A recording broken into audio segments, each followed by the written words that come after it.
We are making money for the every comic shop in Massachusetts trip. I've already done every comic shop in Michigan. I've already done every comic shop in Georgia. Massachusetts is next. And maybe your state after that. Who knows? So if you haven't seen my postings, if you haven't seen the description of the video, we are taking requests for commissions.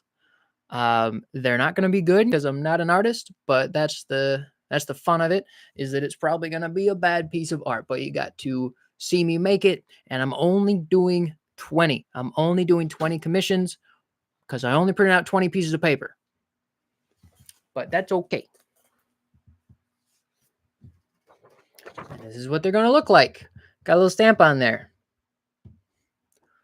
It's kind of nice paper. It's a little bit better than printer paper. So please, if you are joining the live stream and you want to help support every comic shop in Massachusetts, what's up, Spider Knight 2099? What up, Hunter? Then please do send me an email. My email is in the description of the video. I'll be taking commission requests, and I'm just gonna chill for a few minutes while people show up, and I'll be checking my email to see if anybody's asking for anything. And in the meantime, feel free to ask me any personal question you would like. No guarantee I'll answer it, but I'll answer most of them for sure. Go ahead and start a magic. Gee, Hunter, I'm so surprised that that's what you asked for. Hey, blended time. Thanks, dude. Appreciate it. Hunter wants to know what my plans are for Free Comic Book Day. Gee, Hunter, it's not like we've been talking about that separately. You just want me to say it on my video. My plans for Free Comic Book Day, which is this Sunday, is I'm going to spend most of the day at Galactic Quest, probably start at the Buford location and then head to the location, because I've heard that it is the largest Free Comic Book Day in the country.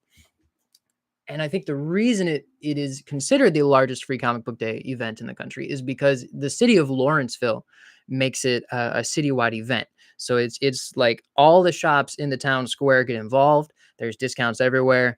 I think they said it was definitely multiple thousands of people who came into the comic shop specifically last year. I think it was something like 10,000 people involved in the overall event last year, but I don't know how many of those actually went into the shop. I think it was 1,000 or 2,000. So I want to see that. I'm going to film it and share it for you guys. And then after that, I'm hoping that I can stop at Infinite Realities really quick, because there's some people there I want to meet, but really quick. And then my plan is to drive down to Columbus to Sentinel Comics again. If not for the actual event, then for just the after party. Because I love Sentinel Comics. Love hanging out with those guys. Is that what you wanted me to say, Hunter, that I'm going to be at your shop? Oh, wait.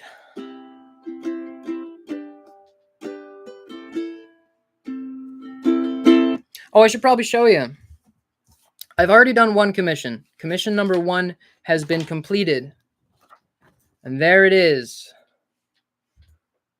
I felt like doing something kind of Mayan. And I started out kind of getting my vision, and then I guess I just got lazy. He asked for Superman, and I said, well, regular Superman is boring. And I really wanted to pay more attention to this guy down here, because I've always felt like that dude, the funniest part of Action Comics issue 1. He just looks so stupid, and I wanted to make him look even stupider. But I think what's more fun about this is the stupid guy crawling away from the temple there, because he was the last thing I did. And he was I'd pretty much given up by that point. I just wanted to put some more scribbles on there and finish it. But I think he's pretty funny looking. I'm proud of how he turned out. So that's an example of what you can expect if you ask for a commission. It's goofy. It's not skilled. It's just fun. The point of these commissions is just super fun novelty. Like I said, I'm only making 20. So if you're a collector, which I know most people who watch my channel are collectors, you can start now. Start by getting a limited edition Kurt Williams commission for Massachusetts, and then every time I do a state, just get another one and collect them all as I go through the whole country. I'm hoping some people will want to do that because dang it, I want to do all these states and I don't have the money for it myself. I don't know how to play Wonderwall. Hunter said he's going to donate $50 cash when I see him on Saturday. Oh, I see. So if I get sick and I can't come on Saturday, then the commission I made is just not going to get paid for. I see. I'm just kidding. I trust you, Hunter. All right. I'll keep that over here so y'all can see it. Hunter says, go ahead and get started on magic. Let me pull out some of my my magic reference material really quick.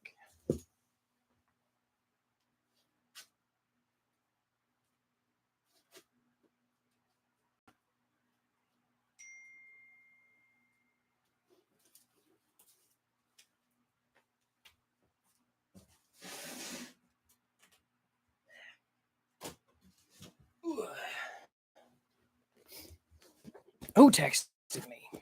Who dares? Some guy. All right, so I've got all 4 issues of Magic here that I can look at. Oh, is that a... Oh, that's issue 2. Got 2 copies of issue 2. I know I have issue 4 over there.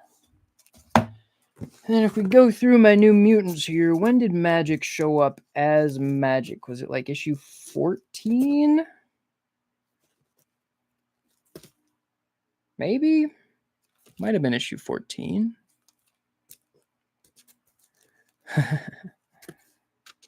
Issue 15, I don't think so.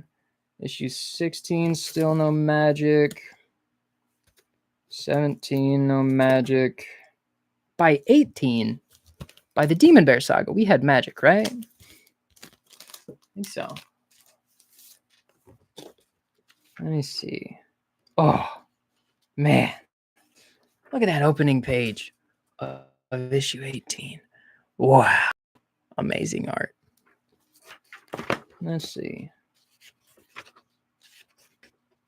Magic, Magic, Magic. Man, this Sienkiewicz art is kind of hard to decipher. Oh, yeah, there she is. But is she using... Yes, she is using her powers by this point.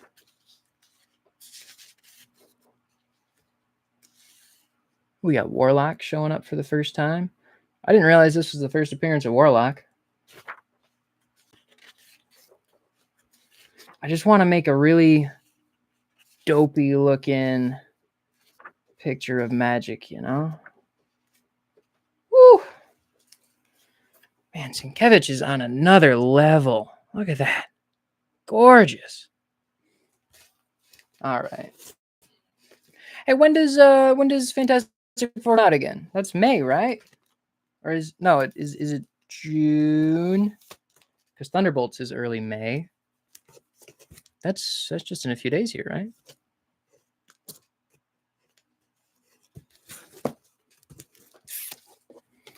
Oh. Late July. Thank you, Spider Knight. Let me move my sign so y'all can see it.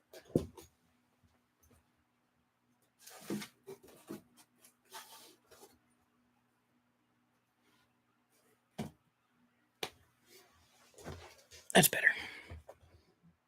I don't know if you can read that. I don't know where to put things. See, I'm in a new space right now, and haven't really figured out how to use the space yet. But it's more space than the last place. Let's see. Thunderbolts on Thursday.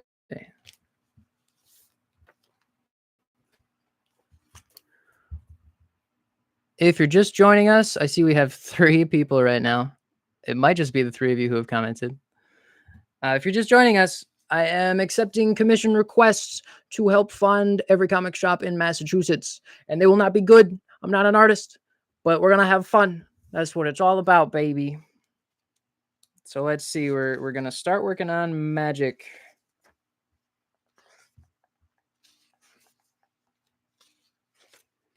So far, she does not have a costume. That doesn't look very fun to draw. I feel like I want to incorporate Sim because I love Sim. What can I do? put that in a safe place.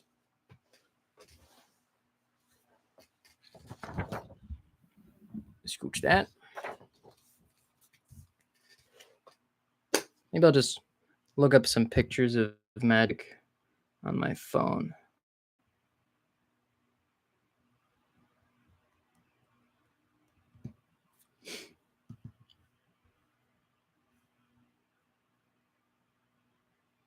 Yeah, we get a lot of pictures of her classic costume.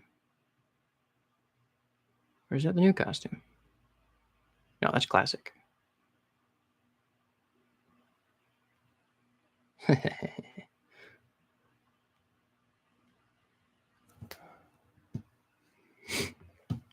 Let's see.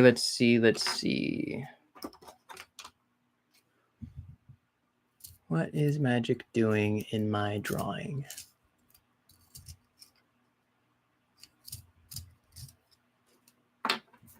You know what issue really had an impact on me was it was the issue of New Mutants that had the 25th anniversary frame around it, and it was just magic on the cover. But it was mostly about Kitty Pryde and the mutant that they met at like a dance, and they ended up bullying him for some reason. They were mad at him for some reason, and then he committed suicide, and it was like really dark for an early '80s New Mutants comic. But that one was really good. I don't know how much of an active role Magic had in that series, but I always think of her when I think of that issue because she was on the cover. So, in fact, why talk about it when I have it right here? It was 45. Yeah. Issue 45. This one. Got that Barry Windsor Smith art on there. You want modern Magic? Modern like the brand new one that Greg Land drew for you, or the Krakoa modern?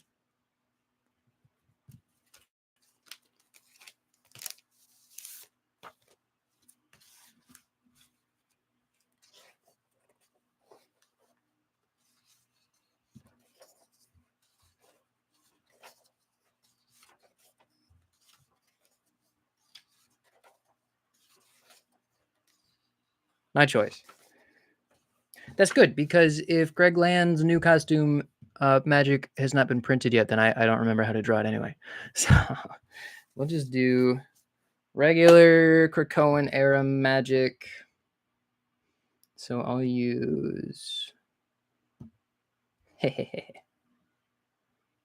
yeah, I'll use that one as influence.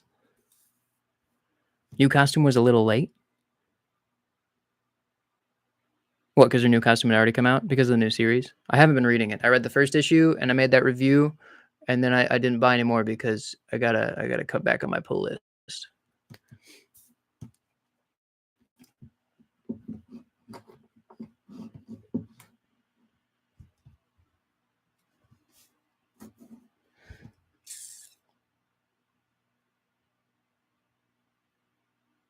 What can I do?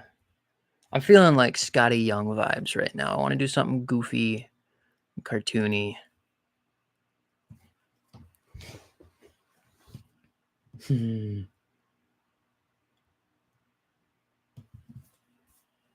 What do her portals look like? 2 photos.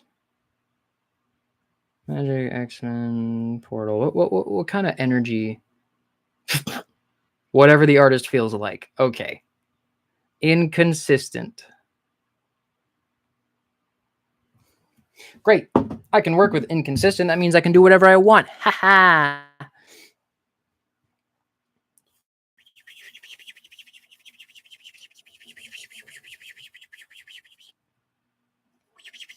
That's the sound of an artist at work.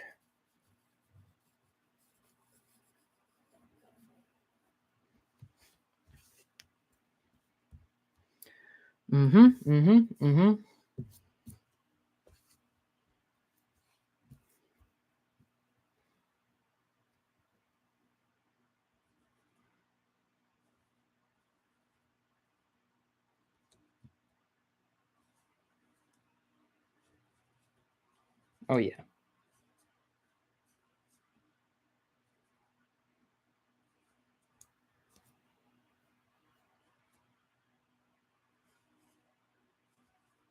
This is good. This is good stuff.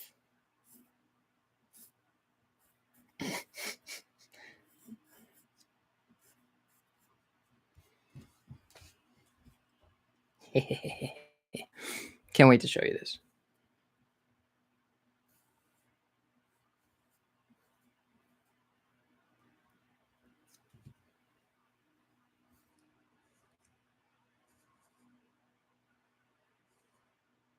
I don't know how to draw children.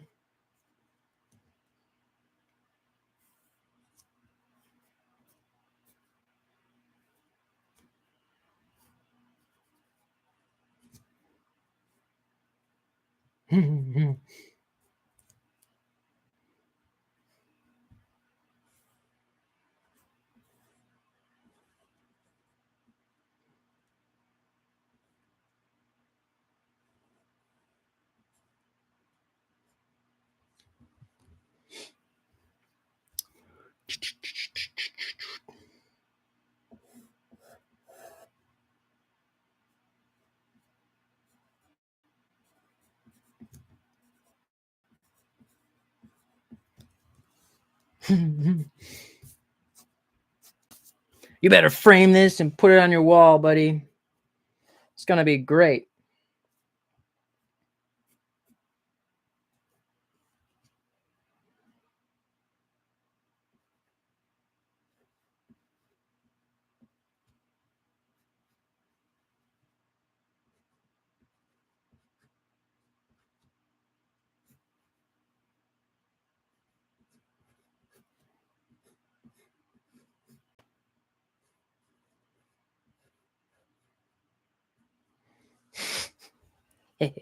I'm so bad at art. This is great.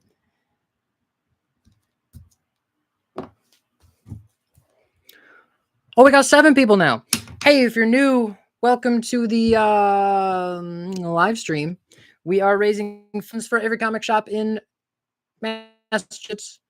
I have to when I do these shops, I call every single shop phone and I wait for it to pick up, and then they say, "Hello, so and so comics," and I go, "Howdy, my name is Kurt from Kurt's Comic Review. I'm working on a video where I visit every comic shop in blah state. Would you be interested in being a part of that?" And it's like it's like I'm a drive-through cashier at McDonald's. You know, I say the same thing over and over and over and over.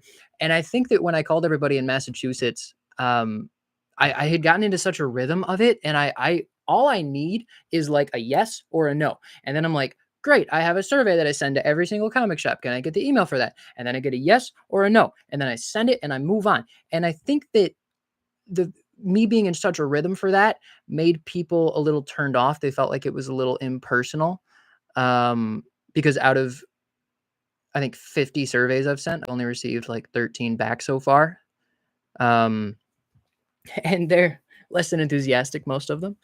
But anyway, I always forget which state I'm going to do because I said every comic shop in Georgia. I'm coming to every comic shop in Georgia, probably like 80 times, you know? So when I start the sentence, I'm going to every comic shop in blah, my brain is like Georgia.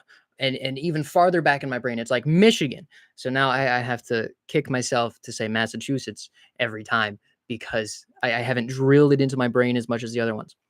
So anyway, every comic shop in Massachusetts. I'm working on commissions for people who would like to fund it. I'm only doing 20 commissions. So if you want one, it's gonna be like at least $40. You know, if you can't send that much, but you still want to support the trip, that's great.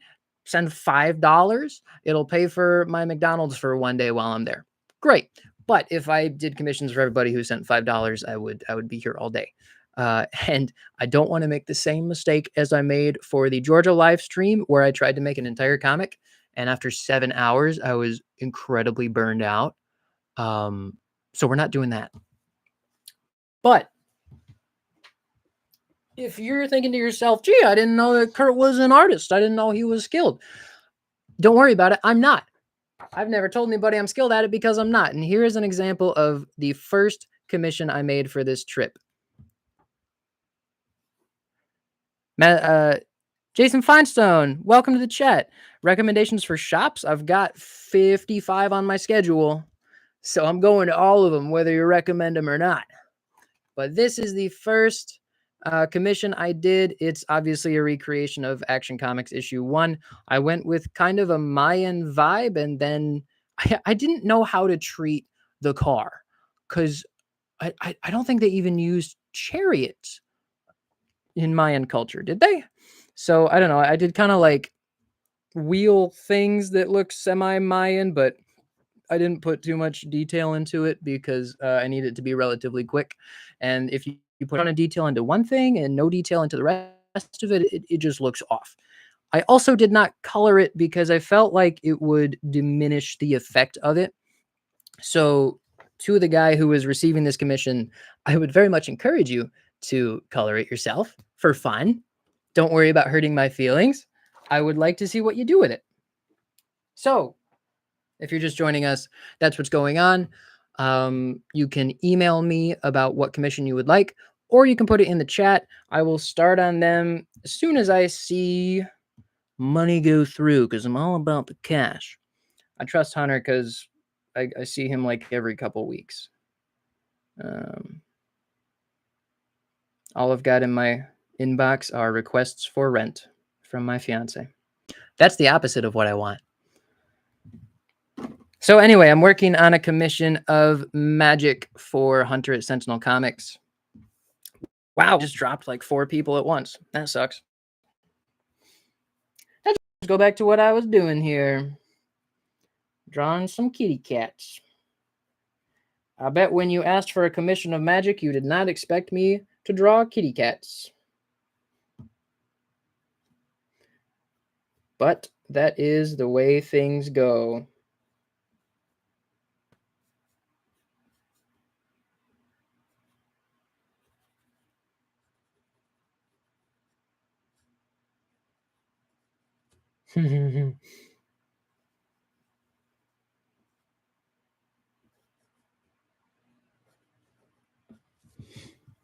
Kitty cats, kitty cats. Dang, we're down to 2 people. Guess I'm really boring. Or I could just hope that all of you disappeared to go request commissions. That's what I'll choose to believe. And while I'm working, if y'all have any questions about reviews I've made or reviews I haven't made, like comics that you thought were worth a review but I didn't review, I'm happy to chat about that kind of thing while I'm working because I don't want to give away too much about what I'm drawing until it's mostly done.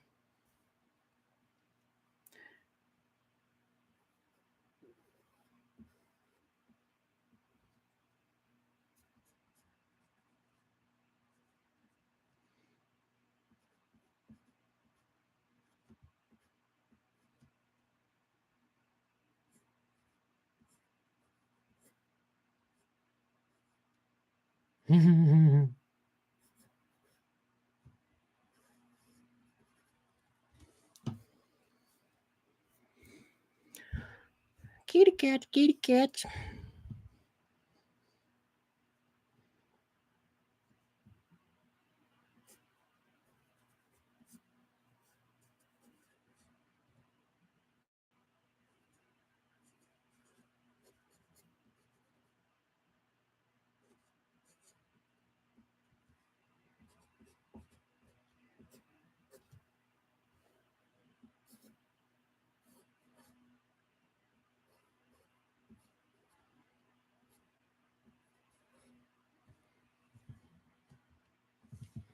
Guys, I have been wanting a cat so bad. I've been putting it off and putting it off and putting it off. But it's almost time. I think that when I get back from this trip, I'm gonna finally buy a cat. I grew up with 4 cats in my house, and I loved them. I don't know if you could tell that I'm a cat person, but I certainly am. And now I have a dog, and he's great, but I'm still a cat guy.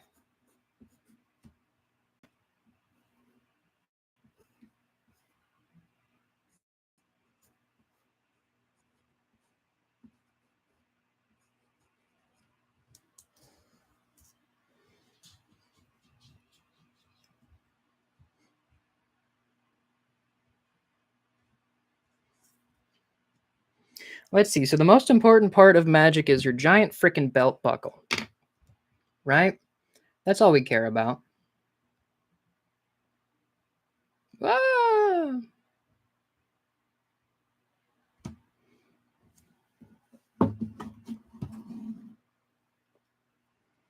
And her giant freaking boots.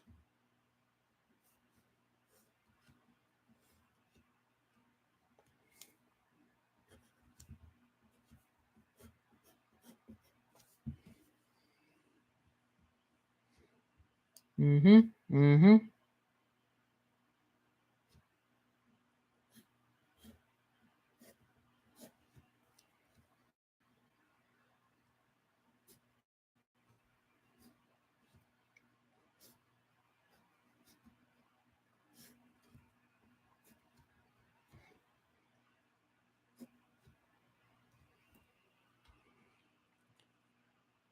Three B's, belt buckle, boots, big old sword. Yep. Yep. That's all that matters.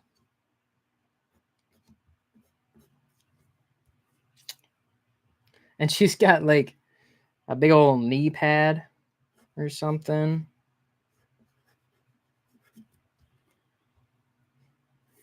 Freaking more straps than Deadpool and Cable combined.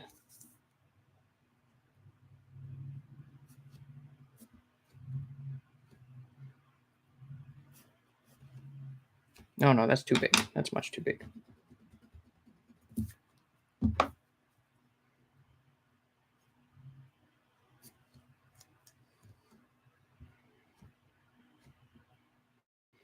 I'm going to put your big dumb shoulder pad over here.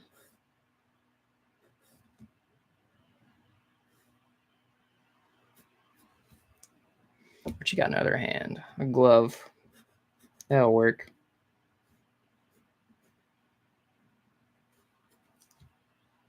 That looks so bad. Hilarious.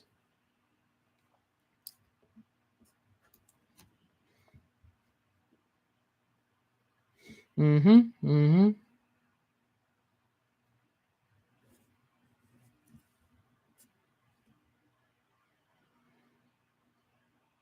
Oh, she's got spikes all over her freaking everything.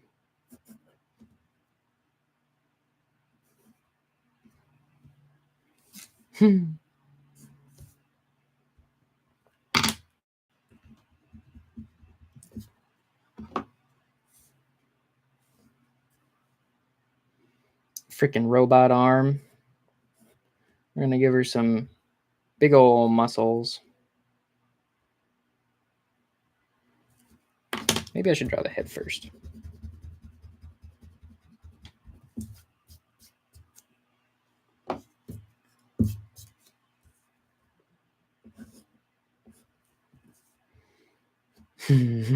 She's also got like that Sia haircut, you know, with all the hair going directly over her eyes.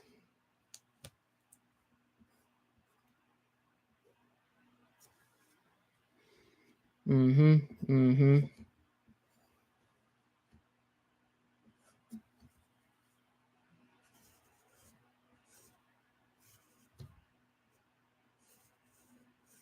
Oh, I think drew a really good magic was Chris Bachalo.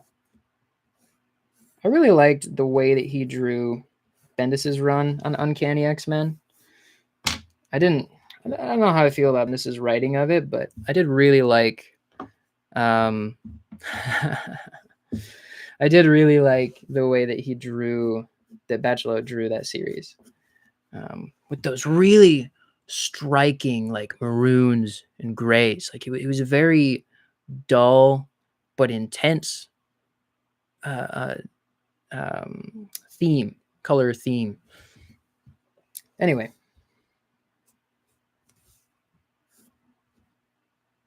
I'm gonna put her arm here.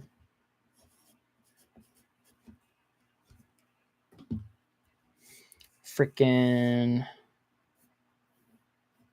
How big can I make this sword before I get sick of it?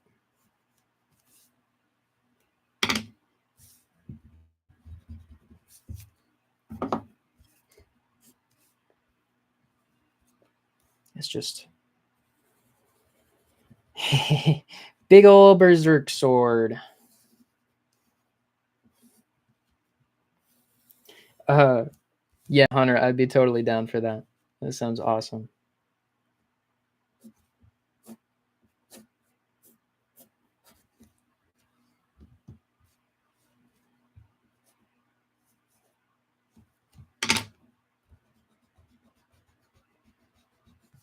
I feel like I'm putting more effort into this than I should.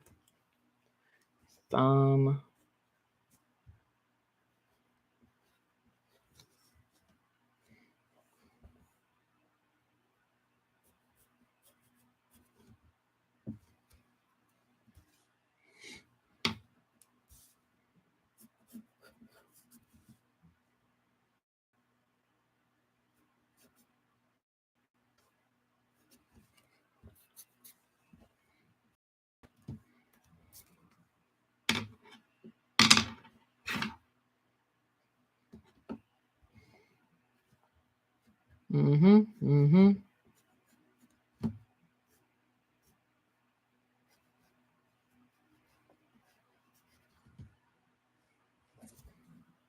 Thumb.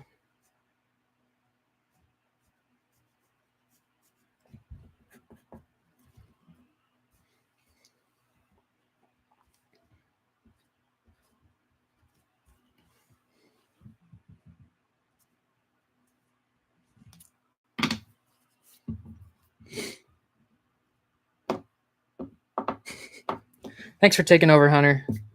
I'm never sure how often I need to say the same thing. What else can I add here to make it fun?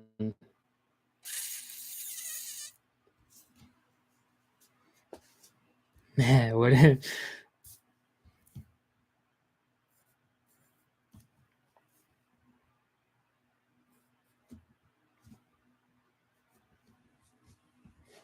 What should she say? What should she say?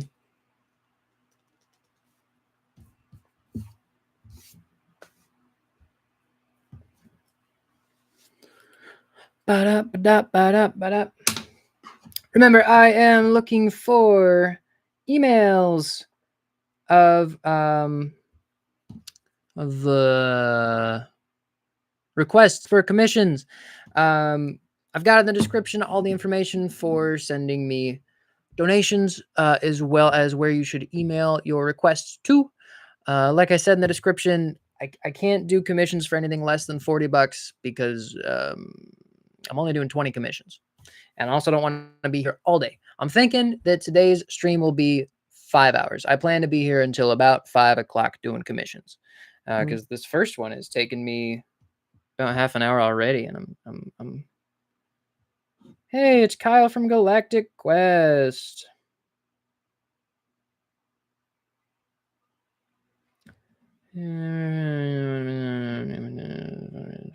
Nice. Kyle is going to help.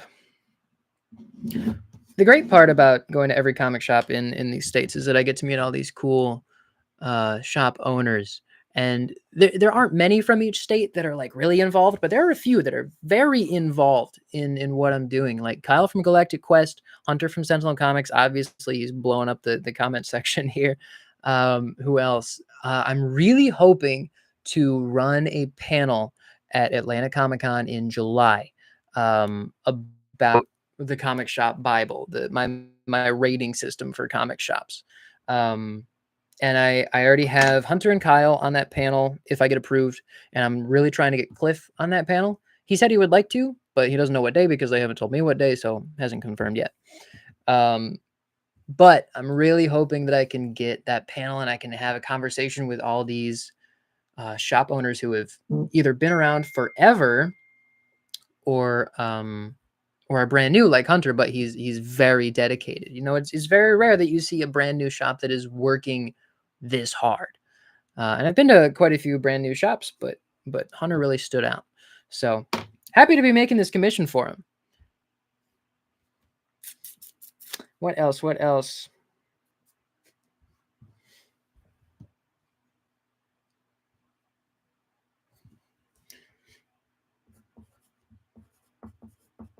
Real X-Men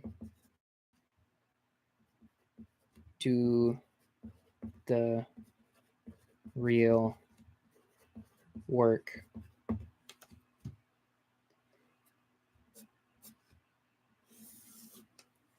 Nope. There we go. Do do do do. And then over here, way in the background.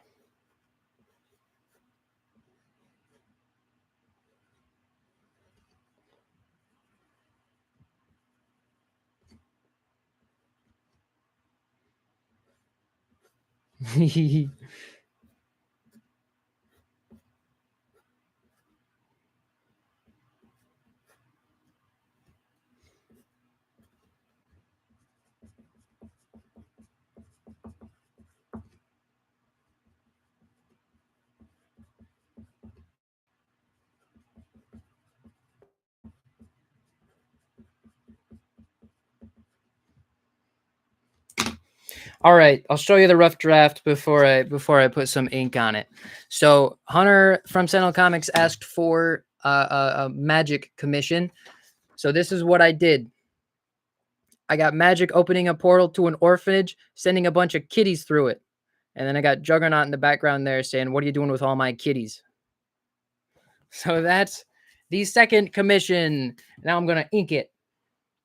Cause I'm a real artist. I ink things. And I use real inker pens. Maybe. What do you think, Hunter? Did you see it? Does it suck? Because if you think it sucks, too bad. I only printed out 20 pieces of paper with the stamp on them, so this is what you get.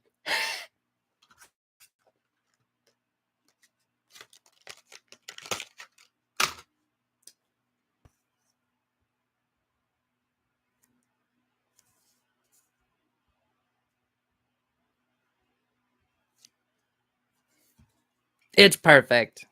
Glad you like it.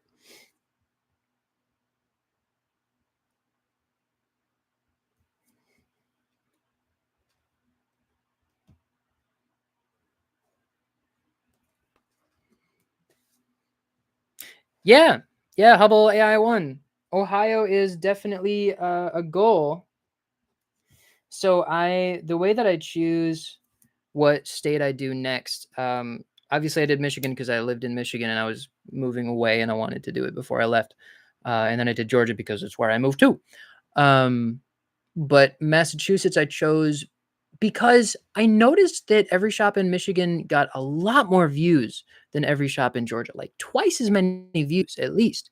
Um, and I'm wondering if it's just because in the South there are fewer comic fans in general, or maybe fewer comic fans on the internet. So I wanted to do a northern state just to test my theory. I figured New England was a good place to start because there's a whole lot of nerds up there. And I have a friend who lives in Boston, so it's couch surfing state. That's what that is. I don't have to pay for hotels when I go to Massachusetts, so the trip is cheaper. Eventually, when I run out of couches to crash on for this, then I'm gonna have to start paying for hotels, and that's gonna be a significant cost. I think I paid for 2 hotels when I did Michigan, just because Michigan is freaking huge.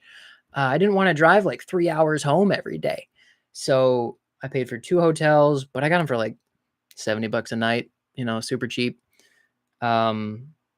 So eventually I'll have to start paying for that. But Massachusetts is north, which I hypothesize will be better for views, and I have a free bed while I'm there. That's why I chose Massachusetts. Ohio, being a Michigander, I what's the word I'm looking for? Unconditionally hate Ohio. I'm just kidding.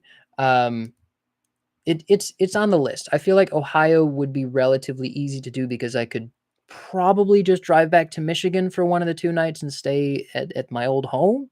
So maybe not pay for hotels. But, Ohio might be soon. We'll see how Massachusetts goes. I'm also considering maybe New Hampshire in the summer really quick. New Hampshire would be way shorter. I mean, take a look at, excuse me, take a look at Massachusetts here. We got 55 shops I'm going to hit.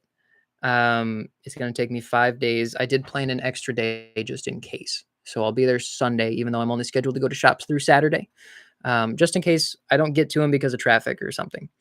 And that includes way out here. Like we're going to start, I think it's Friday. We have to go from Boston to, I think we start right here and then we keep going out to here. And then we got to kind of make our way back over this area. So that's going to be a lot of driving that day. New Hampshire is a state that's like at least twice as big as Massachusetts, but the northern 2/3 of New Hampshire don't have any comic shops. It's all just park. And I do have another friend who lives up there. So might do New Hampshire next just because it's easy and fast. The big states, the really scary looking, wow, from Germany, Freakazoo, welcome. Guten Tag.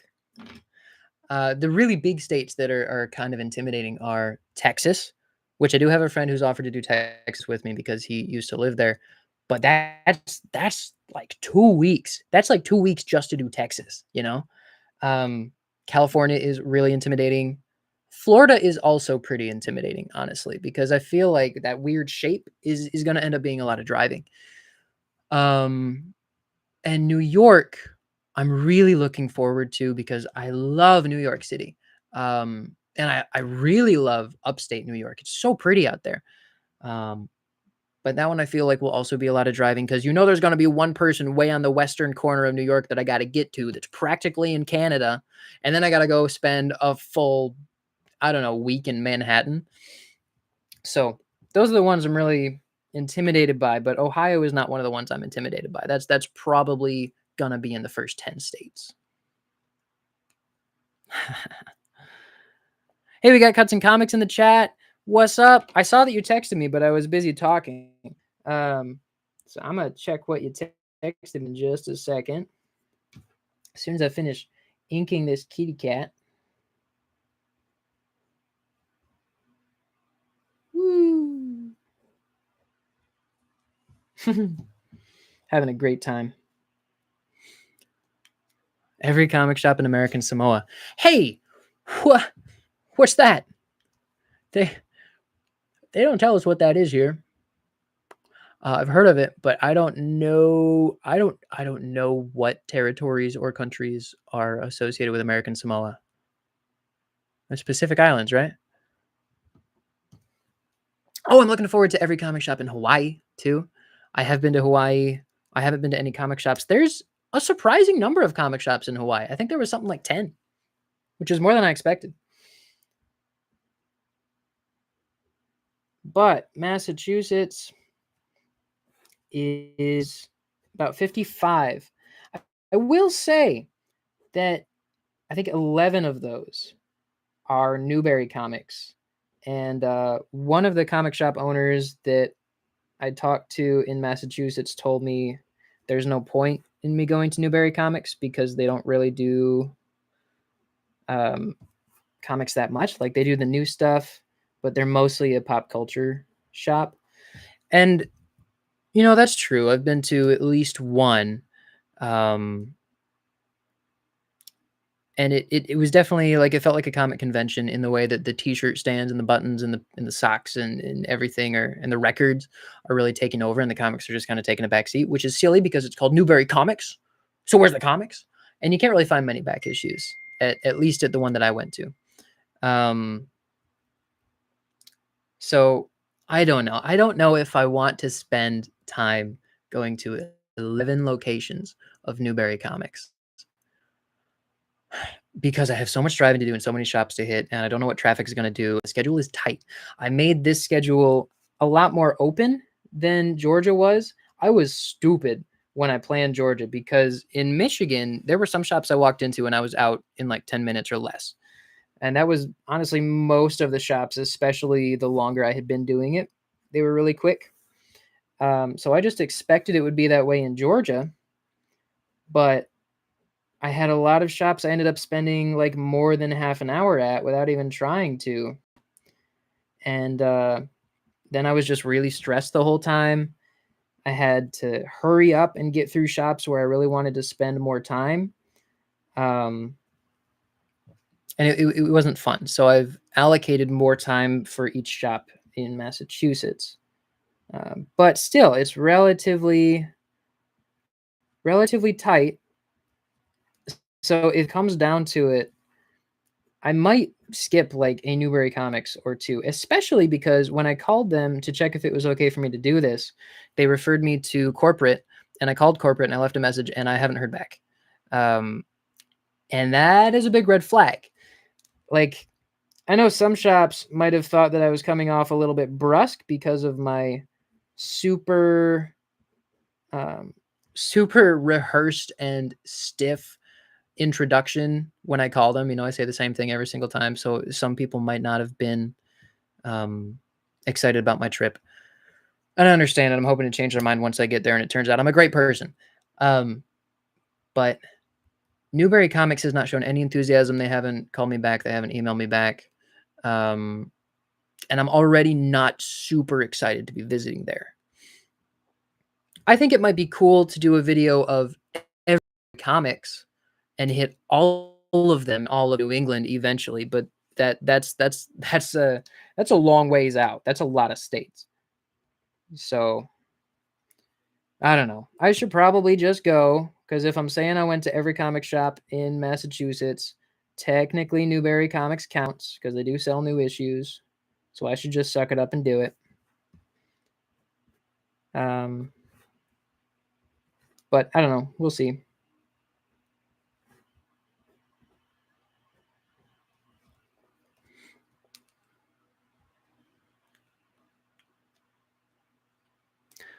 Oh man, there's a bunch of comments here I haven't noticed.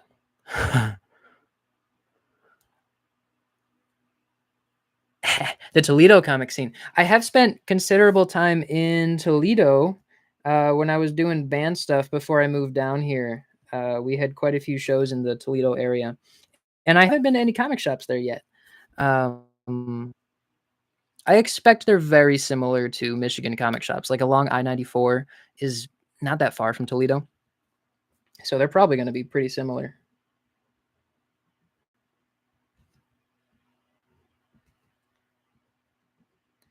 Kitty cats. I'm like Bubbles from Trailer Park Boys. I love kitty cats. My new neighbor, I just moved into this neighborhood, and the neighbor right across the street has 3 cats who hang out right across the street from my house. And oh man, I love those cats. I go over there and pet those cats every chance I get. Cats are great, man.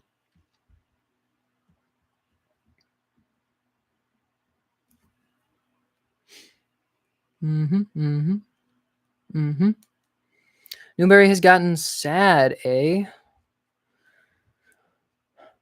Yeah, I feel that. The only Newberry that I remember going to, I think to a couple, but the only Newberry comics that I remember going to was the one in the square, the marketplace. I can never remember the name of that marketplace. It's right by the aquarium.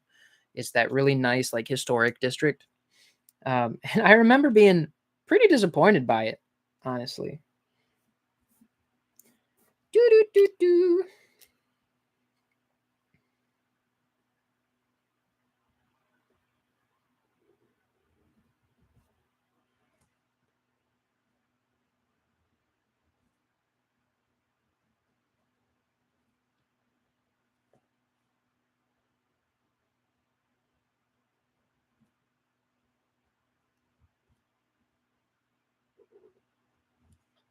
I gotta remember when I'm drawing fire, the spikes never go down, they only go up.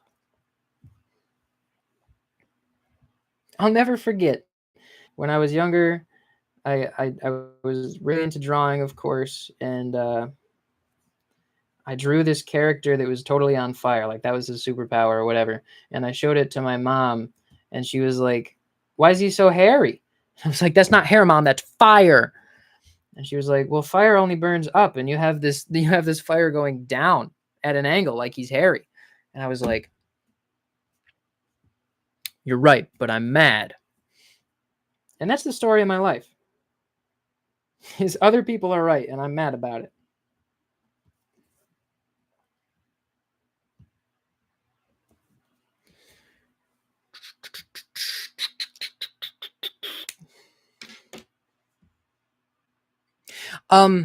Yes, Detroit Comic Con. You mean Motor City Comic Con?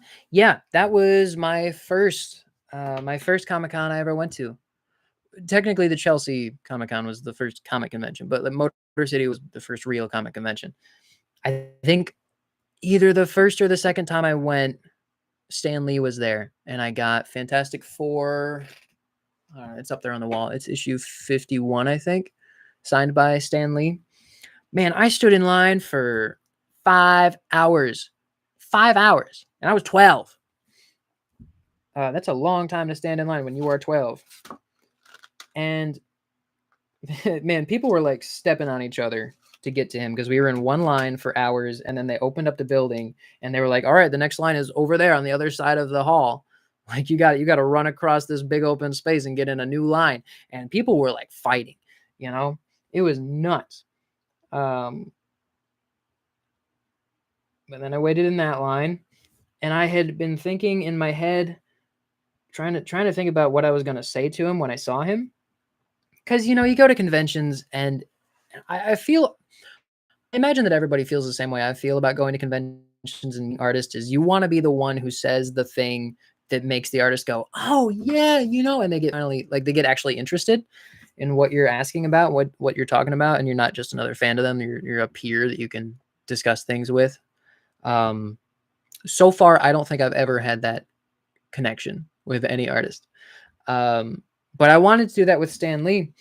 And I was trying to figure out what I was going to say to him to make him like remember me, to make him have a good experience signing my book. And then he was in a tent. We got pulled into the tent one at a time. A dude took the comic out of my hands, took it out of the bag and board, put it on the table. Another dude slid it over in front of Stan Lee. He didn't look up. He signed it. Another dude slid it away from him and bagged and boarded it again, and then handed it to me. And I don't think he looked up for anybody that day. And I'm sure that if we watch the documentary that either just came out or is coming out soon on him, we'll get some insight probably into how that experience was for him. But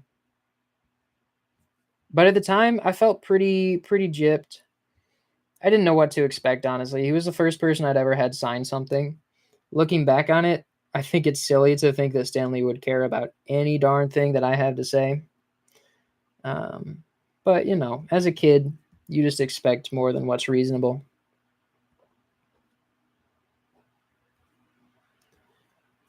But anyway, Motor City Comic Con is really great. I am planning to go back this year.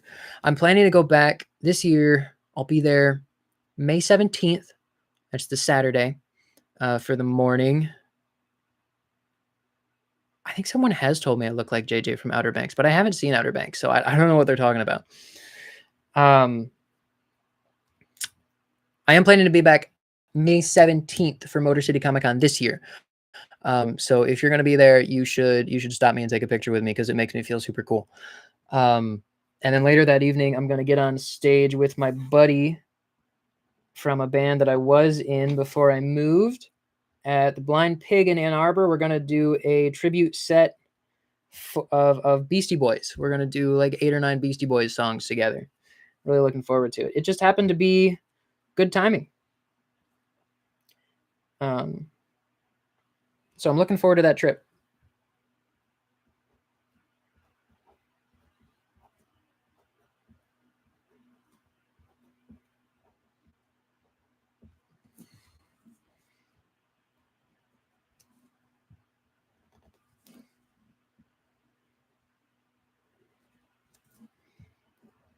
And if there's anybody new here, I'll say again, what I'm doing right now is making commissions to help fund every comic shop in Massachusetts. If you would like a commission, I'm only doing 20. They are very limited. They are very collectible because I'm going to do this for every state, probably, depending on how good this goes.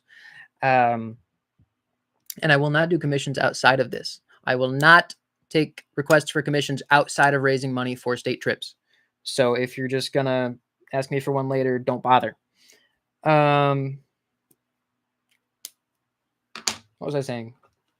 Yeah, so my email is in the description of this video. If you want to email me what you would like, and then all of the information for sending money, the moolah, is also in the description. If you're gonna Zelle me, just use the phone number that's in there. It's not gonna come up as Kurt Williams. That's okay. That's not my real name. It's my screen name, my pen name, whatever. But if you want to put in the chat like, "Hey, is this you?" You can. It's fine.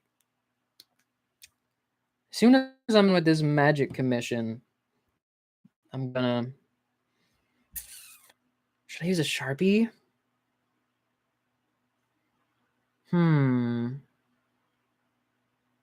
No, I'll start with this. As soon as I'm done with this magic commission, I'll check my email and see what else is in there. And if by some twist of fate, oh, I forgot the spikes. I gotta put all the spikes on her. She's covering the darn things. Give her a couple extra. Let's see. Where can I put spikes? She's got them on her legs? No. Just a bunch of buckles. Beep boop. Beep boop. Beep boop. Beep boop. Beep boop boop. I'm just gonna excessive spikes. Woo! Okay. Great. So we will start with her big ol' horn things. Woo!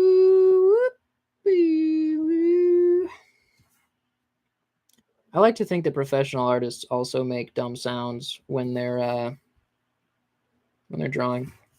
It really helps me focus.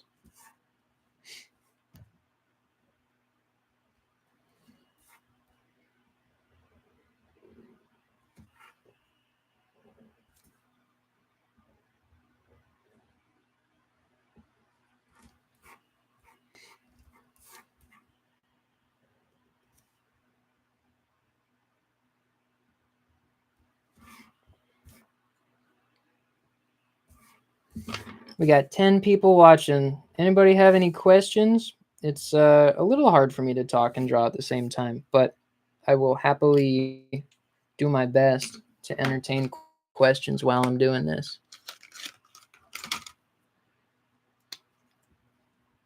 Hey, you know what? I've got a bone to pick with some of you guys. I really thought that that video I made yesterday called "This Comic Made Me a Vegetarian," I really thought that one was gonna get more views, but I guess nobody cares. You all saw through my ruse. You all know that I could never be a vegetarian, so it must be clickbait. Hunter knows I could never be a vegetarian because we made steak last time I saw him.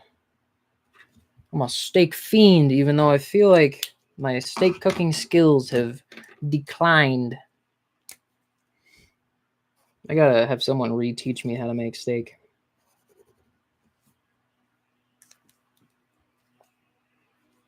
Yes, that's what I'll do.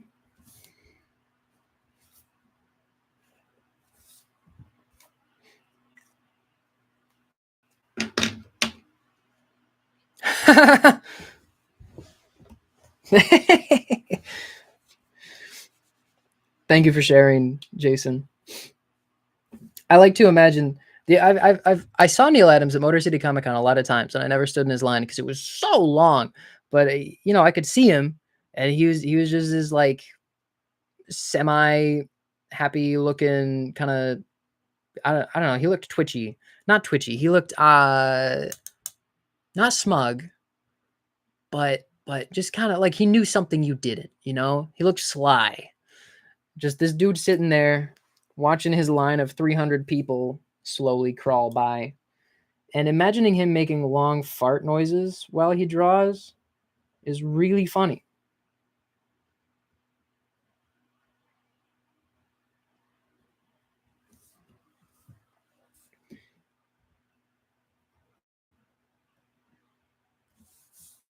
Yeah.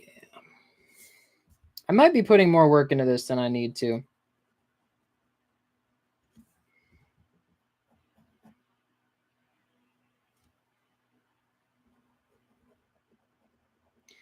heck, if it's going on the walls of a comic shop, then we gotta make it look I almost said we gotta make it look good.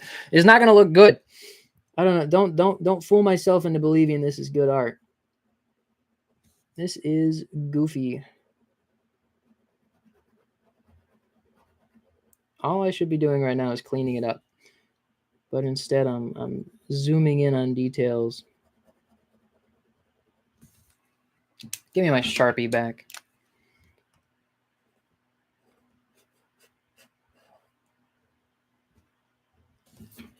Okay. Yeah, we're just gonna boop, boop, boop. That's your sword.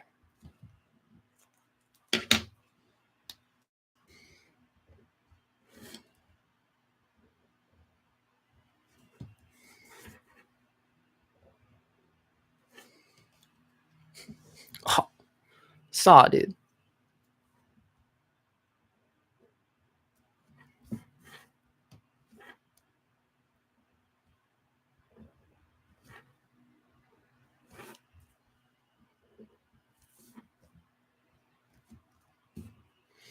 Gotta get this big ol' stupid looking shoulder pad.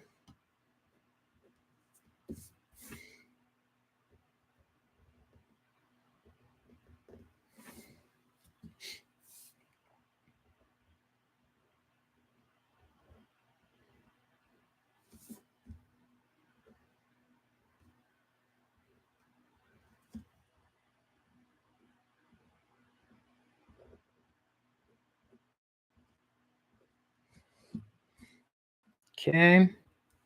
Getting there. Getting there.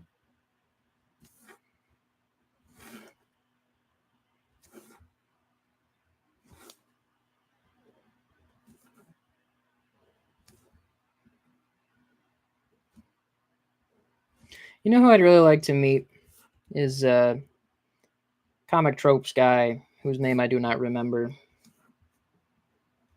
Chris? I think his name is Chris. I'd like to meet that guy. I think he's my favorite channel. Thank you.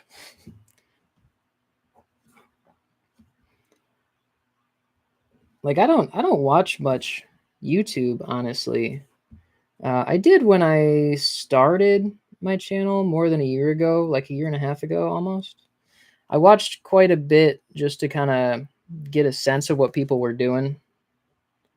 But I haven't really watched anything lately. I don't like spending time online if I don't have to. I'm pretty upset with myself for being as addicted to Facebook Reels as I am. So I'm definitely not looking for more ways to spend time online. I don't like what it does to me. You know, it takes away from time I could actually be doing something productive.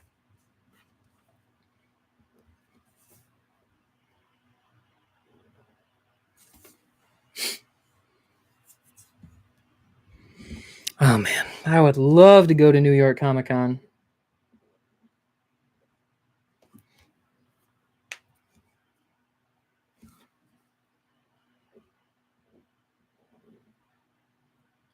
That's one of those things that, like, you know, I never really expected that I would be able to afford.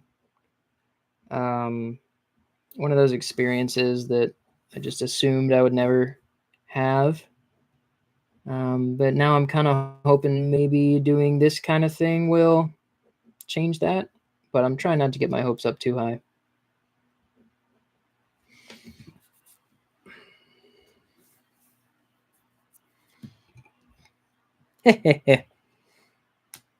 Goofy. Goofy looking.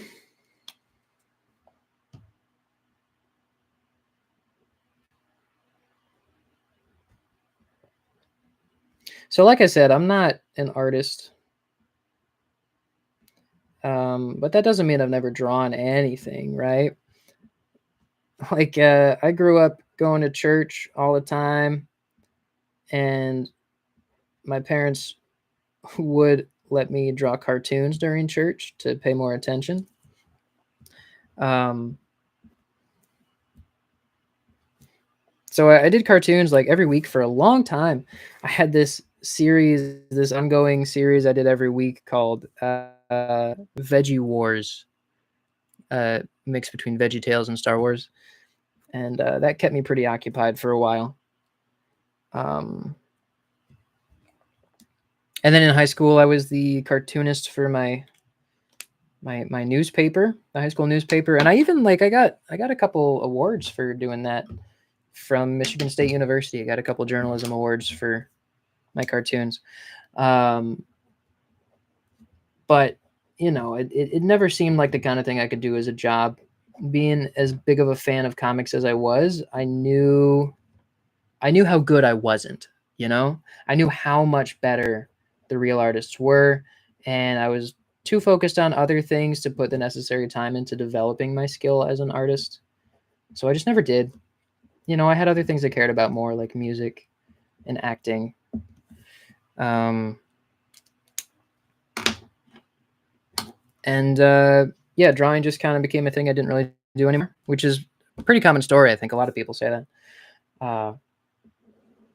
So it's not like I have no idea what I'm doing, but the most fulfilled I ever was as an artist,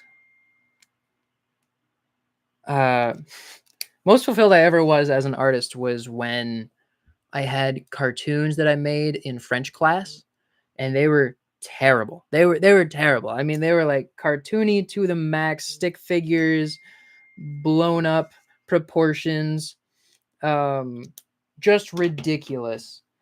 And that those, honestly, I mean, they were terrible, but they were the ones that I felt most proud of. So it wasn't the awards that I won, and it wasn't my ongoing cartoon strip. It was my really goofy little cartoons that I made that made me feel the most like an artist. So that's kind of what I'm hoping to get out of this. I'm hoping to regain some of that goofy cartooning just to have fun, not expecting it to be anything. Those kind of vibes. All right. And there it is, inked. Let me just erase some of these pencil lines, and then I'll be good to move on. And the problem with erasing pencil lines is that these stupid pens get a little bit erased every time I erase the pencil lines. So my ink marks aren't as solid looking after I erase the pencil, and that bothers me. And in the past, I would go over my drawings like 3 or 4 times. I would redraw the whole thing, going over the lines 3 or 4 times, because every time I would erase pencil lines, it would make my blacks not look black. Pissed me off. If I was a real artist, I would have ways around that. Like I would scan it and then put it through like a super black and white filter or whatever. Or I would just ink it on the computer like a real artist.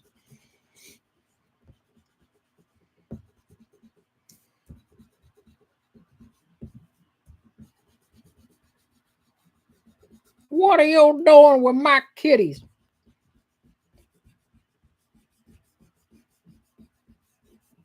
I can't believe how long this took me. I gotta speed things up. I cared too much. My only sin was caring too much about the final product.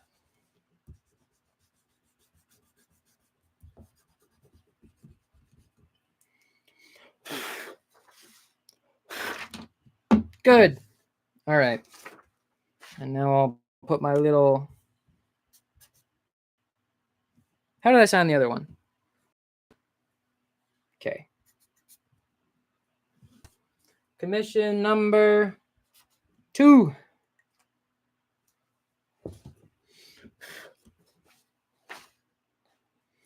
I'll even write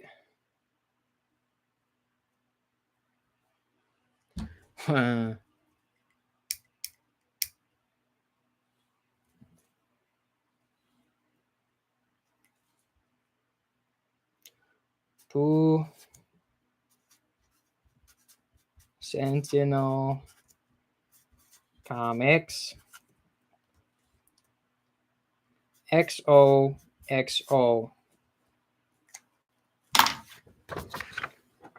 There you go. That's number 2. So if you need a reminder, there's number 1. That's the first commission I made. And here is number 2. What are you doing with my kitties? All right, let me throw these in their little folders. Keep them safe. How long has it been?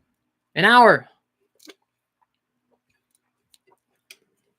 We're doing it.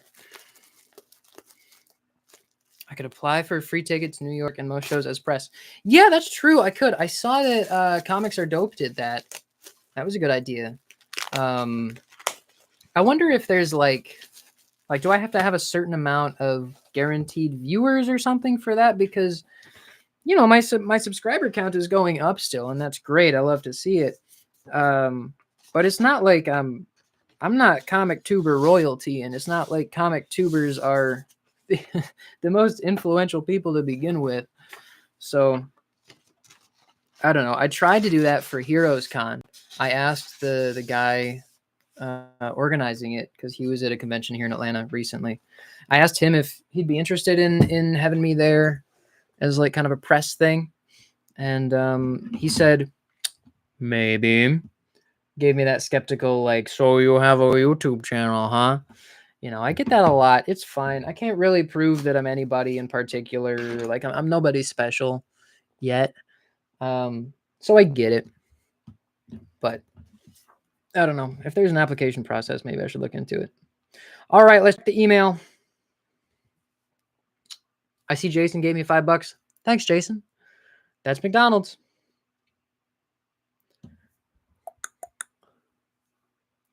Yeah, that makes sense.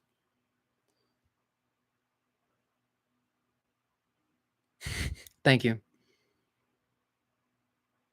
What's this? Are you just telling me to... Why are you showing me that?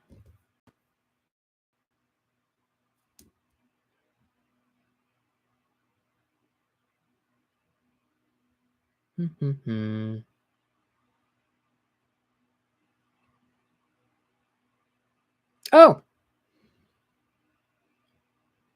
Cuts and Comics sent me commission. Let me check my texts and see if they told me what they want. Thank you. I gotta write this down so I don't forget. That would be bad. I guess I'll write it here. Okay, so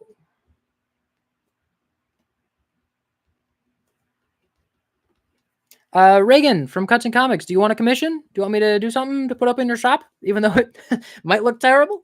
If you say no, I understand.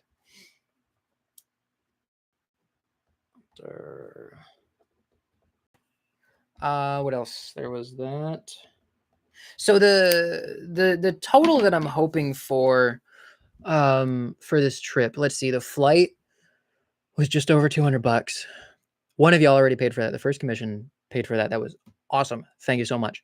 I gotta pay for gas, which I've estimated to be around $150 for this trip, which is like half what it was in Georgia, because Georgia is so freaking huge.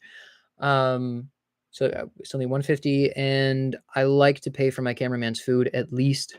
So I'm hoping for like $100 to go to him, and then if I could get my food paid for, that'd be amazing. So about $250 in expenses is what I have left, and I've received, looks like, just over 100 already. That's awesome. Thank you so much. So I'm still hoping to earn another $150 just to cover the basic expenses. And last time when I asked for donations, I was, I was really, really hesitant to ask for more than I needed, because I didn't want you to feel like you were paying for me to buy comics for my collection. That's stupid. But this time, since I'm doing commissions and you get something out of it, at least, then I have no problem earning more than I absolutely need, and then I will spend it on comic books. And of course, I'll make a video about everything I buy in Massachusetts. I got to figure out some way to get them back because I don't know if I even paid for carry-on. That's how cheap the plane ticket was. We'll see. Favorite artists of the new gen. What is cool straw? Straw? What is that, Johan? Favorite artist of the new generation. Pepe Larraz is amazing. I mean, honestly, I kind of trashed issue 1 of Amazing Spider-Man, but issue 2 felt better. I already felt better about the series in issue 2. And Pepe Larraz's art is amazing. I'll buy anything he draws, which is why I have the entire Blood Hunt series, which sucked. You know who else I really like is Jesus Saiz. I know that he's been around for a minute. I know he did some stuff for New 52 back in 2011, 2012. I don't know if he did stuff before that. But his style recently has been really great. Love that. What other artists do I like? Michael Walsh. I don't know how new he is, but Michael Walsh is fantastic. I love everything he's been making. What else? There's quite a few new artists who are impressing me. I feel like Marvel house style and DC house style are lame right now. It's very, I don't know. It doesn't feel like there's a lot of depth. It doesn't feel like there's a whole lot of mastery being displayed. And that's maybe not because the artists aren't capable of showing mastery. It might just be because the industry or the publishers don't think that style will sell as well, or they don't want to pay for the extra time it takes to really fulfill what mastery looks like. Thank you, Reagan. I appreciate it. Very, very nice. The straw in my that's what you meant. House style. Anyway, the house style looks just there's not a lot of depth to it. And I feel like that's Marvel and DC imposing that style on the artist, not so much what the artists are capable of or not capable of. But especially like at the end of the Krakoan era, I felt like the art in that series was just not remarkable. It was very bland, not worthy of the Krakoan eras. You know, like we have Mark Brooks doing all these covers, and Mark Brooks is amazing. And we had RB Silva and Pepe Larraz doing House of X, Powers of X, and they were both amazing. And then as Krakoa went, the art just went down and down and down in quality, and it became unremarkable and uninteresting. And that is a hard truth that I have had to learn in all of my artistic pursuits, is that being good is not the best option unless you're insanely good, you know, unless you're Alex Ross. What you should do if you want to be marketable, if you want people to care about what you're doing, is just be interesting. You should just be different. You should have an iconic style that nobody else is doing. And as I develop iconic styles in singing or songwriting or drawing or YouTubing, whatever, it's hard to have the instinct of what the correct choice is, how things are supposed to be, and then overriding it to do a style. Like it's semi easy for me to do it for these commissions because I don't intend them to be good. You know, I intend them to be goofy and stupid looking. So it's easier to override my instincts and just do something stylistic. But in singing in particular, I was kind of classically trained in choir. And then when I started doing rock music in high school, it was really like I sang like I was in choir. And because I had been taught that's the correct way to sing, that's the correct way to engage your vocal cords, I thought that I was a better rock singer than professional rock singers because I was doing it correctly, right? That's what I thought in all my hubris of high school. And it wasn't until much later that it finally got through my thick skull that style is not wrong. It's art, right? So what was the point of all that? There are a lot of artists at Marvel and DC who do not have a unique style, and whether or not they are hitting the bases for form and lighting and composition is irrelevant when what the people who buy the comics really care about is style. They care about it being unique. So that's my rant.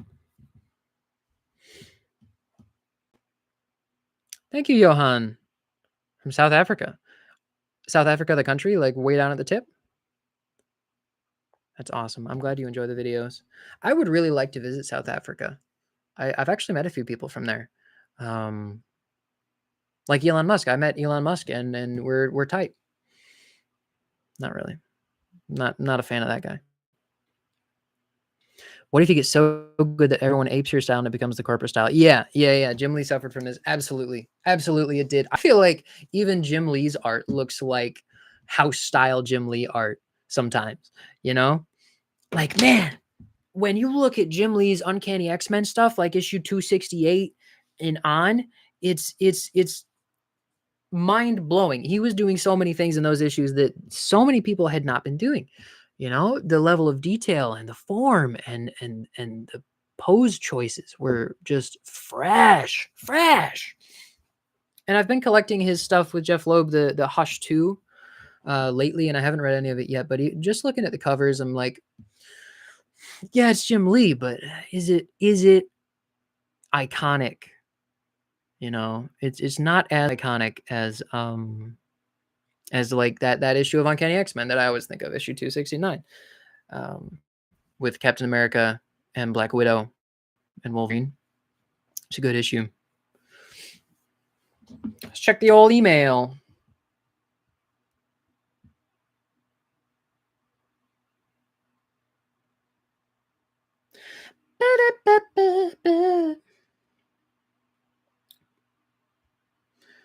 Let's see. While we have a lull, since I've finished the first one, maybe I'll take a second to reply to Kyle. If so, if you didn't provide package for the day.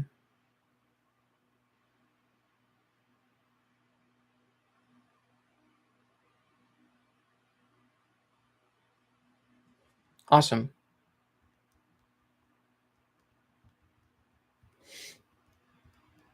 Kyle from Galactic Quest is definitely one of the most enthusiastic, responsive, and quickest to learn comic shop owners in all of Georgia. He's had his shop for I think 35 years, I think. And he still wants to make it better. He still really cares about it. He's trying to ease himself into sort of a semi-retirement phase as he deserves after putting this much work into it for this long, but he's active. He's zooming.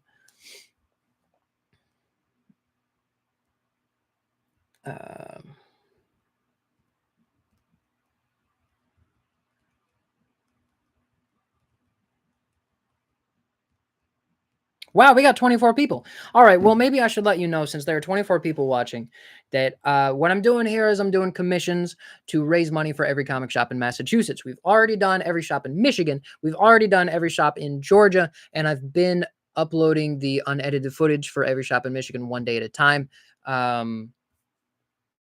Because I told you I would put it up there for members, and then I didn't, and I felt bad. I'm uploading it for everybody right now. Every shop's unedited footage for Georgia is available for members on my channel. But the next state is Massachusetts. I'm hitting them May 6th through May 10th. It's 55 shops. It's about 11 shops per day. And to raise money for that, I'm doing commissions. And I am not an artist. We are just here to have fun and make something novel, something you can watch me make. Here is the first commission I did. It's obviously an Action Comics issue 1 homage, but I gave it kind of its own little twist. Pretty goofy. When he messaged me asking for something Superman, I said, I'm going to draw you the goofiest Superman you've ever seen. And he said, great. So that is what I came up with. And then the next one that I made during this stream, took me about an hour, is this one. There's Magic sending a bunch of kittens to hang out with orphans, and Juggernaut is like, hey man, don't take all my kitties. By the way, I don't know how my audio is. If it's really quiet, just let me know. If the internet is making my video choppy, let me know. I wouldn't be surprised because I've been having a lot of internet problems lately. Sound Bizzle, thank you. What part of Michigan are you in? Cape Town, yeah. I would love to go to Cape Town. Kruger National Parks. Yeah, it is rough that Musk has taken over the public discourse of South Africa instead of Mandela. Absolutely. Flint. Yeah, okay. So Comic Relief and Amazing Bookstore. Maybe Galaxy Comics if you're driving. I feel like something I'm considering for Massachusetts is I might give shops the offer to bid on what shop goes first in the video, which feels a little bit slimy. But I did notice that, like, in part one of Michigan, a ton of people commented about Comic Relief, and I'm pretty sure it was because they were just first in the video, because there are so many um, um, exceptional shops in Michigan and in Georgia that I feel like, there's a huge drop off in these videos of viewing. And I want to make sure people are appreciating the shops that really deserve to be appreciated. Um, and for Michigan and Georgia, the way I organized the video was just the shop I went to first was the shop that showed up first in the video. And that's fine. What's the first shop I'm going to in Massachusetts? I'm going to say what the first shop is, and then they're going to be like, oh, great, we're going to be first in the video. And then I'm going to say, but you can pay to be first in the video. And then the shop with the most money is going to end up being the one that goes first. The first shop that I'm planning to hit on Tuesday, May 6th in Massachusetts is Paper Asylum in Beverly. And then we're going to Silver Moon, Harrison's, Newberry, Nick's, Mint, Collectibles, Comically Speaking, New England, Newberry, New England, Newberry. So many Newberry comics. So many Newberry comics. Is it really? Is Lang's the second largest comic store in the U.S.? Does that count Mile High? Or does that not count because it's... I think Mile High is technically a store. You can go in there and buy things, right? Out in Denver. Love to make a video about that one. If I do Colorado, we got to hit Mile High. Yeah, I would love to go back to Lang's. Muskegon is... So when I do visit Michigan, I'm usually in the Ann Arbor area. So Muskegon is 3-4 hours, I think, of driving. I went to Grand Rapids last time I was back to visit Comic Signal, #1 shop in Michigan, according to the old rubric. I haven't gone back and put everybody on the new rubric yet. And that was a couple hours of driving each way. It was worth it. I would love to go back to Lang's, but since I don't live in Michigan anymore, it's harder to get an excuse to drive way out there. I don't know.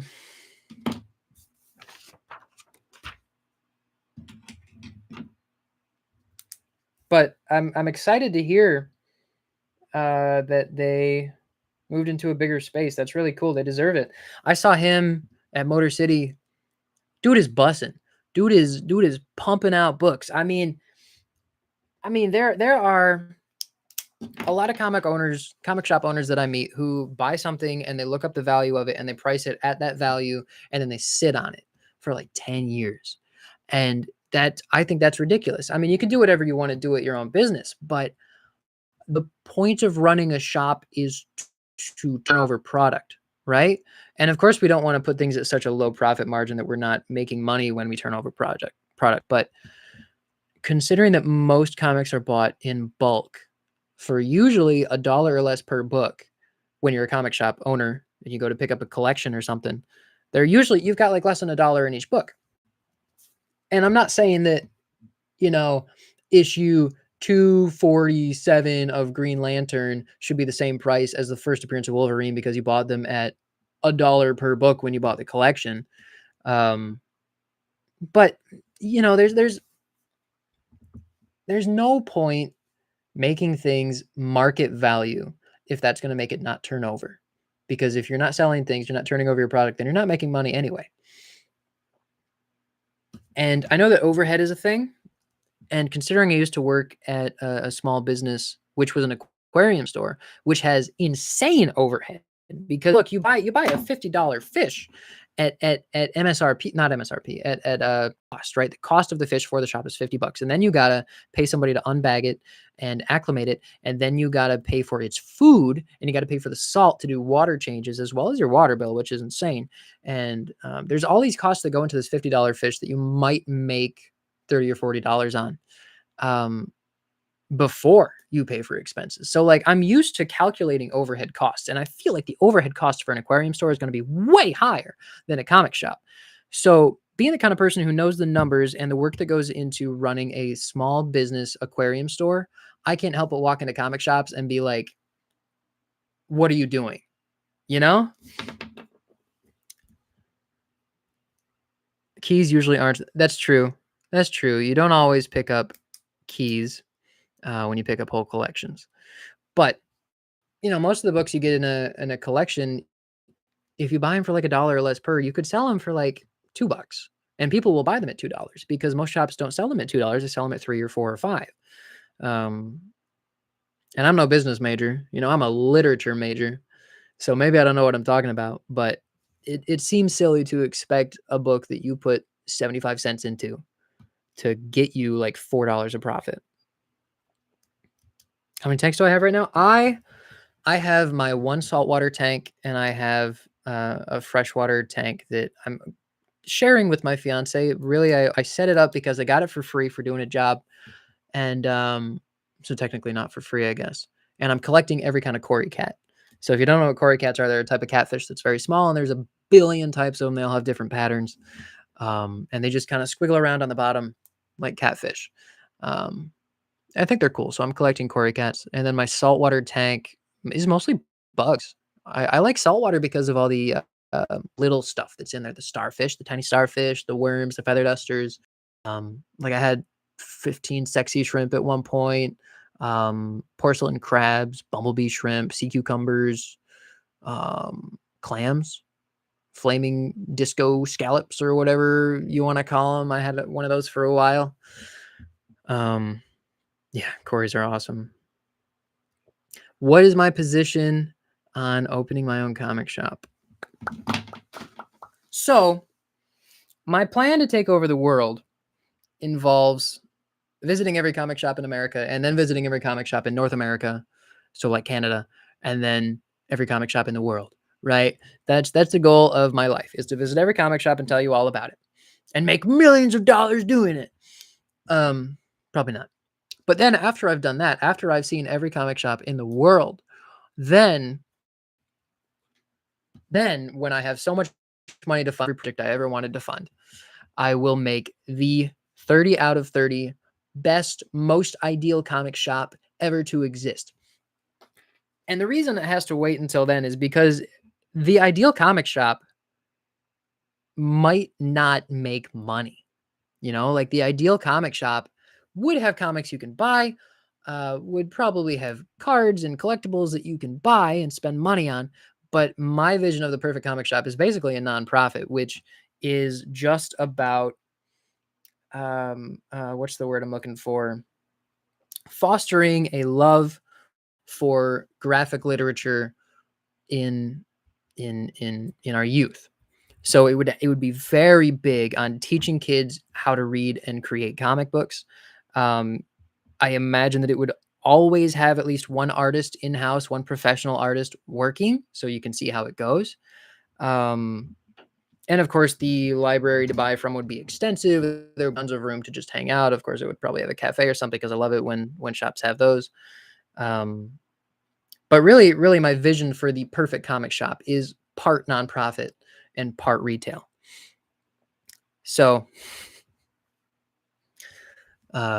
someday when I'm rich, I will create the world's greatest comic shop. Love your enthusiasm. Thank you, Chris. How did you get your profile name to just be Chris? Yeah, it's totally fine with me when people don't agree with my reviews. I think it's great when people go to the comment section to say that they disagree with me, because the point of making the videos is to create conversation, right? The more we talk about these comics, the more we're putting money towards these comics, the more we're supporting the industry. So if we all just agreed on one thing, it wouldn't help the industry, right? So yeah, y'all might disagree with the way I feel about comics and the perspective I have on them, and that's totally fine because my perspective is not your perspective. I try to be objective. I try to employ an understanding of the medium that's maybe deeper than most people's understanding. Um, the goal of reviewing comics is really to be as close to the Anthony Fantano of the comic world as possible. Um, but yeah, if people disagree, that's great. That's fine. I don't have a perfectly objective opinion on all these things. Um, so I welcome the discussion.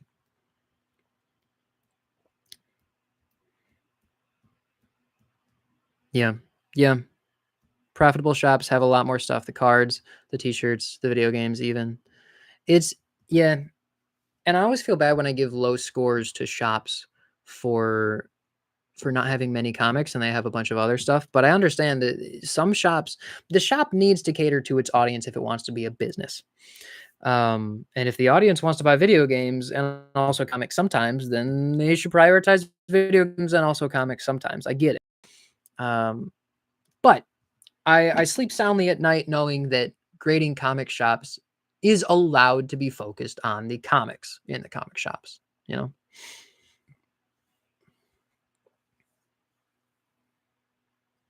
Yeah, I would like comic shop owners to be more involved too. I was gonna interview Cliff from Dr. Nose for a long time. I was planning to, and I guess my emails just didn't get through to him. Um, oh,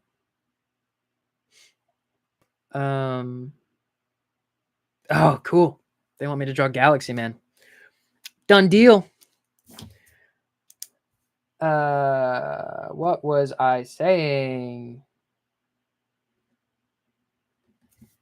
Trains and thoughts, they have disappeared. Oh, yeah, Cliff. I would love to interview Cliff in particular because he's the guy who started comic book news. That's huge. He's been around forever. He's got crazy stories about all these creators like Stan Lee and Bob Kane and Jack Kirby. Um, and I would love to put that on film. But yeah, there are definitely plenty of comic shop owners I would like to interview. Um, so mostly the reason I don't do more interviews in person is because I don't trust my camera equipment to be good. Like I bought an extra camera. I use my phone when I do most of my stuff. And when I upgraded to a 16 from my 8, um, I feel like my camera suffered. Like my 8 was better at focusing on things than my 16 is. And maybe that's just because I don't know how to use it. But anyway, I'm using my phone and I want to have a couple other cameras so I can have a couple other angles when I do interviews. But I need them to have similar quality to the phone, right? And I bought a little camcorder that I could just mount, have at one angle, and it sucks. It was cheap, and I should have expected it to suck, but it sucks way more than I thought it would. So,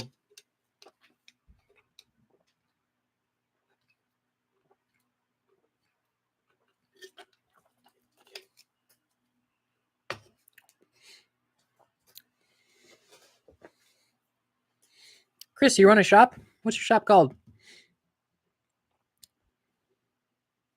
Galactic Quest.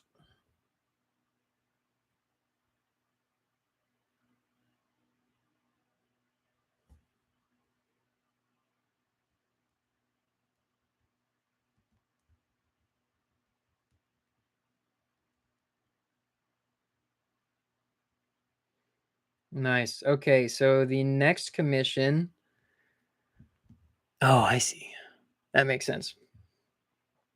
The next commission I'm going to make is for Galactic Quest, another comic shop commission of Galaxy Man. No surprise. Let's see. What can I do for Galaxy Man? Hmm.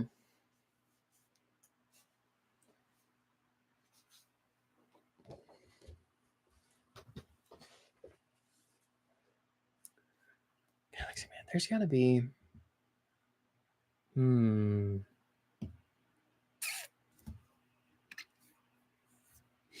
So he's got that reference for me. Can I not just.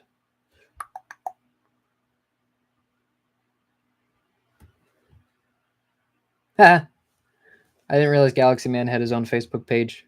That's great. Do you guys want me to turn up the volume on here? Turn up the gain or something? I feel like I'm pretty quiet. Check, check, check, check, check, check, check, check, check, check, check. Is that gain? All right. Just in case we have new people, really quick, what I'm doing is I'm making commissions to support every comic shop in Massachusetts. I'm leaving Monday night. We're going to start going to shops Tuesday next week. So I'm going to be doing Free Comic Book Day Sunday, and then hopefully, so Free Comic Book Day Sunday, hopefully doing a little bit of work to make some money to make up for being gone the whole next week on Monday. And then Tuesday through Sunday, I'll be in Massachusetts. And then I come back, and what is it? Like a week later, I'm heading to Michigan to go to Motor City Comic Con. And then in June, we got Heroes Con. So it's nothing but comics in my future. It's great. Let's see. So if you would like, if you'd like to help support the trip, if you want to show your love for comic shops and you want to just send like $5 or $10, that's great. That helps me pay for a meal while I'm out there. If you send 40 or more, then I will do a commission for you. And it's not going to be good. It's going to be, it's going to be goofy and cartoony because that's what I'm capable of. And that's, it's all about having fun, just about doing something fun. There's one that I made during the stream. That's commission number 2. I'm only doing 20 of these. And if I don't get requests for 20, then I just won't do 20. Let's see. So Galaxy Man is the next one. Galaxy Man is the mascot for Galactic Quest, which is one of the best comic shops in Georgia.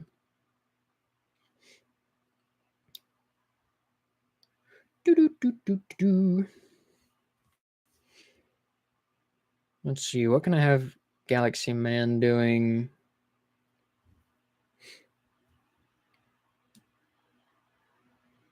Ha! Yeah. Been on par. Awesome. Good.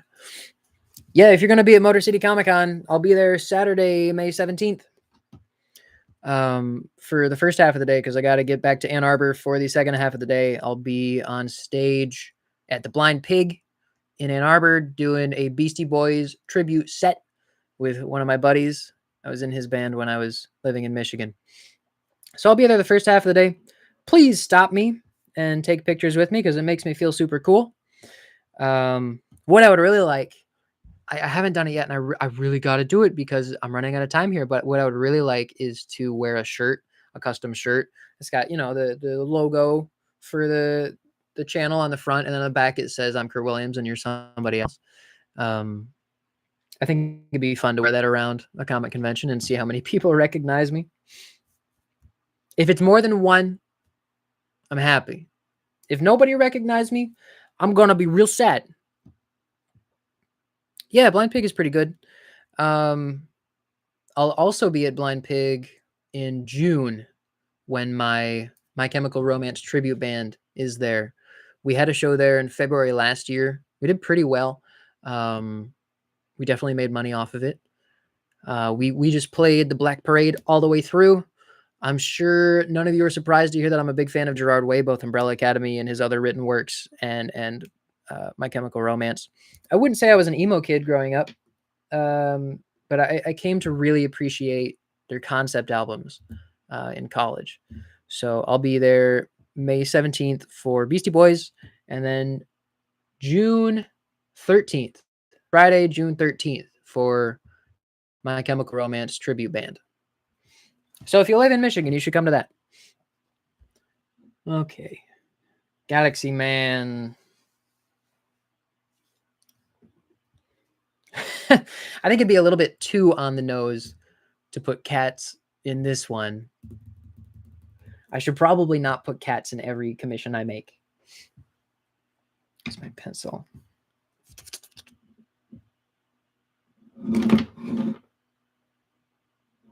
Oh!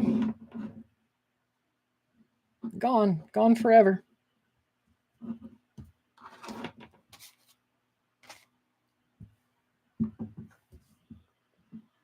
There we go.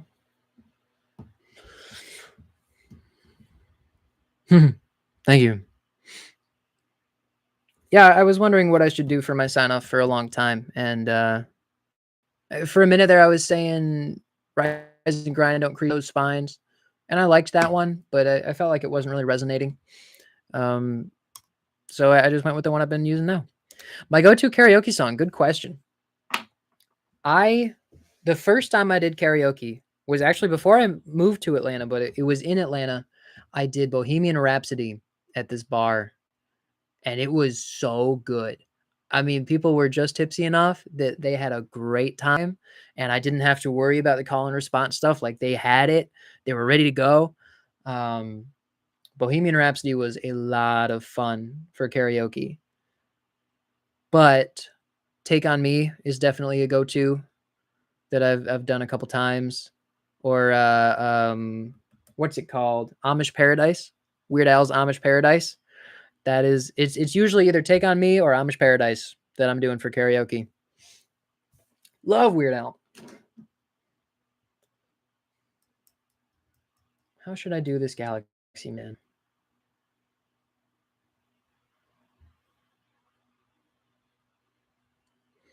Yeah, I haven't seen Weird Al live ever.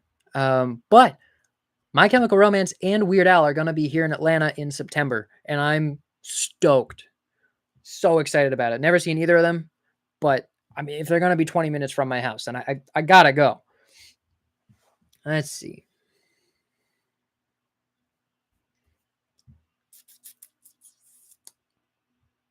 I wonder, maybe I could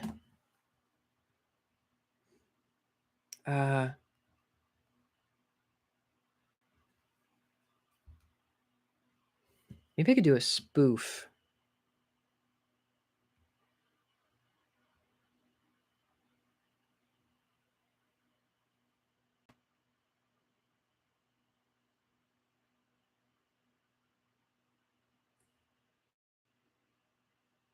Yeah, yeah.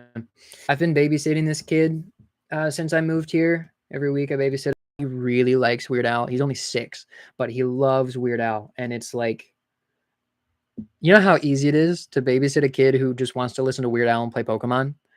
Like, it's so much fun. Let's see.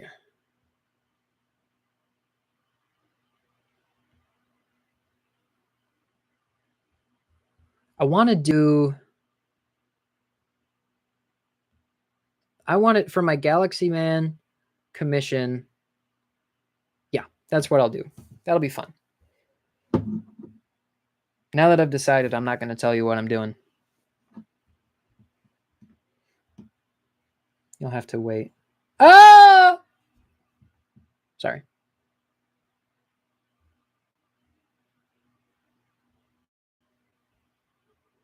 You ever just scream? I have a lot of urges to scream randomly. Probably has something to do with when I was in kindergarten and somebody told my parents that I'm on the spectrum. And they said, "We don't care." And my brain said, "Well, you get it one way or another."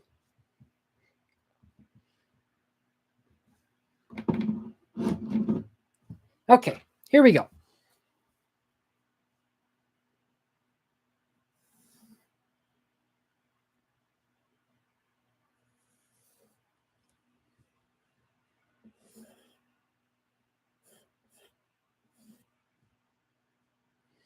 He's got a cape on.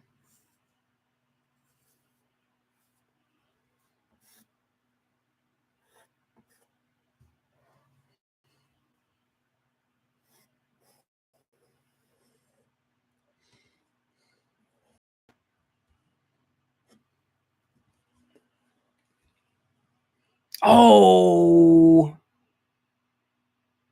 better idea. Better idea.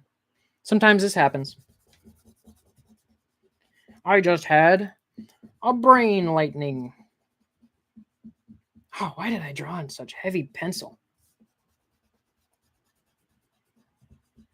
I was like, oh man, Kyle is gonna really appreciate this. And then I was like, oh, you know what he would appreciate more? This other thing. I'll do that.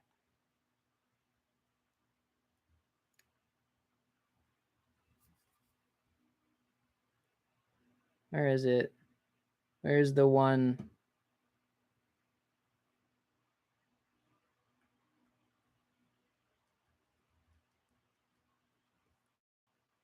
Yeah. Yeah, baby.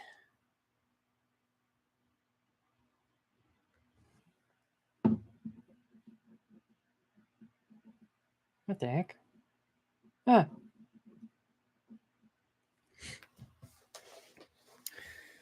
All right. I'm assuming that since we have like the same number of people watching right now, that is probably the same people, and I don't need to repeat myself, but just in case, I am taking commission requests. The money that you send for it will go towards every comic shop in Massachusetts, paying for gas and plane and feeding the cameraman and feeding me. And if I happen to make more than I need for that, then it will probably go towards comic books, but at least you get a commission, right? So check the description of the video if you're interested in that.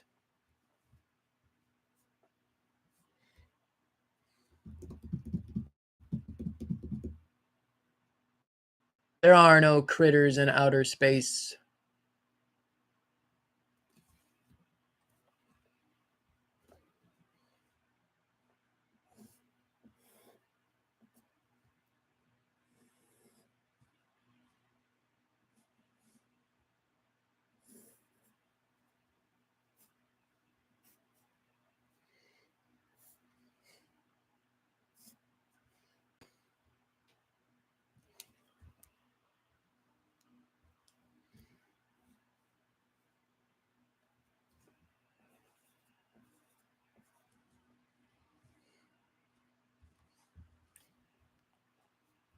I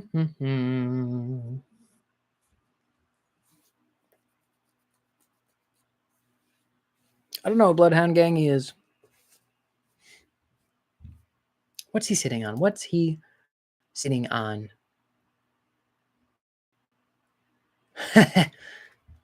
That would be hilarious.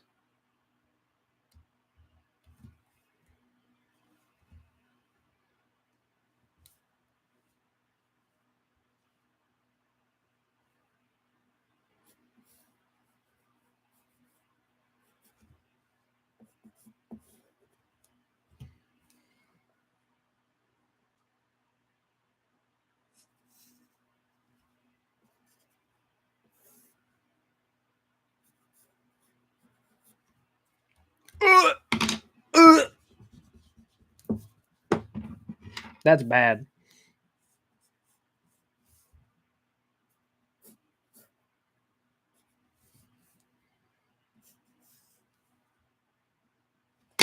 That's also bad.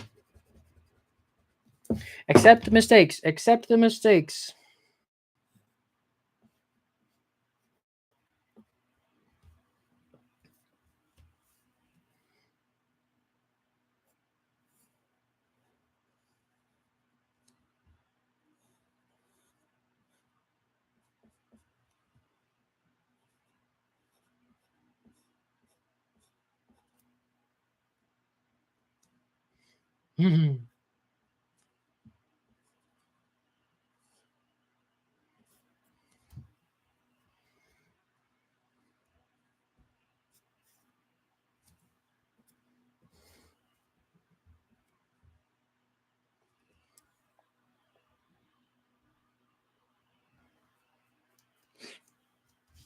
Like I said before, if you have any questions while I'm working on this,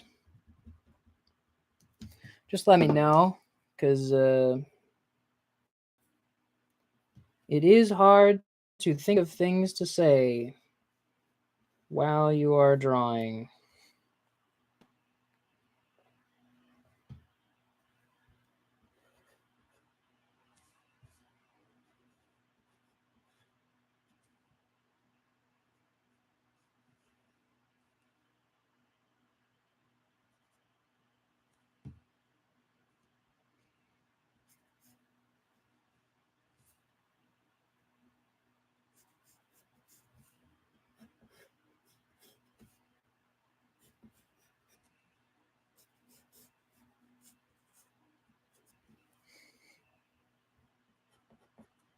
All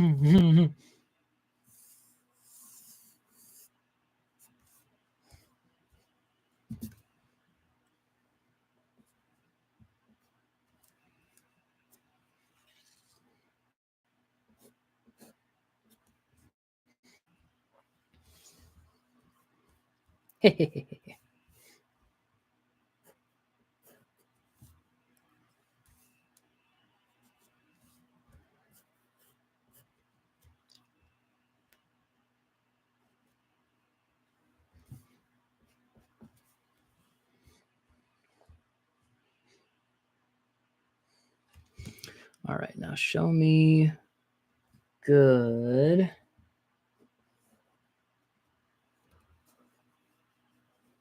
What's Bloodhound Gang like?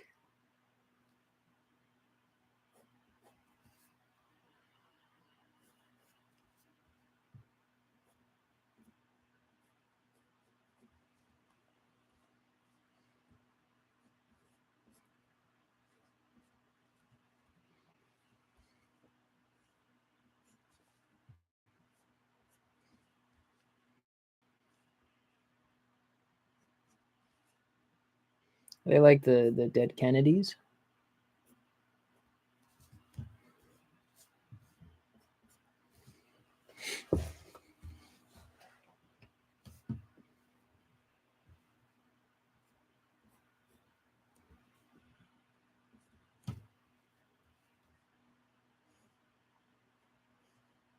Nope, not big enough.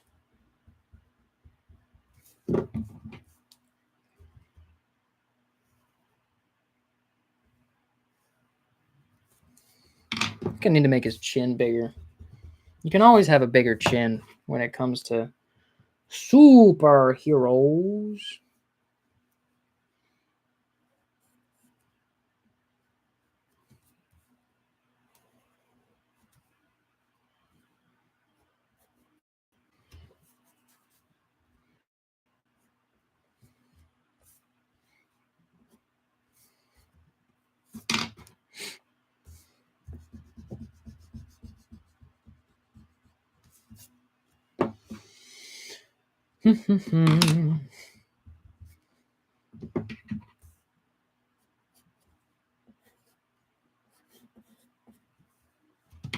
Yeah, that's gonna need to be bigger.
Yeah, this is so stupid looking. It's great.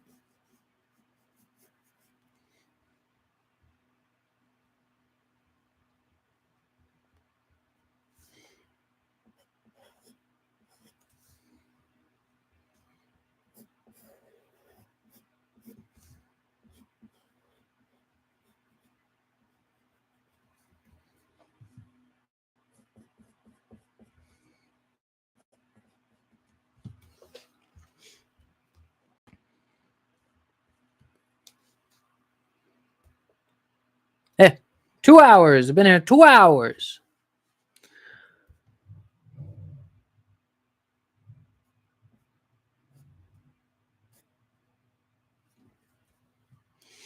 What else? What else? What else? What else? He's got a big old G right there.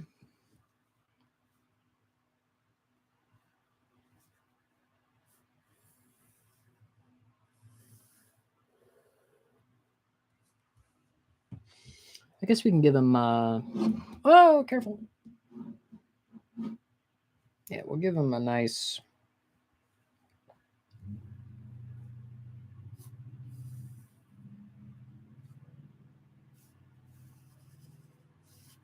Nice little shield. Sorry, I didn't hook up like 2 cameras so you could see what I was drawing while I'm drawing it. I did not because I don't know how.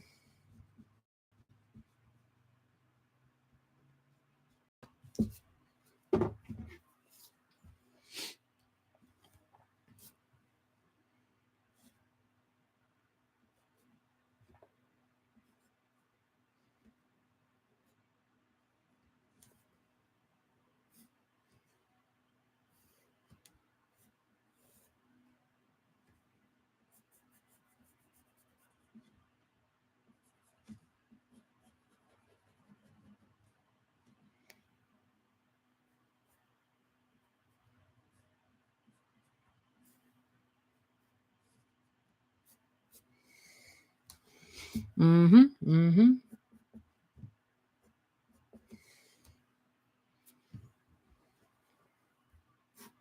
Ah.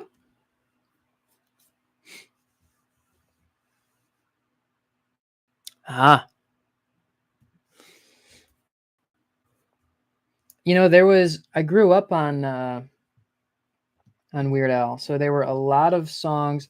I grew up the only music I listened to growing up was Weird Al, and I knew like 2 Huey Lewis and the News songs, and the rest was Christian rock, like Skillet, Switchfoot, Reliant K, Audio Adrenaline, Newsboys, Family Force 5 was a huge one. I mean, like all of them: Hawk Nelson, 1187, Third Day, David Crowder, all of them. So a lot of the Weird Al songs that I heard, I had never heard the actual versions of those songs he was parodying, or even in his like compilations of a bunch of popular songs all at once. I had never heard those songs. So to this day, I will still hear a song for the first time in its original version, and I've only ever heard the Weird Al version. Like the one that goes, "Despite all my rage, I'm still just rat in a cage." I didn't hear the actual song until maybe like 3 years ago when I was like 23. I had only ever heard those lyrics in that melody sang by Weird Al. So Weird Al has a huge influence on me. Let's see. I gotta work on his costume.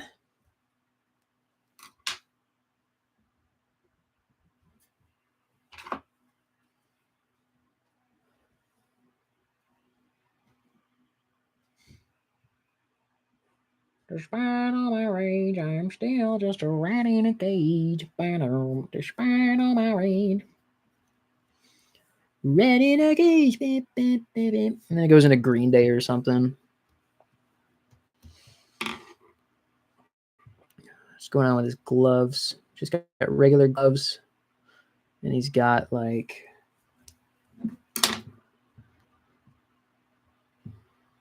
Oh no!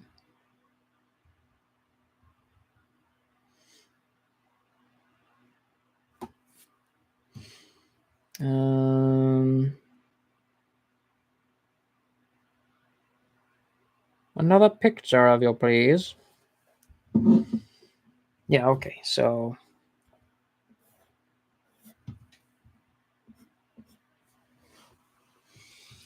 And then he's got big old pointy bit here.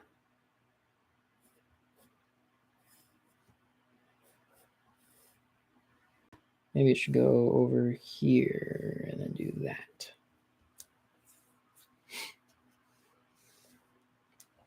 Demon Hunter. Yeah, there was an album I had that was like the top 10 Christian rock songs of the time. It was like X 2005 or something. It had a Demon Hunter song on there. I liked it, but not enough to listen to the band. Pillar was another Demon Hunter adjacent band that I loved. They had a fan made music video of, I think, Frontline with footage from Saving Private Ryan. That was crazy. That's like one of the most influential music videos I've ever seen, and it wasn't even an official music video. It was fan made. Pillar was huge. Demon Hunter. Yeah. Red. I really liked Red as a kid. I saw them in concert when they had their big old machinery on stage with them. Because the only music festival that I've ever been to is a Live Fest in Ohio. I went there like 5 or 6 times. I've seen Skillet. I've seen Skillet probably 7 or 8 times in my life. I mean, they're the best seen the most.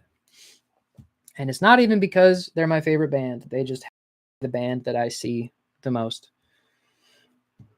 Oh, he's got kind of a pointy cape. Whatever. That's okay. Oh, he's got little ninja things coming out the back of his head? He does! Oh, yeah, baby. We're doing those for sure.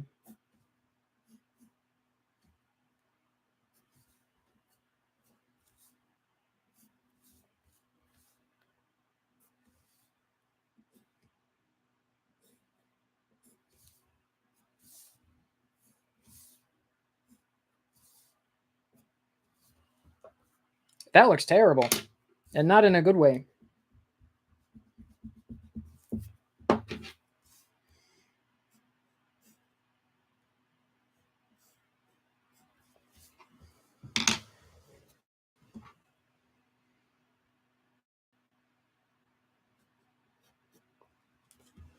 Hee hee hee.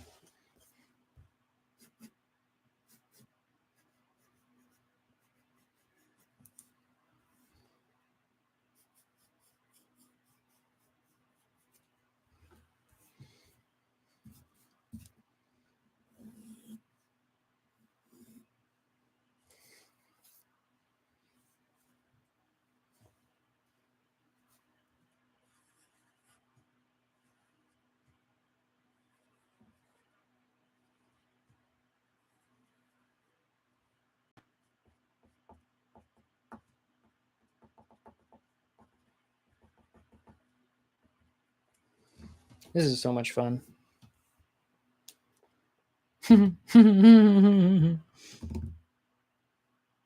So stupid. I love it.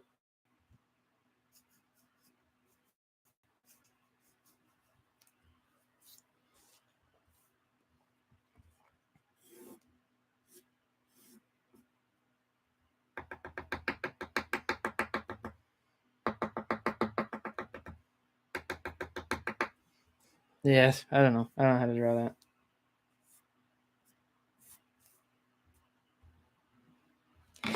Okay. So the first commission was Aztec Superman. The second commission was Magic from the X-Men sending a bunch of kitties to orphans. The third commission is Galaxy Man.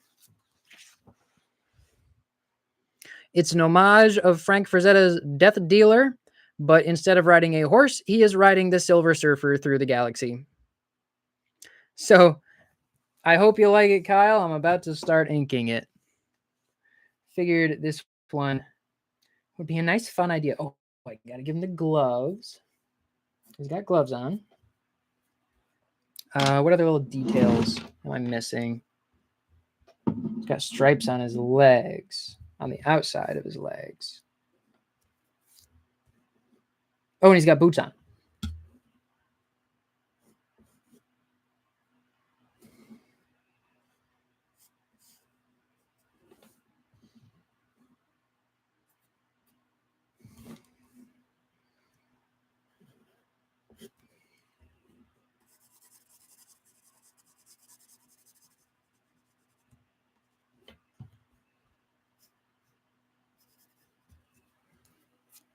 What else? What else? What else? That's all got to be black.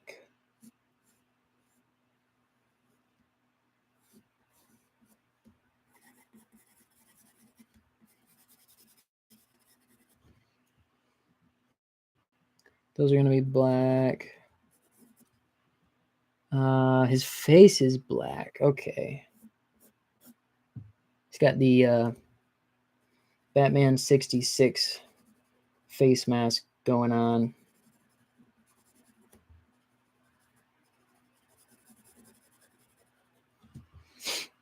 What else?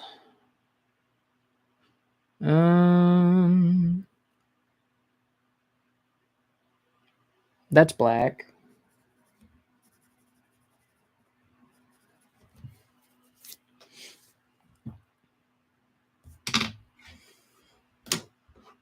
What does Uranus actually look like? Which one has the rings? Is it Venus? Is it Uranus? No. Yes. No. No. It's not Jupiter. Planet rings. What is it? Which one is it? Saturn. Saturn has the rings. Okay. And if I want to make them look good, which I guess I do.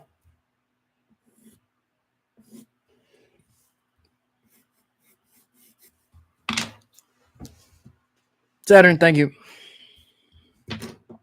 We're down to 8 people. Nobody cares. Nobody cares. All by myself with Johan. How can I make the Silver Surfer look more like the Silver Surfer? He's got a surfboard. Should be pretty obvious. Okay.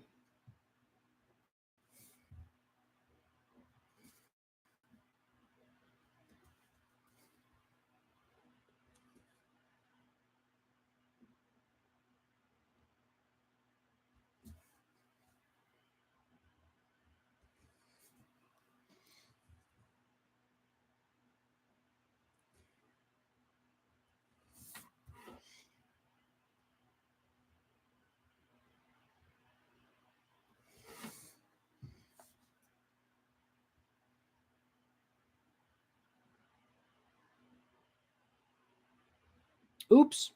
I made a mistake. Too bad.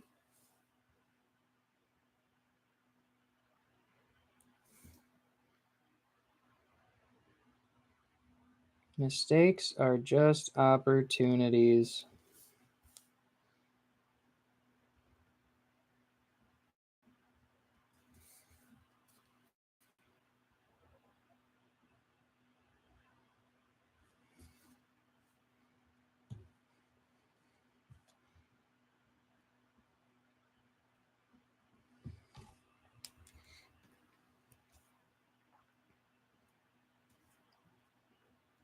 So, like I said in the last live stream I did, I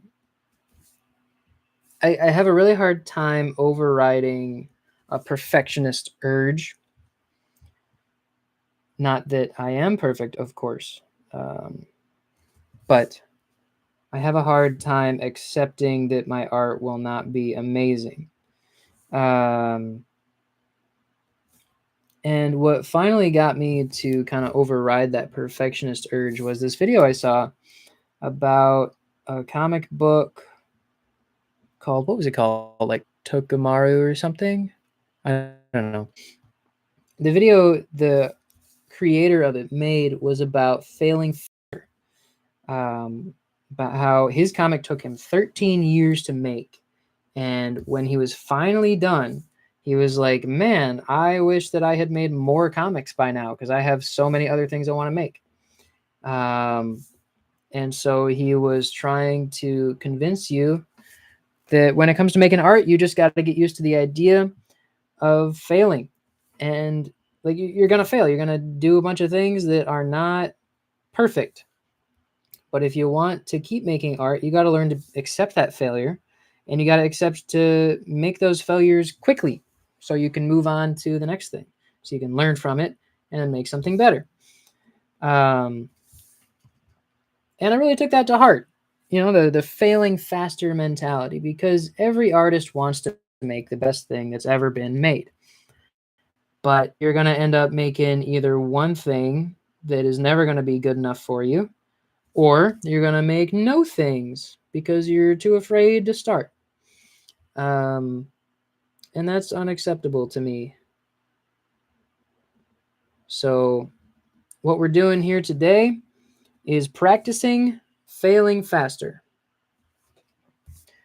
We are making big, dumb art that is not meant to be good. It is just meant to be fun. And like I said at the beginning of this video, the most fulfilled I've ever felt towards my art has been the stupid art that I've made. It was not meant to be good at all. It was just meant to be fun. So that's what we're doing here today. We're trying to get back some of that energy of just making fun art.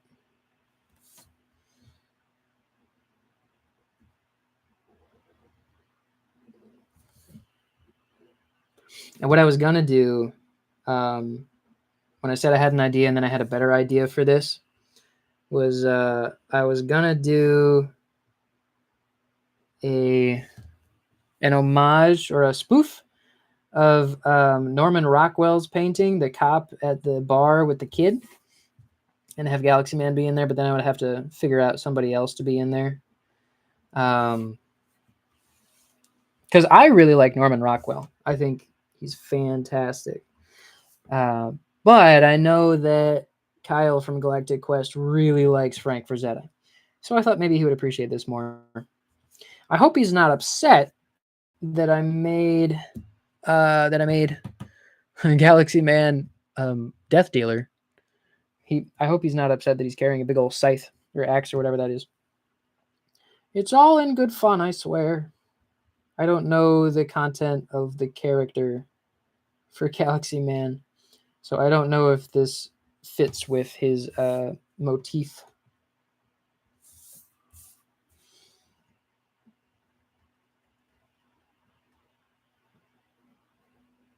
Nice, strong lines. Can't have no sketchy looking lines when you're inking.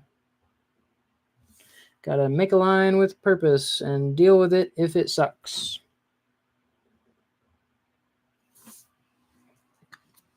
Actually, use a Sharpie for that, because it's in the foreground.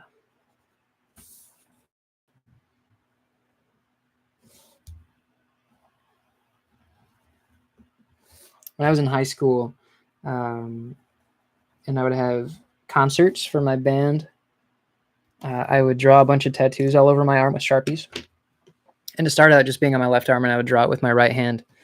And it'd be like jellyfish, roses, things like that, you know, things that look pretty from afar. And then eventually it got to the point where I was drawing with my right arm on my left arm, and then I would look in the mirror to draw on the back of my left arm, and then I would even use my left hand to draw all over my right arm, and even in the mirror backwards with my left hand, my non-dominant hand, on the back of my right arm. So for a couple shows there, both of my arms were full sleeves of just Sharpie tattoos. It was fun. A lot of work. It would suck when I would put like hours and hours of work into it, and then it'd be like half an hour of show, and then I would go home and try really hard not to let my Sharpie tattoos rub off on like my pillow and stuff. I think a couple times I even just chose a hoodie that I didn't really care about and wore it to bed, and I would just accept that it was going to be covered in Sharpie on the inside.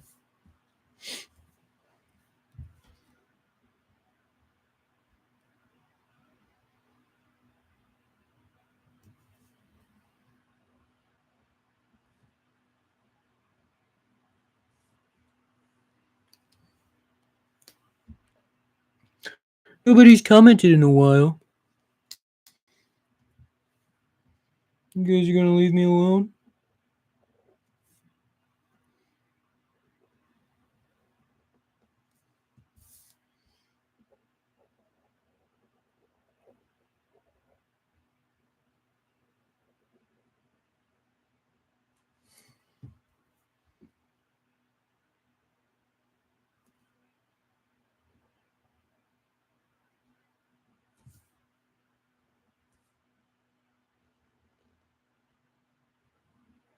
Down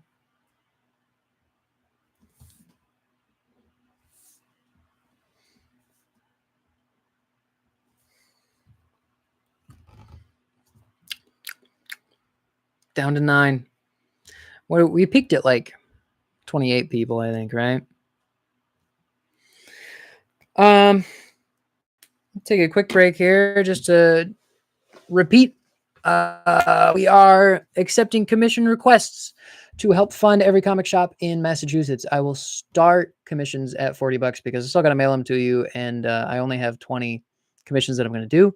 So if I did commissions for everything like $5 or $10, it just wouldn't work out. I'd be here all day and make no money. So if you want to spend $40 or more on a commission, it will go directly towards every shop in Massachusetts. A couple people have spent more than the minimum, and that's fantastic. It's going towards gas, going towards a flight, going towards food for the cameraman, and food for me. This trip is, I think it's a little bit cheaper than Georgia was. I had to pay for my camera guy's plane ticket to get down, which was only like $100 because he flew Spirit. He's a champ. And then I paid for his food, and it was like $300 for gas. Massachusetts is like half the cost for gas, but the plane ticket was like twice as much. That's the cheapest one I could find. And if I can pay for my own food, that's fantastic. Every time I do these trips, it's a loss for me because I don't get insurance. I don't get paid time off or anything.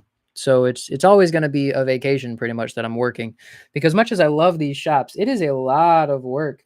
I am always surprised how exhausted I get going to comic shops. I mean, when you hit 11 shops in one day, it makes sense that you would start to get burned out. But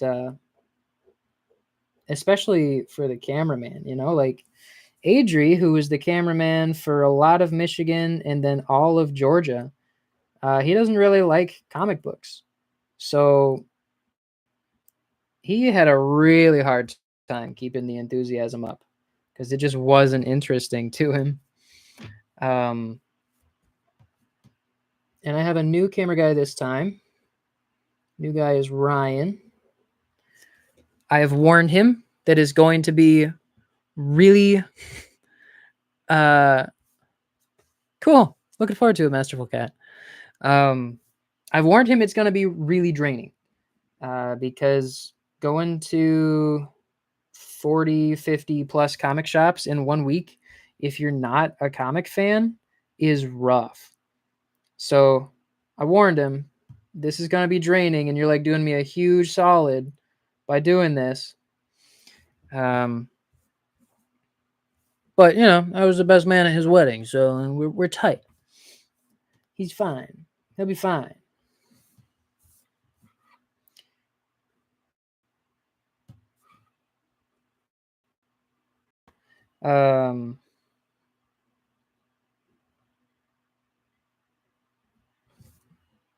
Georgia was especially rough because I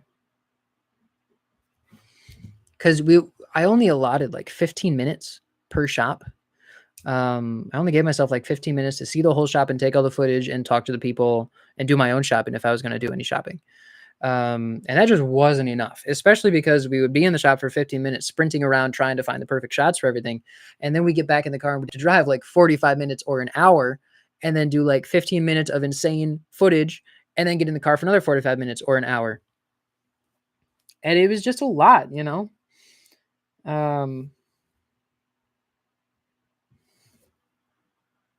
It felt so hurried. And then every time we were in the car, I would just feel like, oh man, I gotta hurry up and get to the next place because I'm already 20 minutes behind or whatever.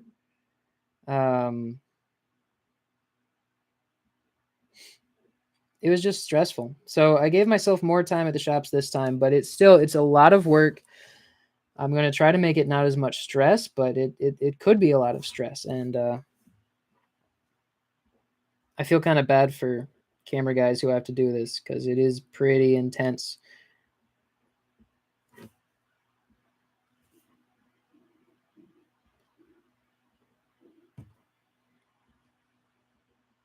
What was the point of that?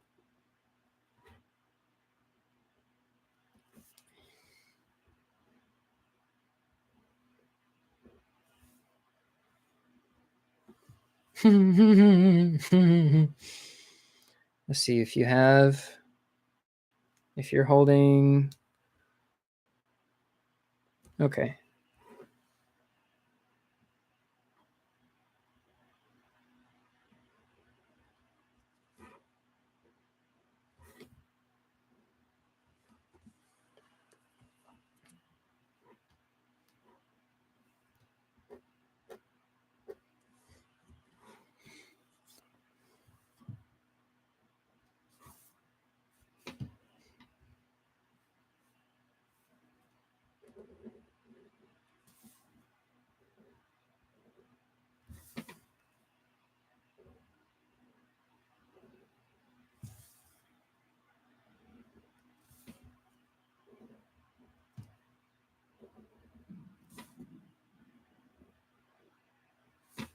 Woo!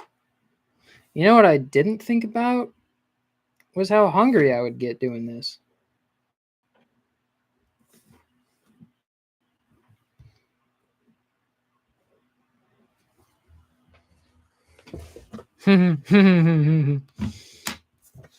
Is progress.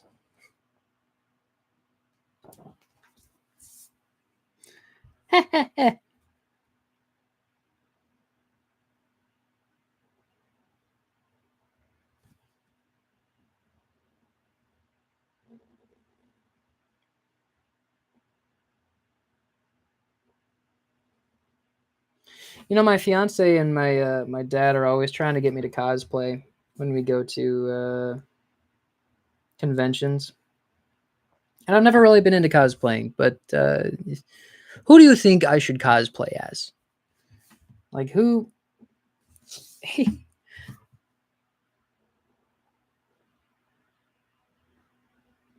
For a while there, I thought maybe Matt Smith's Doctor Who. Um, but I don't know. It just seems like a lot of work. And when I go to conventions, what I want to do is I want to look at the comics. You know, it's all about the comics.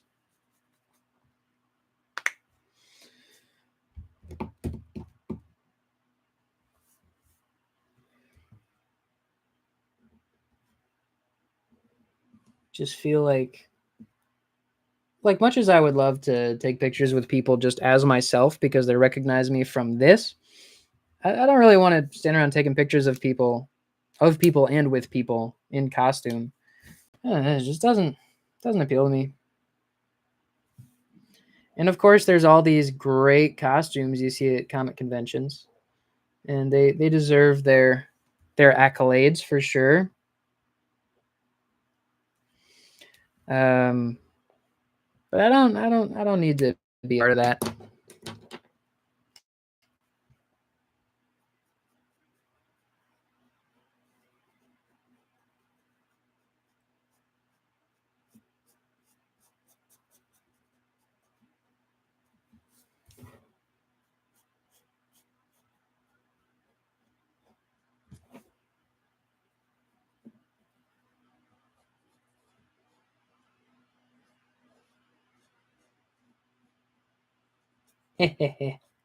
Almost done. Almost done with Galaxy, man.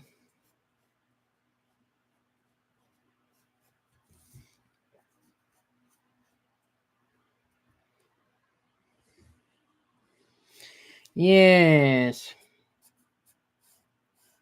Very Galaxy, very man.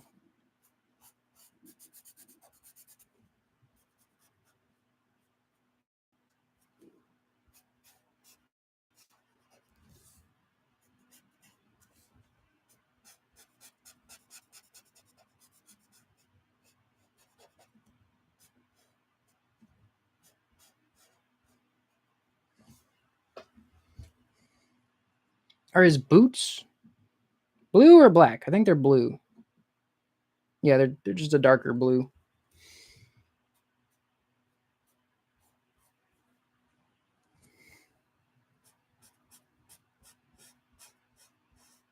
Oh, I colored in the wrong stripe. Ooh.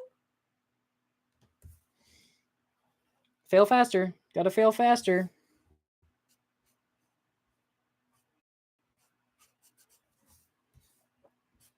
Well,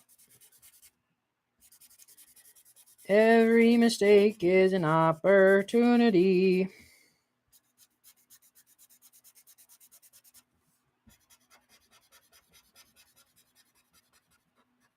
It's a good thing I'm not really obeying any sense of physics or form here, because if I was trying to do that, then I would have been screwed. Oh, you know what? I didn't put any folds in the cape here.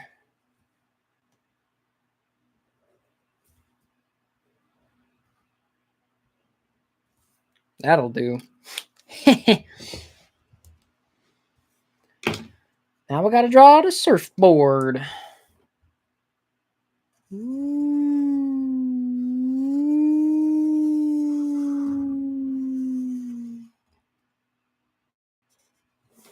Y'all, I'm really excited about Fantastic Four. I think it's going to be awesome.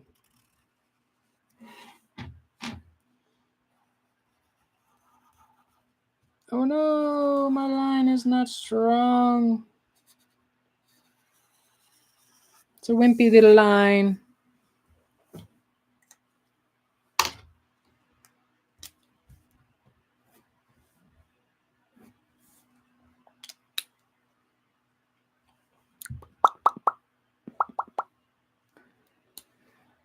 So hungry.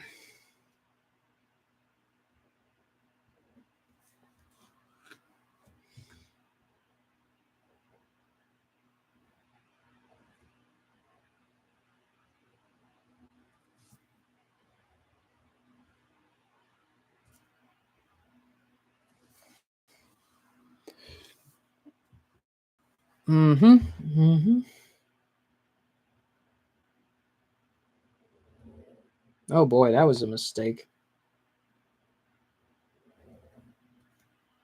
That's okay. Yikes. Yikes, that's bad. Woo! You know, it's one thing when you're trying to make something stupid, but when you're trying to make something just be a firm line and then it isn't, that's a bummer.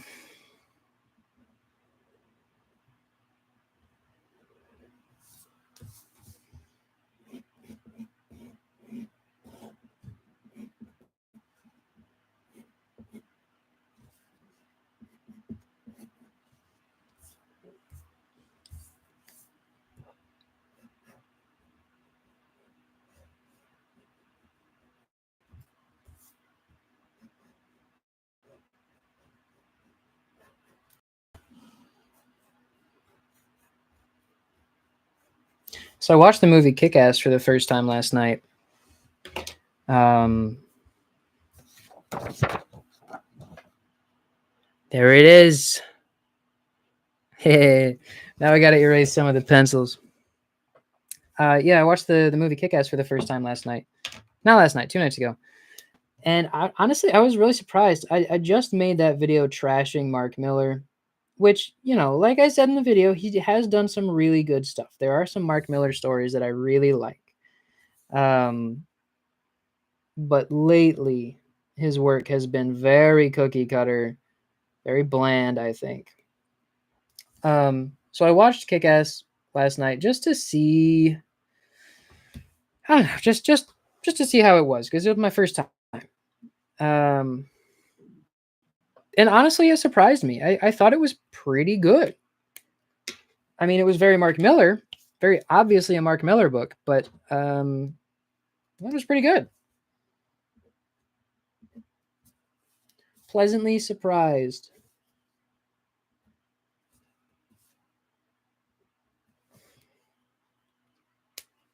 Let's erase some of these lines now.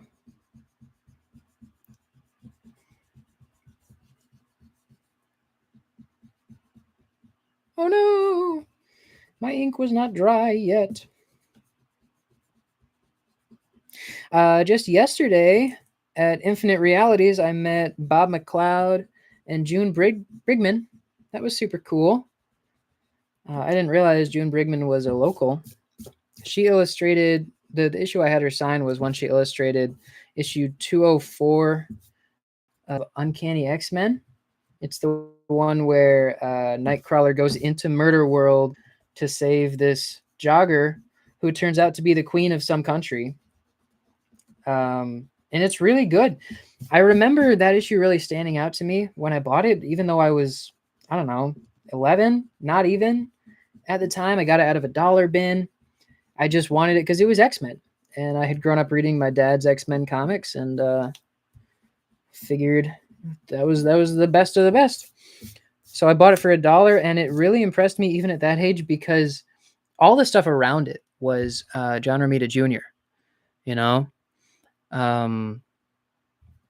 And at the time, John Romita Jr. had not sunken so far into his style, which I think is just kind of being lazy and drawing the same face over and over and the same poses over and over.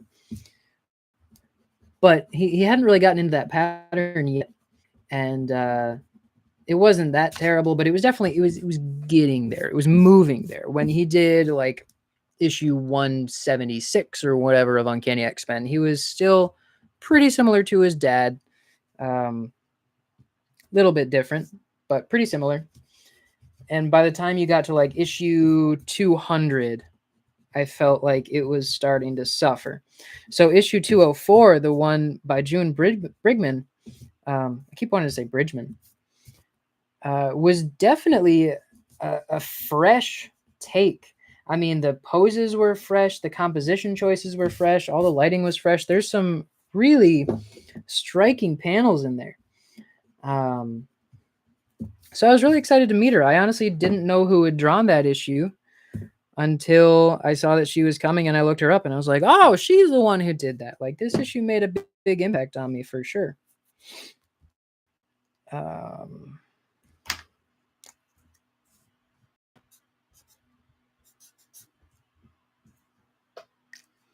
This is number 3.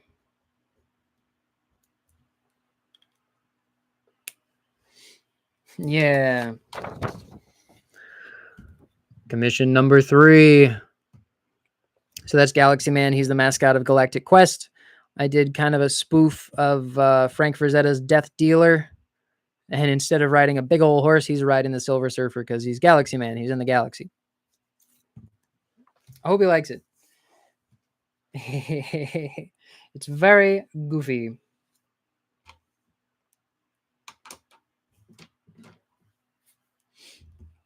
And like I've said a few times so far, I am not an artist. Just doing this for the fun of it. And I'm hoping that y'all see some sense of novelty in having a small-time comic tuber draw your commission.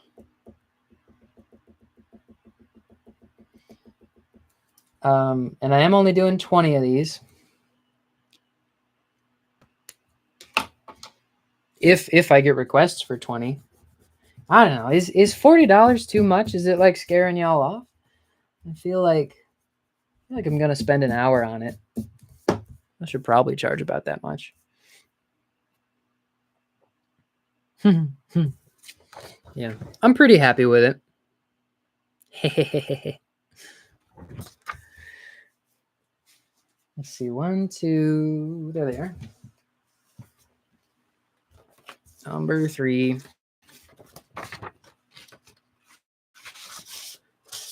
Now I'm gonna check my email, see if anybody else has sent any commissions, see if anybody else has sent any donations that I can say thank you for. Oh, Kyle, I was working on texting you back, and then I got distracted by like 8 things. I'm gonna finish that really quick.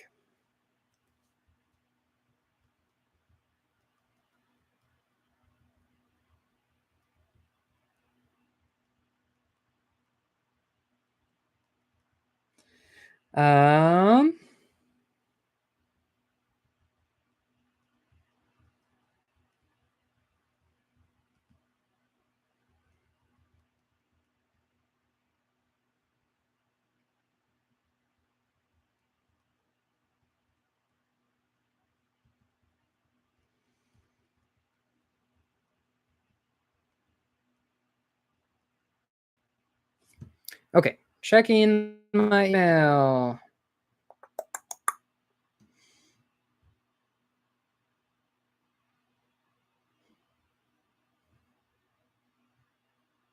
Whoa.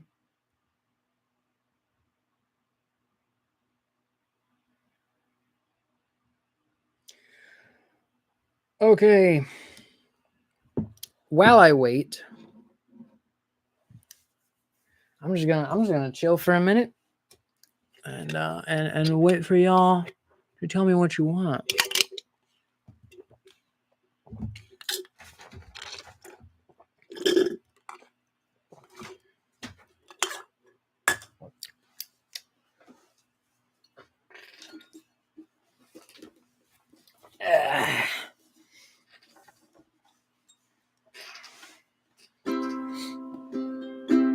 So if you're just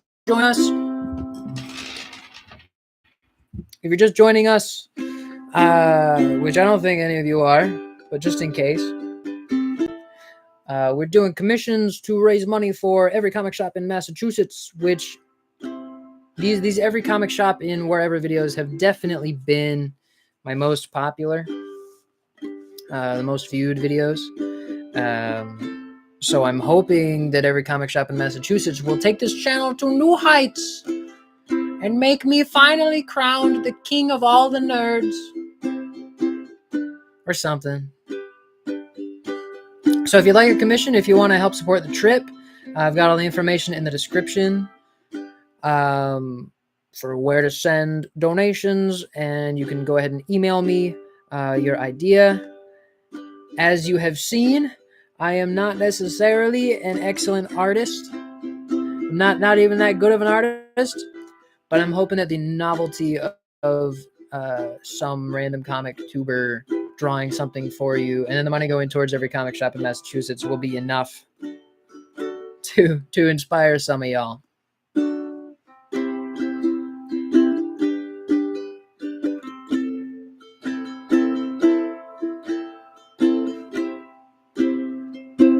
And in the meantime, I will field questions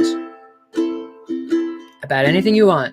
Ask me anything. I'm a random guy who wore a red hat for a while, and now I wear an orange hat. Actually, I would really like to get my Coke hat fixed before I go to every comic shop in Massachusetts, because I feel like it's iconic. And this hat is great. I think I got it for like $3. It's the trucker style that I like, but it's not as iconic, you know. And like I said in one of my videos, I did go to the world of Coke finally.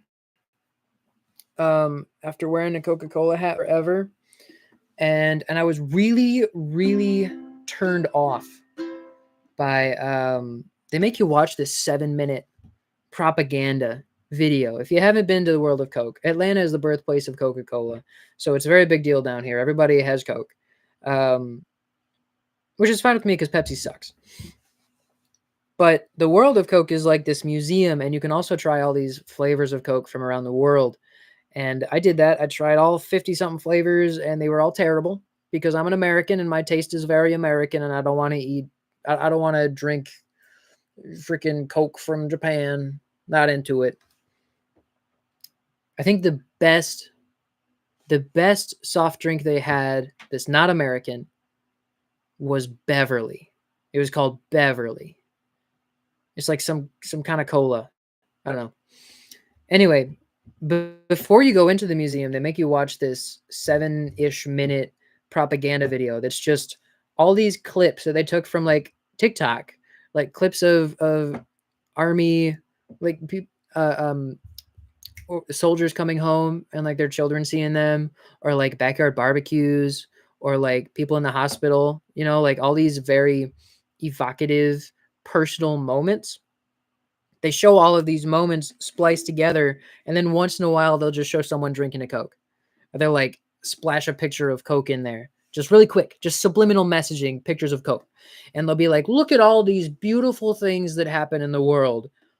That's because of us. That's because of Coke.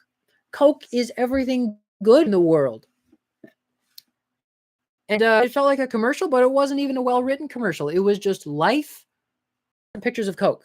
Like, it wasn't Coke in this situation enables you to enjoy life better. It was, here are some situations, and also here is Coke, and we're just gonna cut and paste them together. And that was so gross. I thought that was disgusting and propaganda in its lowest form. And it really turned me off. And then I was grumpy the entire time I was there. All I want to see is like old products. I want to hear the history of it. I want to see the names. I want to see how it's moved and how it's spread across the world. I don't want to hear about how it's the most important thing ever and how it makes life better. Like, I'm already drinking Coke. I'm already here. I'm already spending money on my ticket. I know Coke is good. You don't need to convince me that it makes makes birthdays better and it makes people returning home from war better. Just felt gross.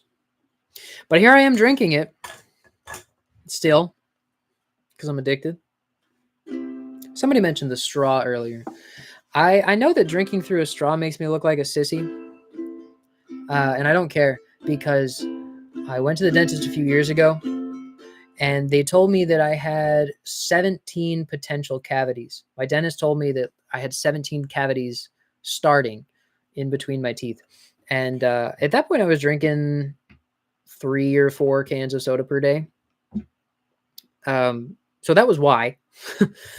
But they told me that I had to cut out soda entirely, or at least if I'm gonna drink soda, I have to do it while I'm eating a meal, or has to be with a straw, because then it avoids your teeth. It just kind of goes straight down, right? So what I did was I started drinking with a straw, and I drank the same amount of soda. I didn't cut back at all. And then I went back a year later, and they were like, wow, yeah, your teeth are healing. This looks way better. You're doing a good job. And I was like, sounds good. I have cut down recently because sugar is just bad for you, and I'm getting older. But whenever I drink soda, I drink it through a straw. Try not to let it touch my teeth.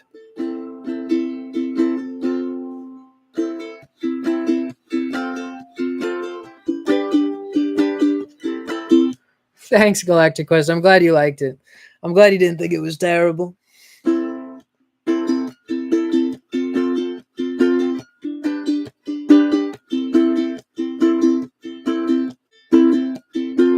I watched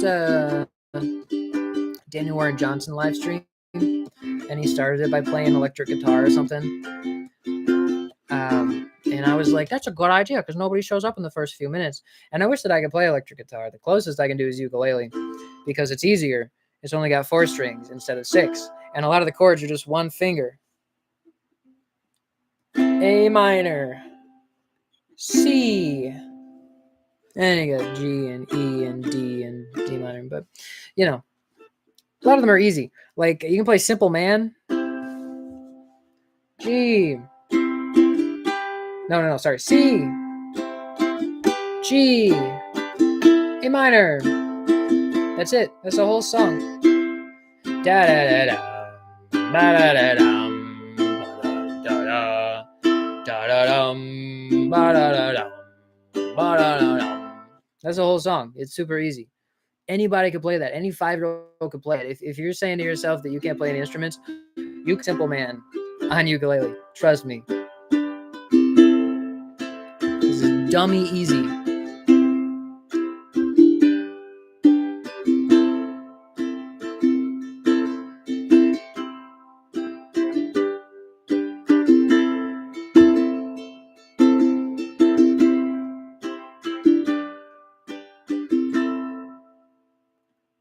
Mama told me when I was young, come sit beside me, my only son, and listen closely to what I say, and even do this, it'll help you some sunny day. Oh yeah, da da da da da da da. Now I'm losing viewers so fast. Woo! Honestly, I'm a little surprised that I haven't had more requests. Like, I know I'm not that big of a deal, but man, This is a piece of history. This is a piece of comic lore in the making, you know? If you wanna if you wanna if you wanna start collecting Kurt Williams every shop in blah blah blah state commissions, you gotta start now, you know? I'm only gonna make these while the video is on. I ain't making them after this. When I started my last music project in Michigan before I moved, I made collectible stickers and I would draw each one and it would say like my first show, my second show, my third show. And I was like, it's not a big deal if nobody gets the first show because they don't know collectible. And it's not a big deal if nobody gets the second show sticker because they don't know who I am. And I was hoping that by like the fifth or the sixth show, people would start catching on and start buying, not buying, they were free, start taking the stickers, start collecting them. But nobody ever did. So I guess that means that I wasn't very good. Hey, what up, Heroes for Hire? Yo, Heroes for Hire interviewed me a while ago. The first time I ever been interviewed for comic stuff. That was really cool. I had a great time. How do I find the Star Wars universe comics? Enjoy the movies and some of the shows, but have not heard much from you on their comics. I haven't read any of them. I haven't read any Star Wars comics by Marvel. Definitely none of the new stuff. I bought one issue of, I think it was War of the Bounty Hunters, because it was Boba Fett on the cover drawn by Steve McNiven, and I just thought it was a dope cover. But yeah, I haven't read any Star Wars comics. It's just a franchise that I haven't bothered trying to get into. I guess it feels kind of inaccessible to me. I don't know where to start. I hear good things, but considering it's not only Marvel mainstream, but also Disney mainstream and a huge franchise, I can't help but be skeptical that it's going to be bland. Actually, I did really like the few issues of Star Wars written by Jason Aaron and drawn by John Cassaday and colored by Laura Martin that I've read. I did like those. Those are good. But I mean, Jason Aaron and John Cassaday, right? Like, it's going to be great. Real bummer about John Cassaday. Whoop!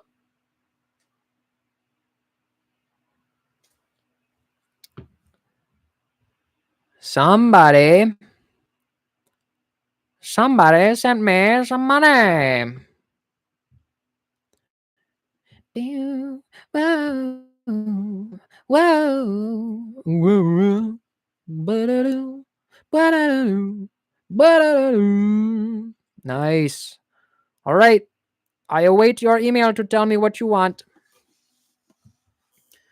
Best Star Wars was at Dark Horse. Yeah, I saw that Dark Horse published them for a while, and I haven't read any of those either.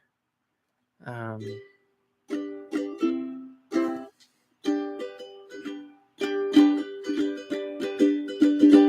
bet the chords for Freebird are really easy.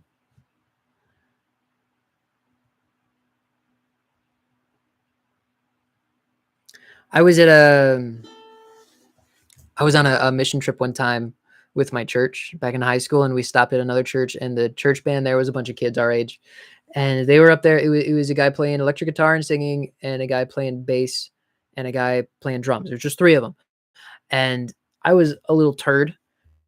I play Freebird, and they freaking did. They dropped everything, and they just played the most stellar rendition of Freebird I've ever heard. Like I had not even heard the song fully. I just knew of it as a joke. And they were like, "You got it, dude." And it was sick. They were so good. I was like, "Oh my goodness, I should not have said anything, but this is amazing." Like, he's got that insane guitar solo. He hit every single note. All right, that doesn't look too bad. If I leave here tomorrow. Nope. Yeah.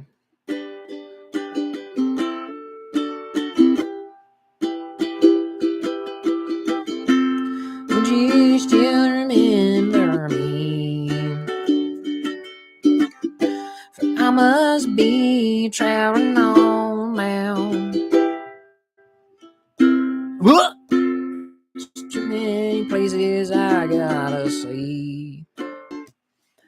Hellboy, not enough. I have a few volumes that my friend gave me, but I pretty much exclusively collect trades when they're cheap, right? Like especially at Motor City Comic Con. I shouldn't say anything because I'm gonna go there this year and I want to make sure I get all the cheap stuff because that's why I go.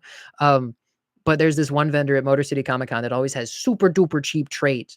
And so like most of the trades on my wall I got for $2, $3, $4. Um, and they never ever have Hellboy. Nowhere I've been that has cheap trades has cheap Hellboy trades. They're always full price. And I know that I can get so many comics for at least half off, if not more, that I feel like I have to really want a comic, like really, really want a comic to spend full price on it. Because there are so many other comics that I also want that are cheaper. So I haven't bought much Hellboy because I never see it for cheap, but I really want it. Not enough to buy it for full price yet because there's so much of it. I feel like if I'm going to spend full price on Hellboy, I want to get like a deluxe edition. Like I want to get all of it at once. Or I will just collect each individual volume as I find them for super cheap. Yeah, the omnibus editions. I would get the omnibus editions of Hellboy. Or like Dr. Nose has the monster sized Hellboy omnibus or whatever. I think that's all of the main Hellboy stuff, but I'm not sure. I don't know much about Hellboy. I just know that he's good. I know Mike Mignola is freaking great.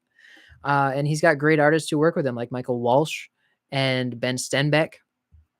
So I'm really looking forward to reading Hellboy. I just can't find it for a price that works for me. I'm not rich. I've got all these comic books here, but I've been collecting these since I was 8 years old.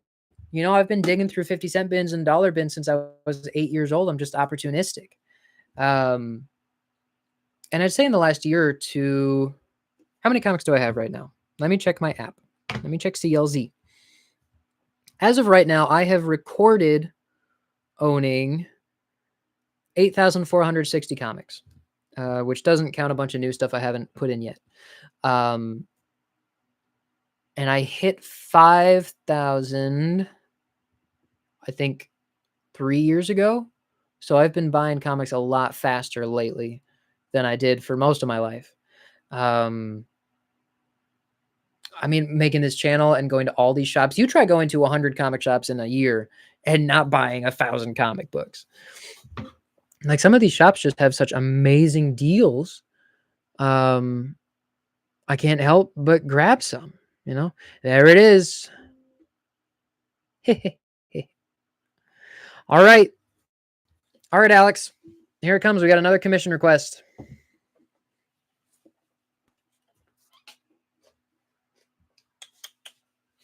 Just to reiterate, for those of you who are new, what we're doing today is we're making commissions to help support my Every Comic Shop in Massachusetts trip. I'm going to 55 comic shops next week. So right after Free Comic Book Day, I'm going to fly out to Massachusetts. And it's not going to cost too much. I think it's a little bit less than every shop in Georgia cost because we don't have to pay as much on gas. Pay as much for gas because it's like half the miles to get all over Massachusetts as it was to get all over Georgia. So it's a little bit cheaper, but I do still want to pay for my camera guy's food because he's doing me a solid by taking all this footage. It's very mentally draining to be the camera guy for this. So I want to make sure he's taken care of. We're paying for all the gas. Had to pay for my flight. If we manage to pay for all of it and I get extra money for commissions, then I'll probably put that towards comic books for my collection. I figure it's more acceptable to do that this time since I'm actually making something for you. Whereas last time I was just asking for donations and it didn't feel right to take your donated money and spend it on comic books. So what we're doing today is commissions. And I've already done three commissions so far. Here's the first one I did. It's Action Comics issue 1, the cover. It's a spoof. I've always really liked the Mayan aesthetic, but I don't think I captured it here. I think I started out on the right track and then I just didn't follow through, but I still think it's cool. I think it's goofy. And it's certainly one of a kind. So that was the first one that I had prepared before we started. The second one I made for Sentinel Comics. because Hunter is a buddy. And there it is. We got Magic from the X-Men ushering a bunch of kitty cats to the orphanage. And Juggernaut says, "What are you doing with my kitties?" That one was a lot of fun. It felt like pretty heavy Scotty Young vibes. Scotty Young is amazing. And then the third one that I did, that I just recently finished, is Galaxy Man for Galactic Quest. And it's an homage to Frank Frazetta's Death Dealer, but instead of riding a horse, he's riding the Silver Surfer. So that one was a lot of fun too.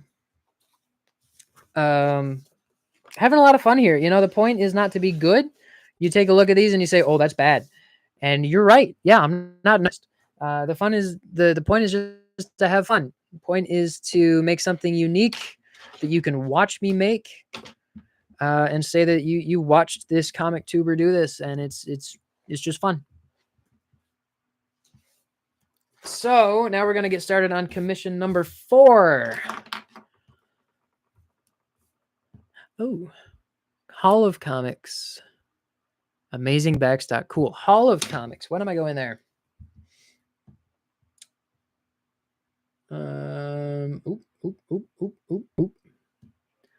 Hall of Comics is the first shop that I'm visiting Wednesday, May 7th. It's the first shop I'm going to because they open early at 10. So yeah, looking forward to that. Alex wants Wolverine, pile of dead dudes while smoking a cigar. Classic. All right. Thank you very much, Alex. Can't get my phone to stay up.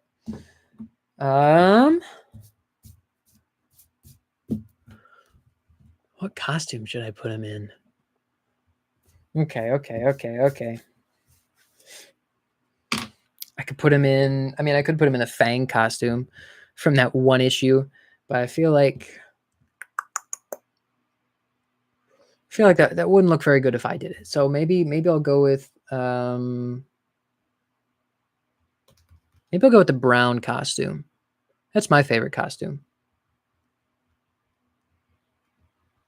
Now that I'm coloring it. Yeah. Yeah, brown costume is classic.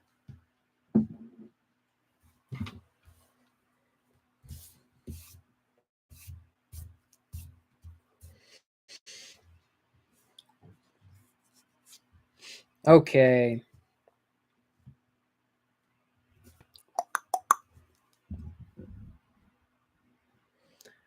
There we go. Starting commission number 4. How do I want to do this?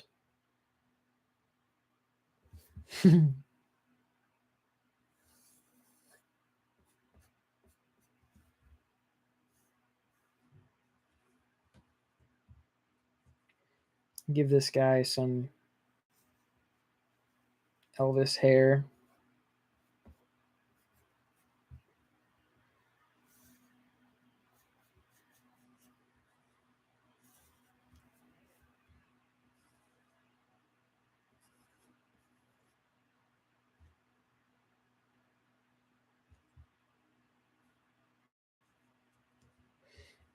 Give this guy a mohawk.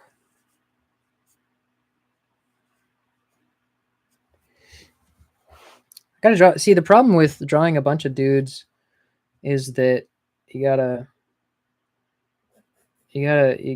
draw a bunch of dudes. The problem with drawing a lot of dudes is you gotta draw a lot of dudes.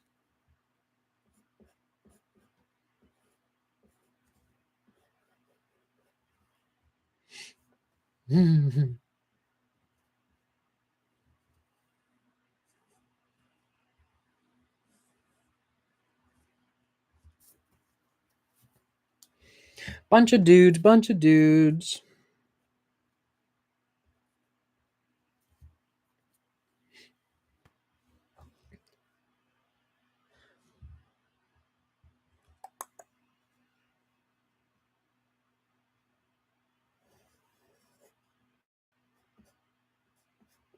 Hey, what do you guys think about Department of Truth?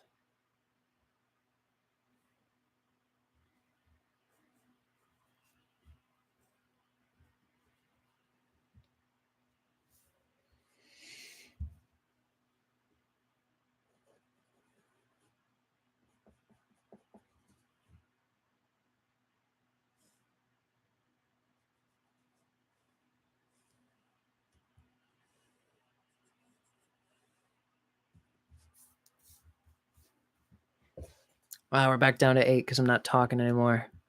Sorry. Got things to do.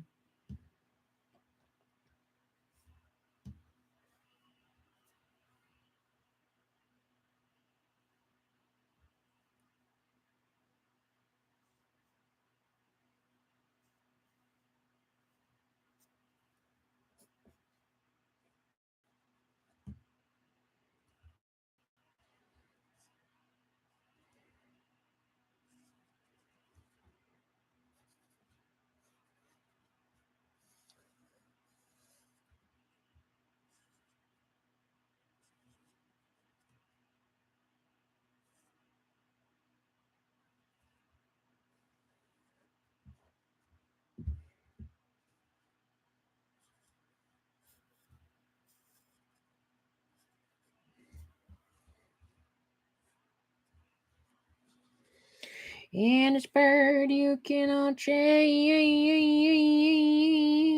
Well, oh, I can't change.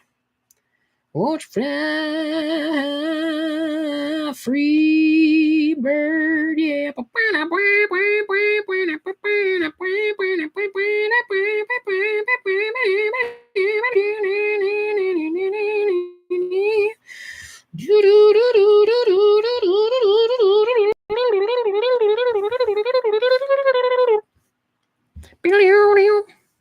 You know, it always bugs me when you have when you have opportunities for a lot of detail like this in a comic. And we've seen artists do a really good job, right? Like we've seen Jim Lee and John Byrne really put in the hours to making drawings with lots of details where like Wolverine is standing on a bunch of people, you know? We've seen artists put a lot of detail into that, put a lot of hours into that. So it really bothers me when you see artists just not put effort into it. Like they have this big old landscape and they put in a little detail here and a little detail here and a little detail here, and they expect the colorist to do all the work. I think that's lame. So I am going to do my job and I'm going to draw every single dude.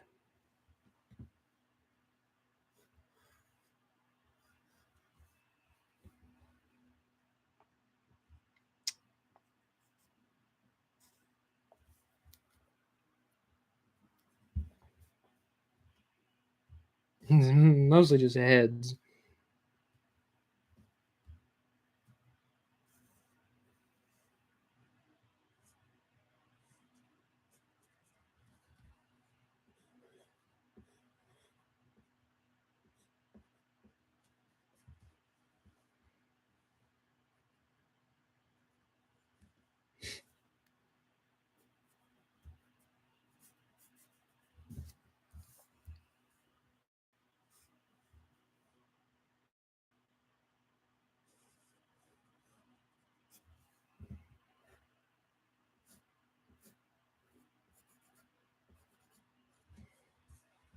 Here's how it's going so far.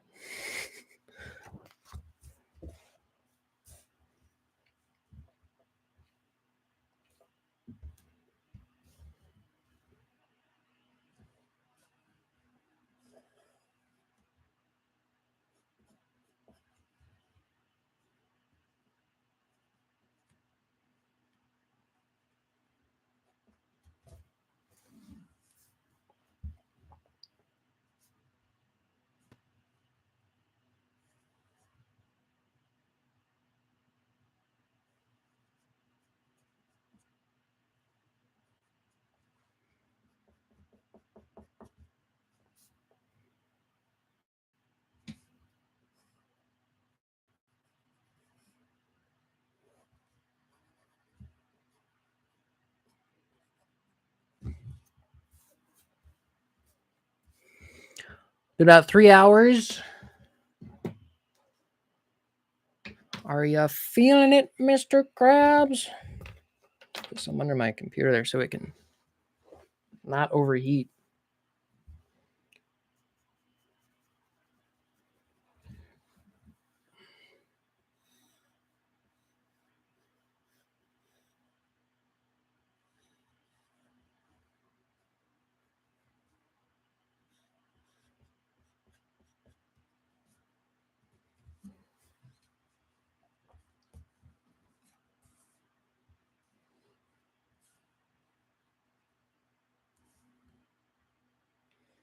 feels very Dilbert. I like Dilbert though. Dilbert is a good feel to have.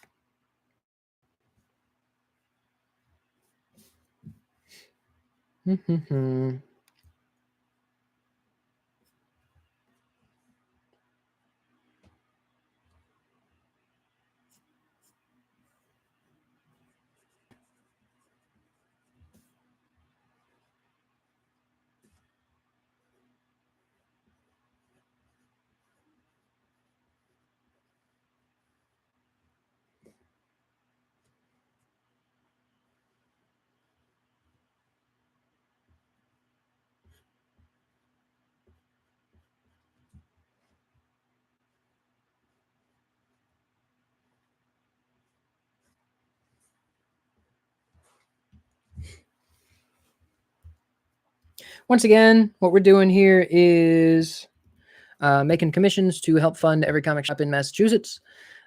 Um, if you would like to see a comic tuber draw a commission for you that is bad because I am not an artist, then please feel free to send me an email. My email is in the description below. I have made 3 commissions so far, working on number 4 right now, and it's Wolverine. I like Wolverine. He's one of my favorite characters for sure. What do people look like?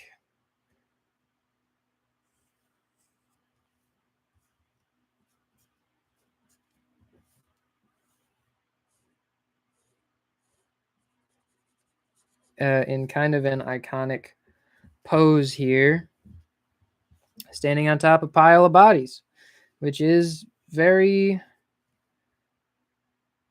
very Wolverine for sure.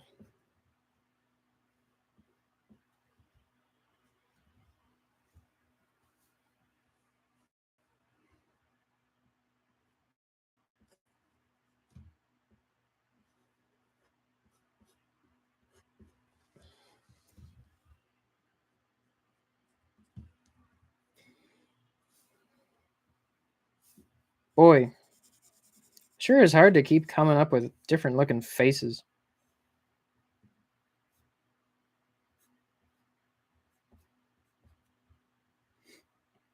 Especially the hair, you know?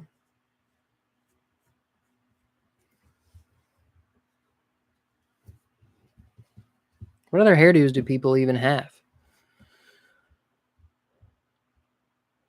Jerk.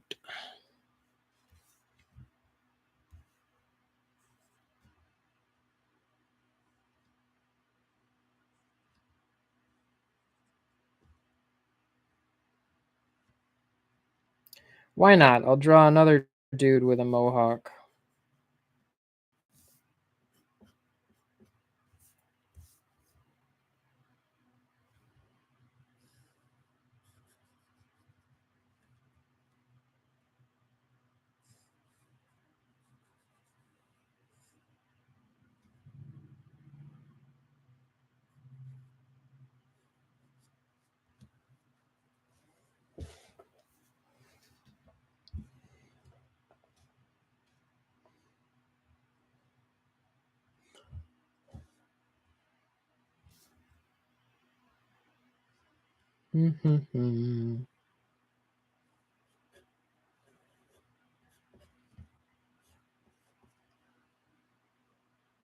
Some people are bald. Oh, trust me, I've got a lot of people on here already.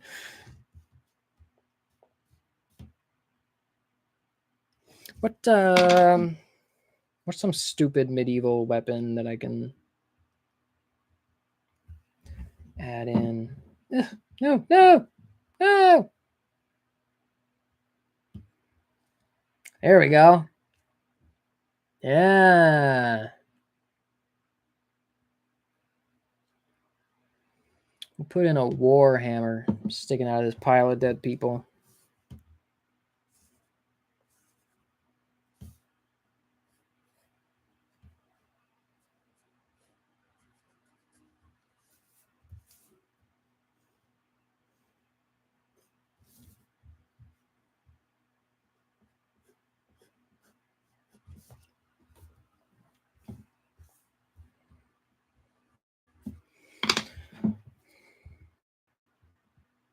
Need more people ideas. Beards, long hair. I guess, yeah, I haven't really done anybody with long hair.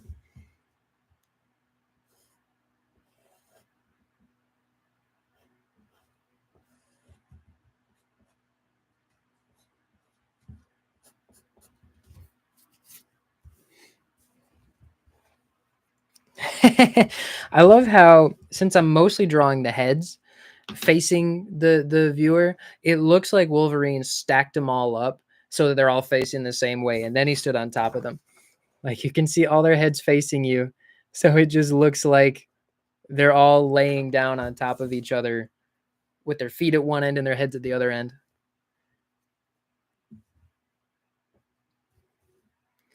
Do do do do. People.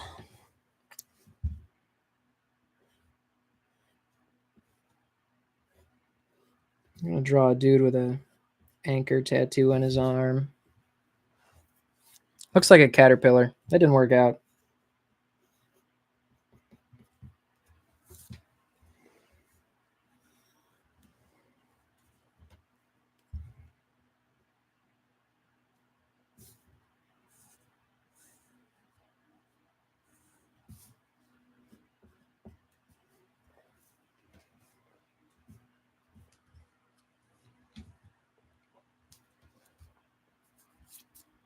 Looks lopsided.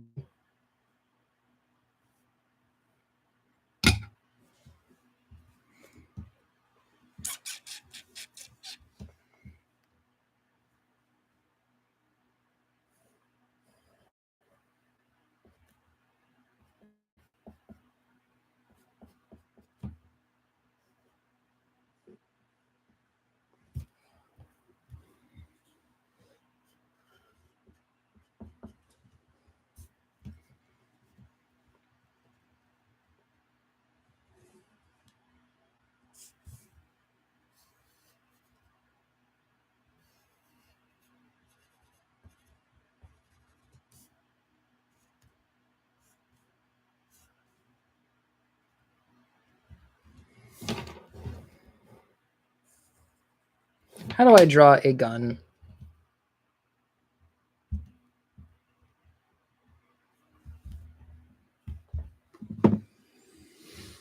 Yeah, that'll do.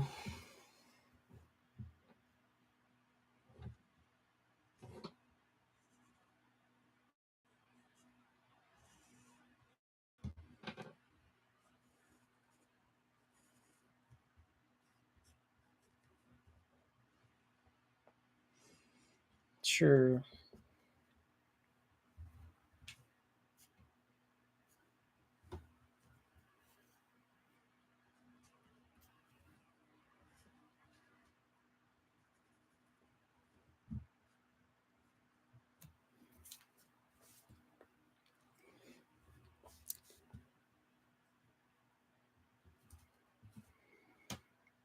What else? What else?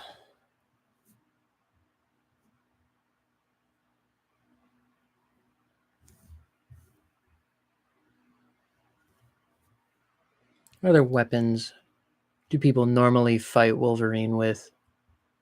Oh, I could put like a.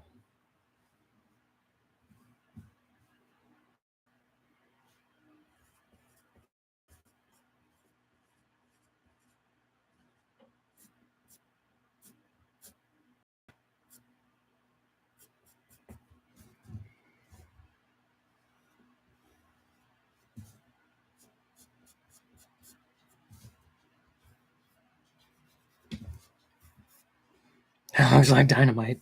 That does not look like what I thought it was going to look like.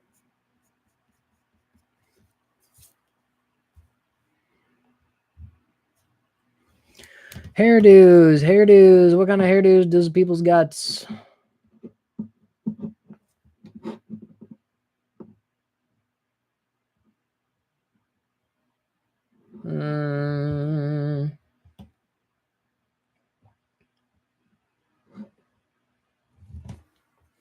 Draw another bearded guy, I guess.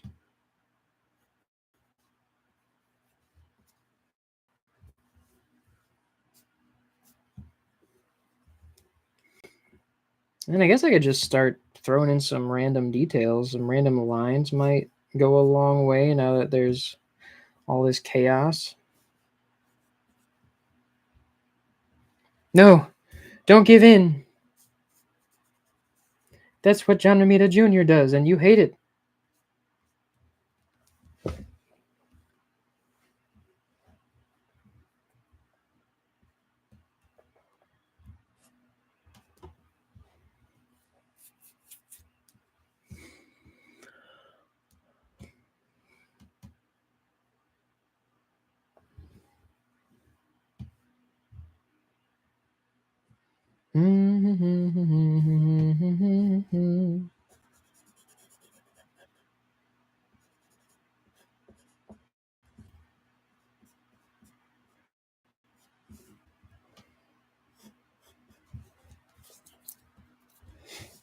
What else? What else?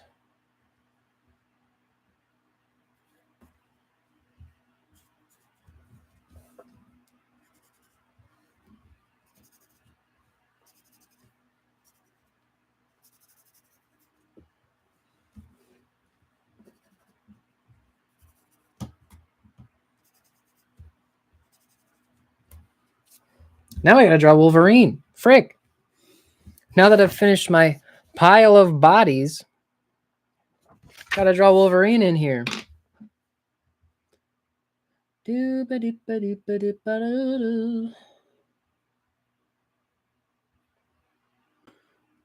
Wolverine. Mm-hmm.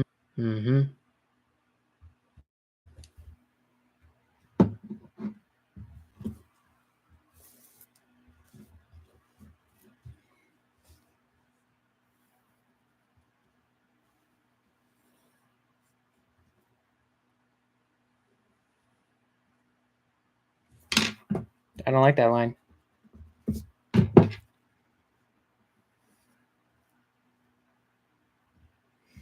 What does it do? It just kind of interesting.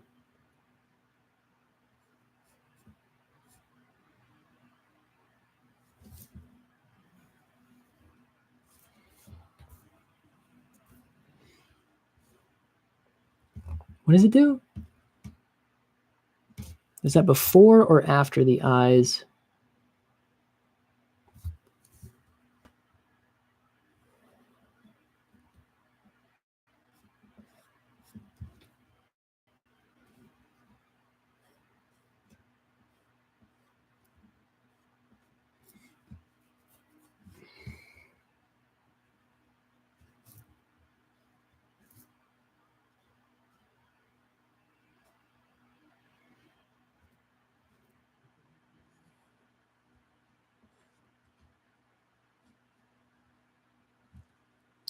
He's got his. Oh, I see.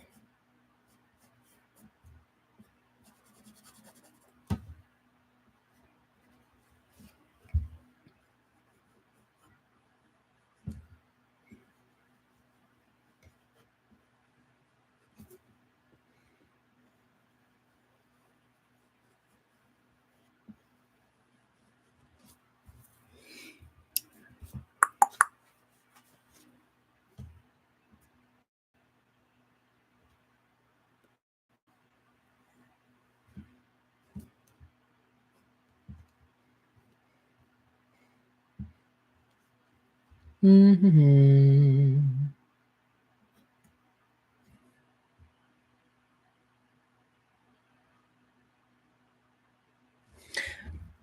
Let's see. What could I do here?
We're getting there. We're getting there.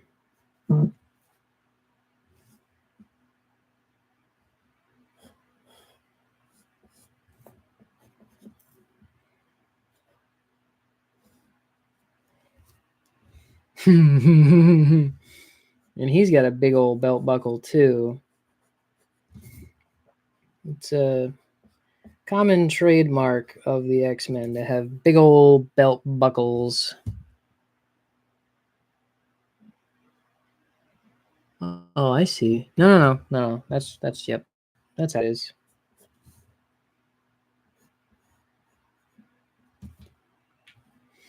Does the brown costume have boot fins?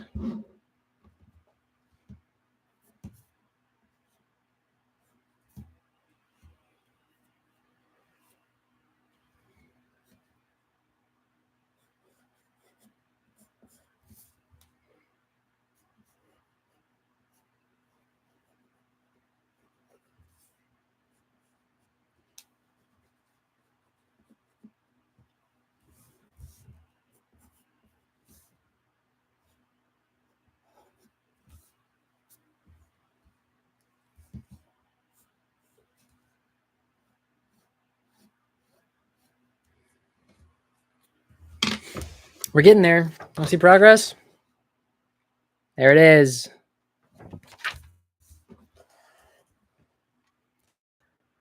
Let's see. What else am I missing here? Gloves. And do one of those. One of those. Yes, he does have boot fins. Good. Can't have Wolverine without the boot fins.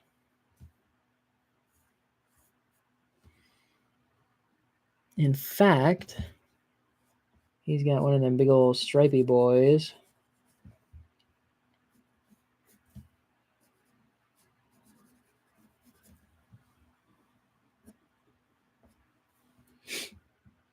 What else? What am I missing?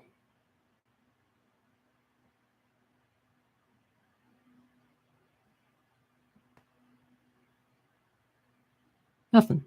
Looks like nothing.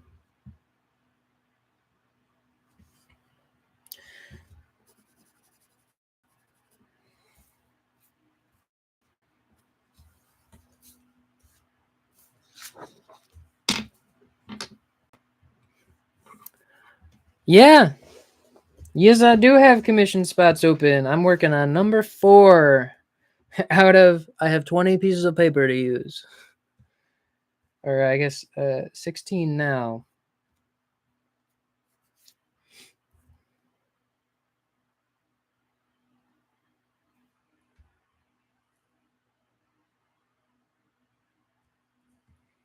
What other weapons or whatever?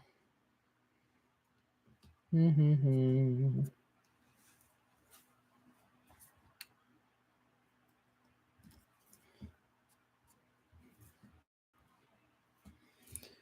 time is glove? Just dark. Okay. I might give this one just a little bit of color. Yeah, why not? Just a little bit. No, if I color him, I'm gonna have to color all of them in. That would take forever. Forget that. Ha.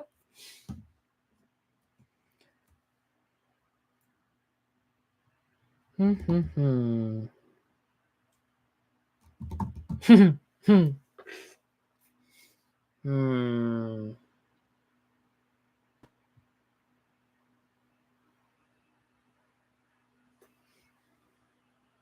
Thank you, King Wee Wee.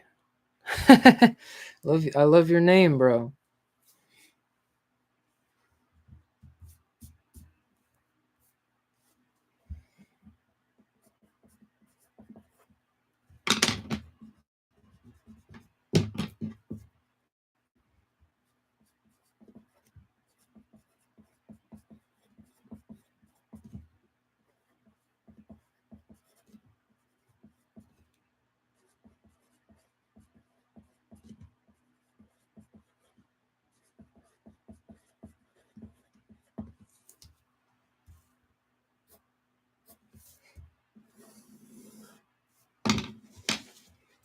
All right.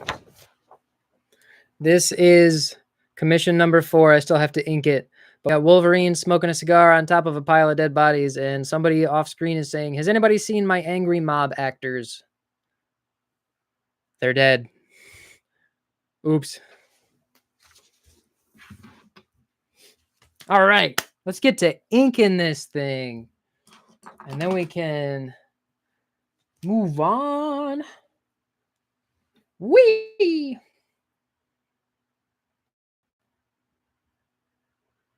It was a good idea. Was it Alex, right? Good idea, Alex. I like Wolverine. I think that the best Wolverine story is still Frank Miller and Chris Claremont's Wolverine 4-issue series.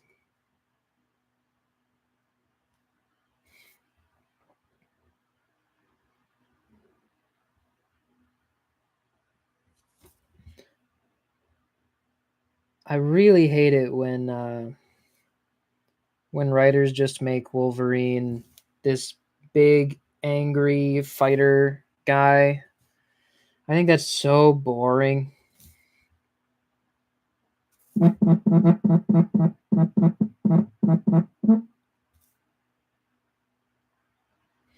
If you heard that very annoying amount of buzzing, that was a notification that I got it. Boat. Thank you. I will check my email momentarily.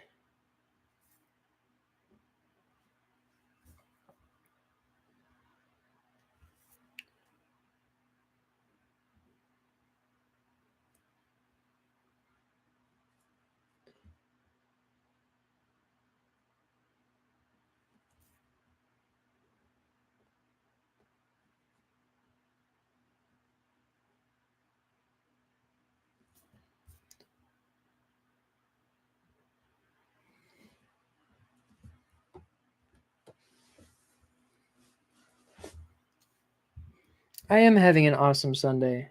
Having a great time. Making some bad art. This is how you're supposed to spend your time.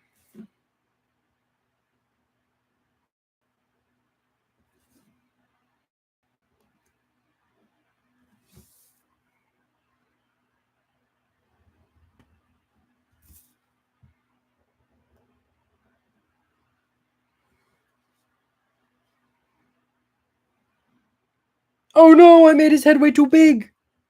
Oh, that looks terrible. I might actually wait out that. I might wait out that mistake. Because that looks just bad. Oof.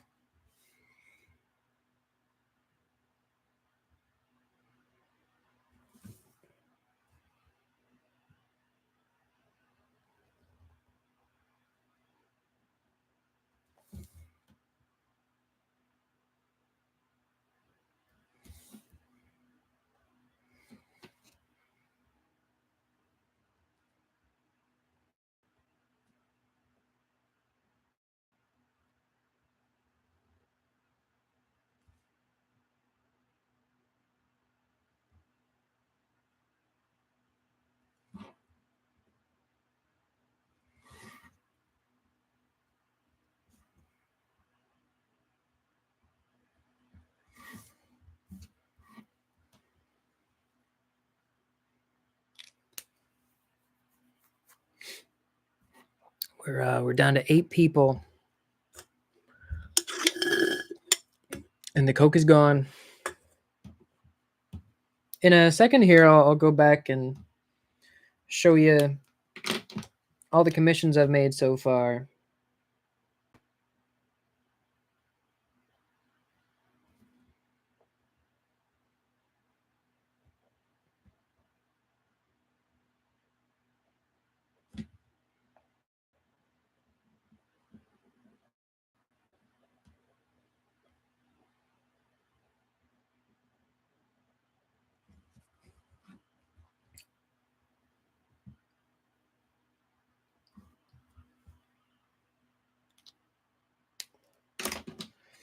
But first, I gotta ink all these freaking heads and stuff.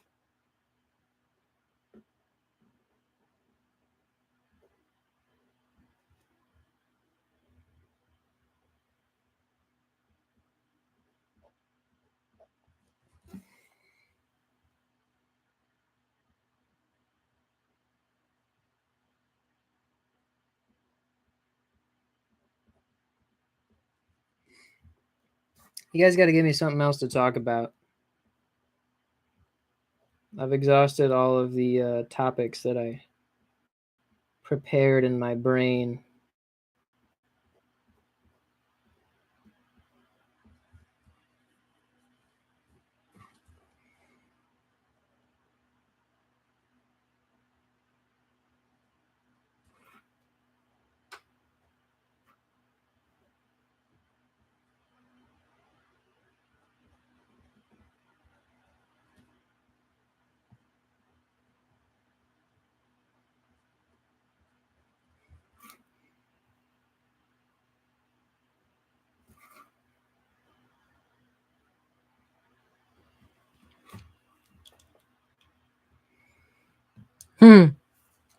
Do a review of everything Ghost Machine related from your viewpoint. Okay. Yeah, I've got a lot to say about that. Peter J. Tomasi. I don't know if I like his writing. Um, I mean, everything Jeff Johns is doing, I freaking love. And it might just be because he's catering to my interest. Excuse me. Like I love Junkyard Joe. I love Red Coat. What else has he been doing? I love Geiger. I loved Rook Exodus. And he's got stellar artists on those titles. The writing is super solid. But Peter J. Tomasi's stuff, like, what did he do? What's that called? The Rockefellers. And I think he did Hornsby and Halo, right? Also Hyde Street by Jeff Johns and Yvonne Reese. Amazing.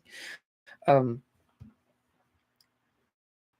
Rockefellers and trying to do two things at once. Rockefellers and Hornsby and Halo. I was like, I don't know. I mean, they're family friendly, so they're gonna have a certain tone that's not quite the tone that I look for to stretch my brain, and that's okay. There are plenty of kids' books that I love, like Bone, but I don't know. I wasn't super convinced by those two. But overall, I think Ghost Machine is awesome. I really hope they succeed. And they've got all these amazing artists there. I think who's drawing the Rockefellers? Because who is it? Manipul? Is it Francis Manipul or is it somebody else? Whoever they are, I wasn't all that impressed by it when I first saw it, but then I saw their Instagram. They're rough drawings before they were colored, and I was like, oh man, this is actually like really good. Like it's not until I saw it in before being inked and colored mode, just pencils, that I was like, oh dang, this guy actually really knows what he's doing, and he's doing all these really cool things. So that made me appreciate the title more for sure. But I wasn't super hooked by the first issue of Rockefellers. I'm still collecting it. I'm hoping that it'll be more enjoyable once I have like 5 or 6 issues at once. And I don't know how many have come out. I don't pay attention. I just buy it when it is in my pull box and then file away for later.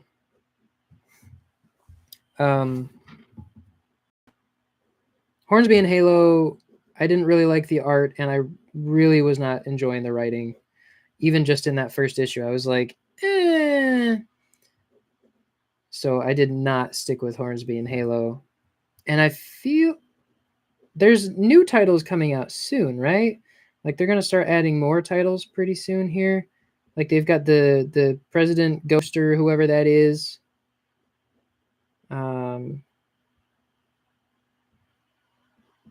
Looking forward to that. And I am really enjoying seeing what little crossover I have seen so far. I'm pretty behind in like all of the titles. But I have seen a little bit of like Red Coat looking for Geiger in the Wasteland or whatever, and that's cool. I like seeing them cross over like that, and I'm looking forward to seeing more of that. So overall, I'm really excited about Ghost Machine. Some of the titles I like more than others. That's okay. You know, they're not all made for the same readers.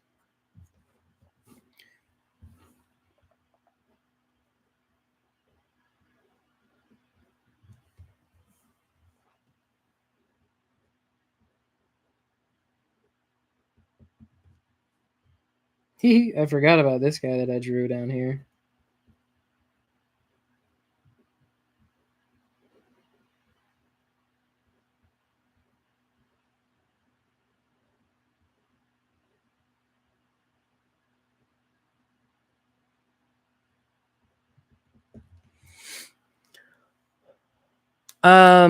Let me catch up with the most of it is Chris.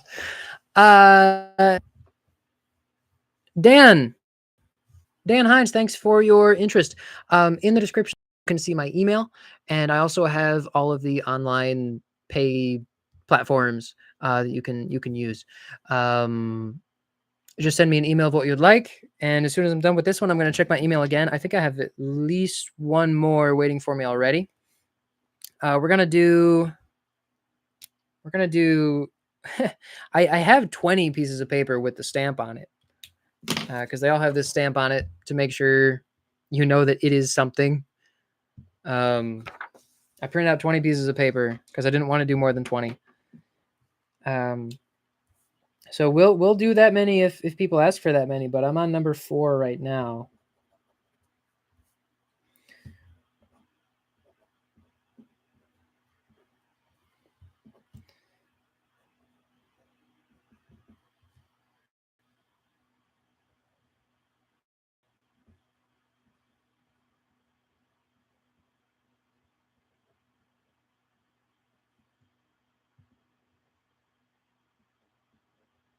I was not expecting to take this long per. Really thought I was going to be quick, but I just keep getting invested in what I'm doing, which is the mistake that I keep telling myself not to make, but I can't help it.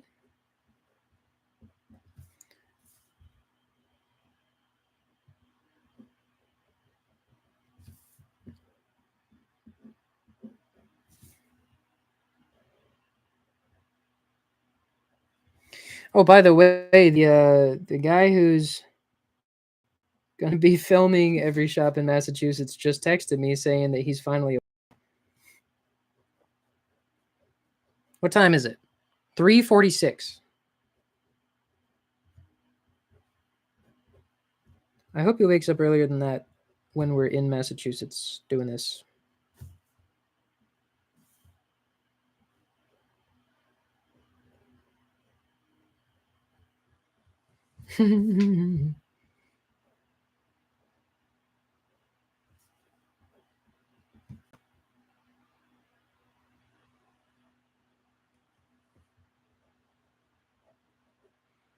So many dudes that I drew.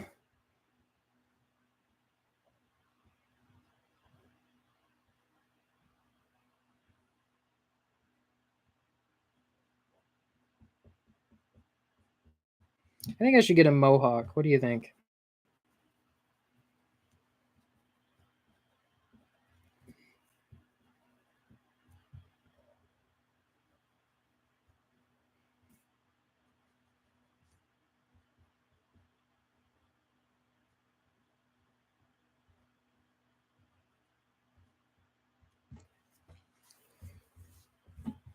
I have all of these dead guys sticking out their tongues. Even the guy who's upside down. So his tongue is just disobeying gravity.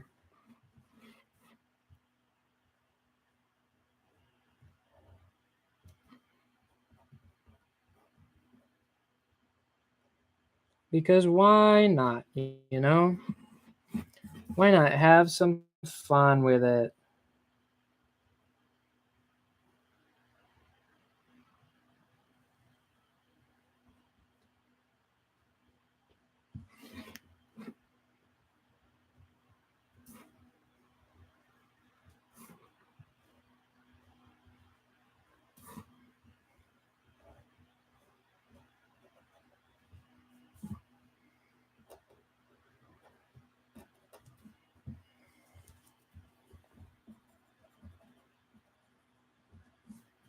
I can't wait to show you guys this.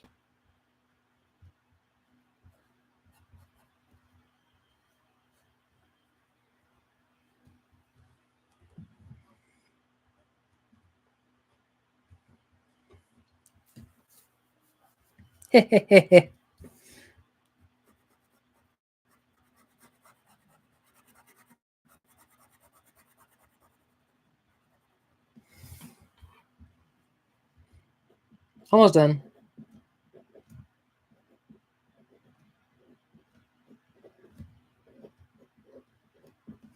My friends keep telling me that when my comic that I'm making is finally done, that I should letter it myself. I wrote it, I'm not drawing it. As you can see, drawing it would be disastrous. Um,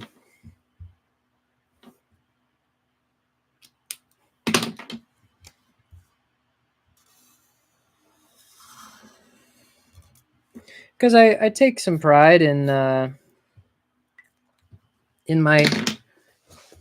freaking take some. Wow, I've been down here for a long time. I take some pride in my handwriting skills, but I think I would still rather have somebody professional do it. So there is commission number 4. We got Wolverine standing on a pile of dead bodies, smoking a cigar, and they're saying, "Has anybody seen my angry mob actors?" Because what if he just got the wrong idea? You know, wouldn't that just be such a bummer?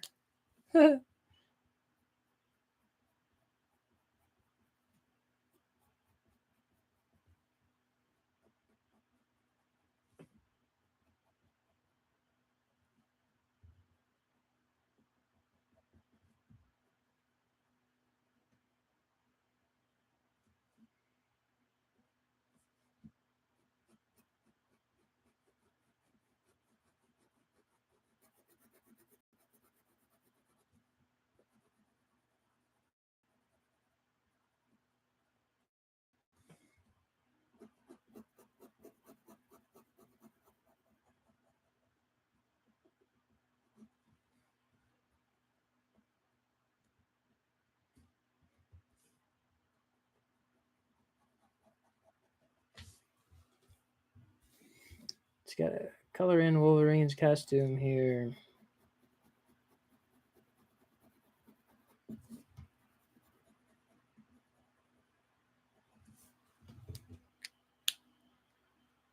Oops.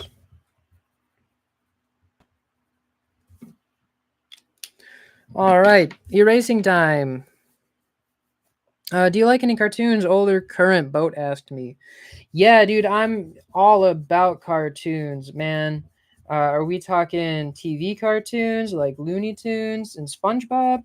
Or are we talking like newspaper cartoons like Calvin and Hobbes and Pearls Before Swan? Because the answer for both is yes. I love all cartoons, and I try to have as extensive of a collection as I possibly can. Because I've collected like what are they called? I've collected reference books, like history books about cartoons throughout the years, starting all the way back with like the Yellow Kid and the Katsunyama Kids, um, all the way back. And I would really love to have examples from at least every major cartoon, but it's hard to find, especially some of the older ones. But Lil Abner, Popeye, Thimble Theater, Tintin. Um, what's some other old ones? I've got some. I mean, I've got some Buck Rogers, some Flash Gordon. Um, what's it called? What's it called? Mandrake. What else? Asterix. Dan Dare. I mean, I try to collect as many old cartoons as possible. So if you're talking print cartoons, heck yeah, I'm all about it. In terms of um, video cartoons, yeah, SpongeBob was definitely a huge one for me growing up, and classic Looney Tunes, definitely a huge one. I mean, I'll watch Looney Tunes all the way back to the 30s. You know, that stuff is great.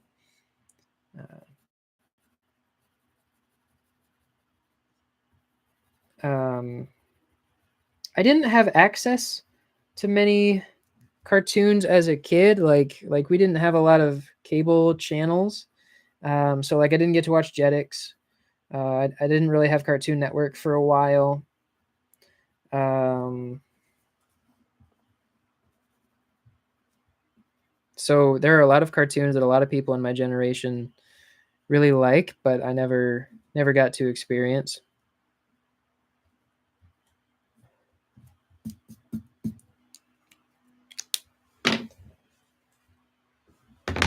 Where did I put that whiteout? I put it right here. I'm so smart.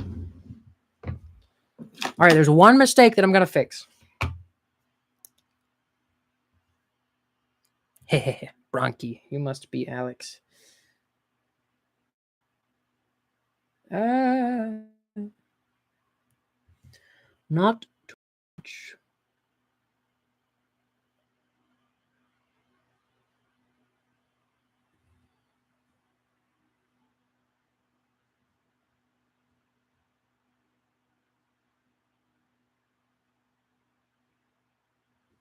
Okay, I'll just let that dry.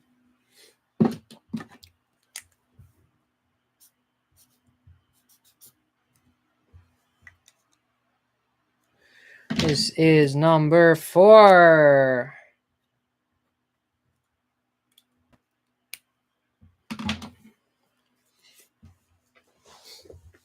Okay. Man, my voice gets tired.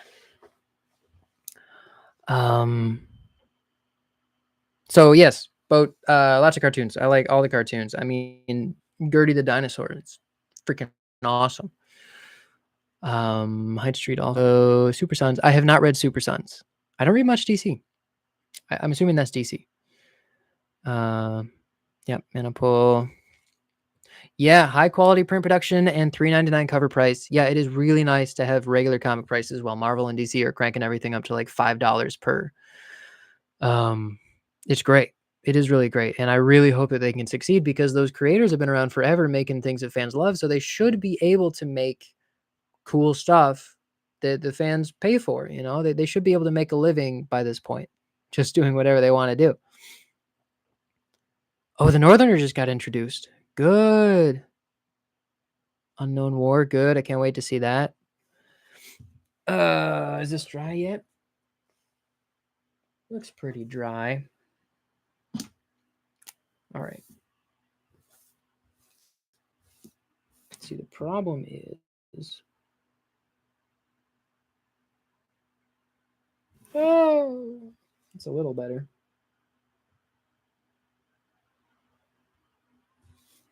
It's fine. It's fine. Everything is gonna be fine. Everything is fine.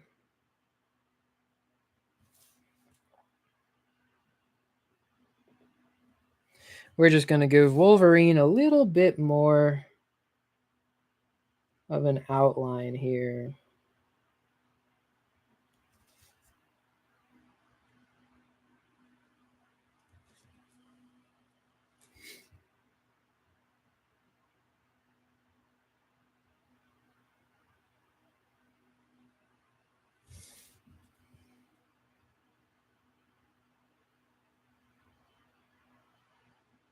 And you know, I haven't mailed much stuff before. I'm assuming that mailing an envelope will be like $2. And I hope I don't have a rude awakening.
I guess even when you're making dumb pictures that are meant to be stupid, having standards of excellence is a good thing. It is excellently dumb.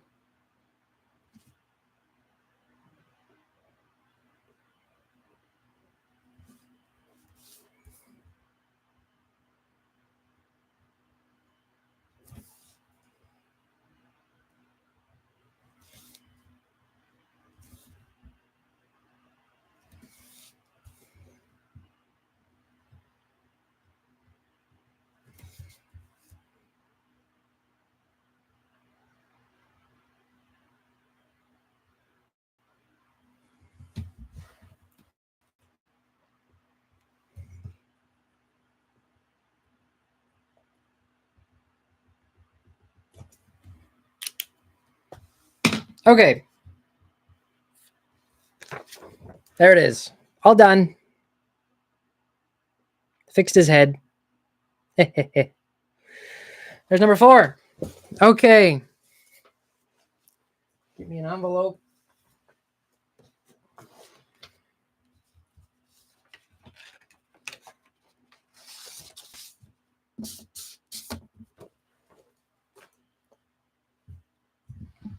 Okay, we've been here 4 hours. What I'm gonna do first is show you guys all the ones I've made so far again, just for fun. We'll see if anybody's here to see them. All right, so here's the first commission I made. It's Superman, but he's Mayan, sort of. That one was a lot of fun. Remember, these are meant to be bad because I am not a real artist. I'm just a guy who needs money so I can go to every single comic shop in the world. Ha ha ha. I also accept donations even if you don't want a commission. I will happily accept any money you choose to send me. There's commission number 2 for Hunter at Sentinel Comics. It's Magic sending a bunch of... Oh, I forgot to color in her costume. I should do that. Sending a bunch of kitties through the door to an orphanage, through a portal to an orphanage. And Juggernaut says, what are you doing with my kitties?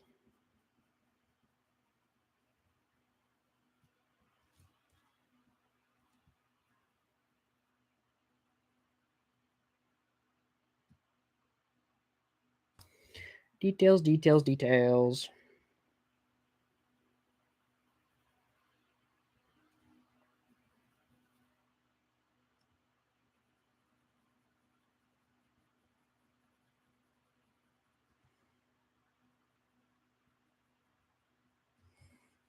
Got to do the details.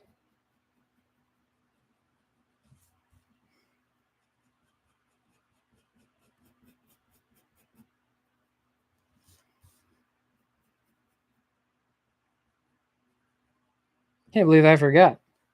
It's kind of important that she's got black costume on. There, that's better.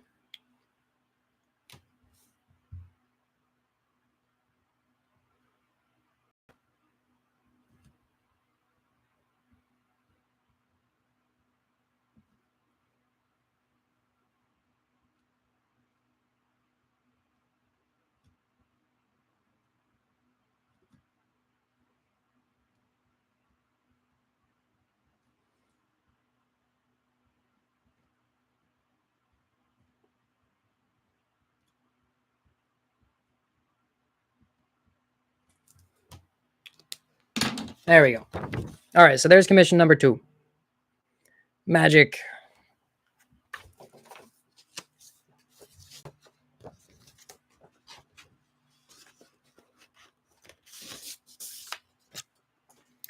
And here is commission number 3. We got Galaxy Man. as Frank Frazetta's death dealer riding the Silver Surfer through the cosmos. Very cool.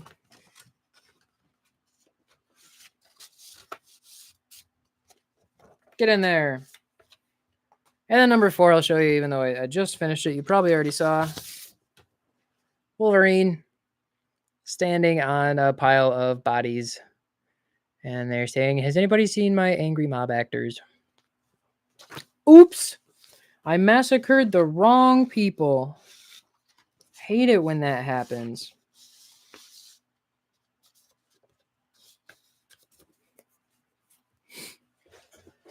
All right. Let's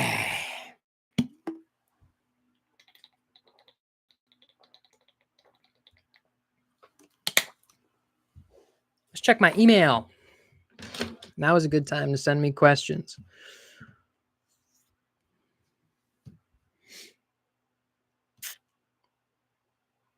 Okay.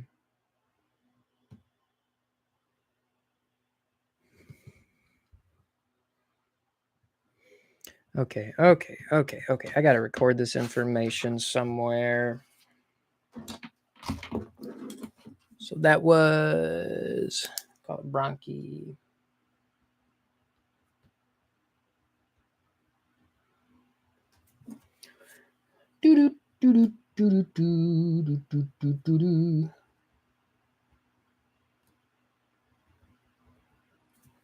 So Ripper.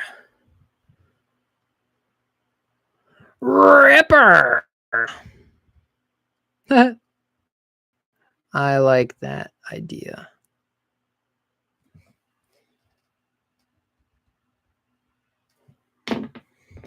Okay.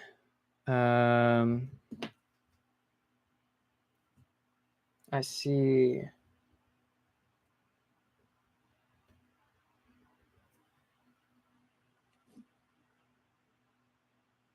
I did?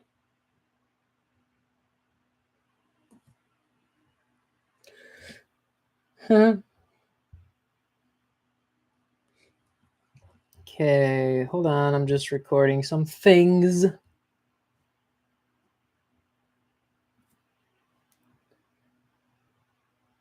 Boat, I see what you sent. And Ripper, I see what you sent.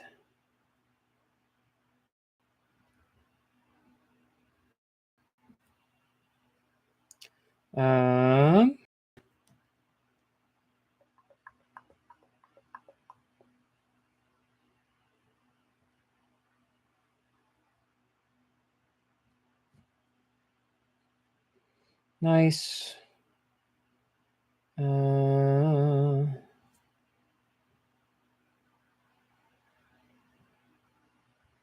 Activity.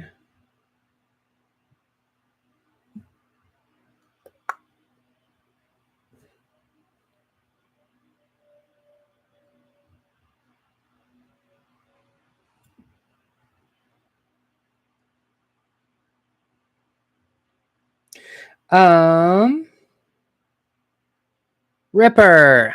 Who's Ripper? Which one of you is Ripper? Is it Dan?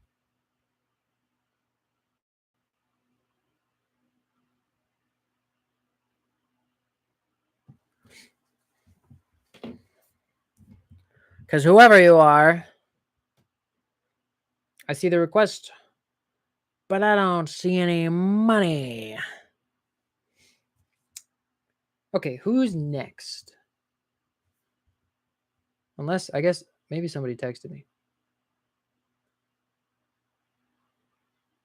No. Oh.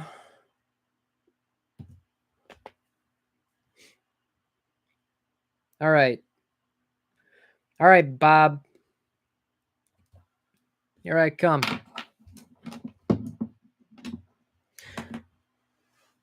Robert asked for something Flash family related with kind of a Savage Conan spin on it. Oh, I see. Okay. Nice. All right. All right.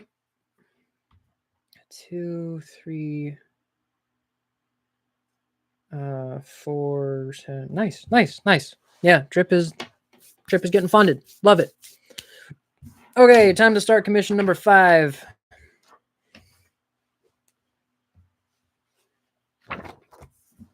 Flash, flash, flash, flash, flash, flash.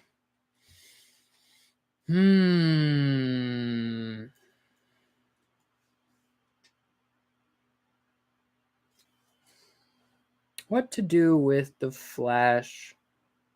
Well, I'm gonna do Jay Garrison for sure because his costume is the coolest. Not out here trying to draw Wally West's boring costume. What? Conan.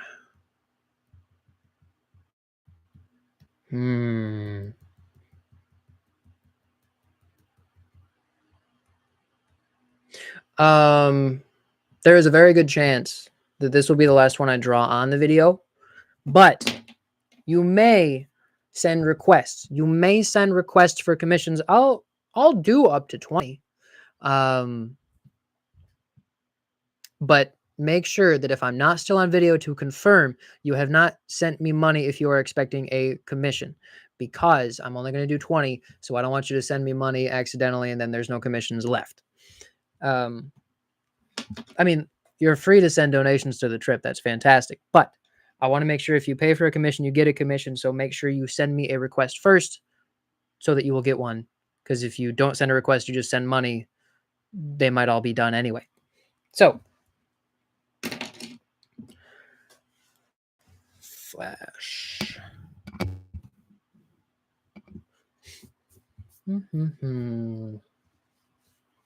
I don't know much. Let me get my Conan. Where's Conan?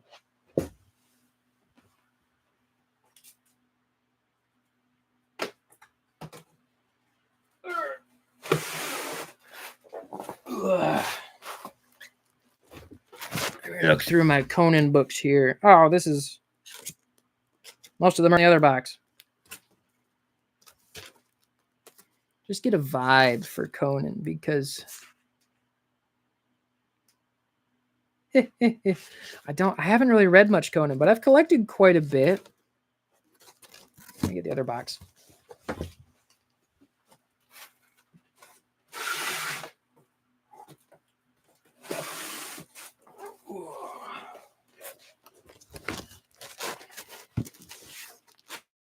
So I got to familiarize myself with Conan tropes. That's one of my favorite Conan covers.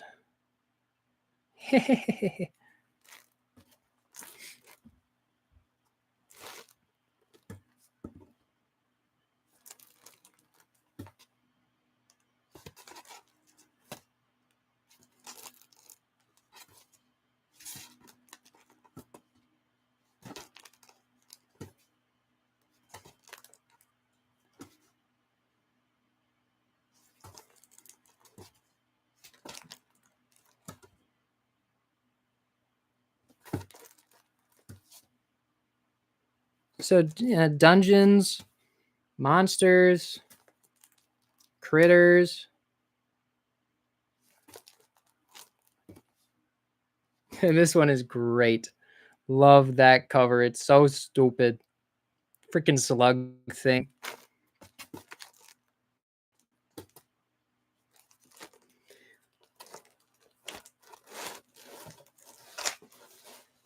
Ugh.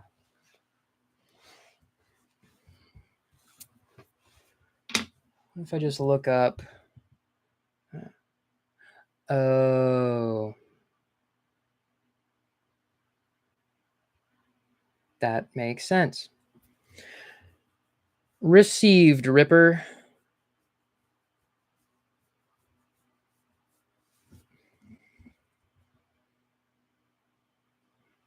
Okay. What was I going to do? Yes. No, not Conan O'Brien.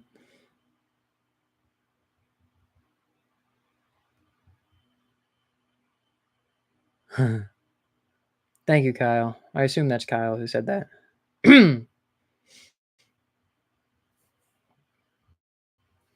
looking for the most classic Conan.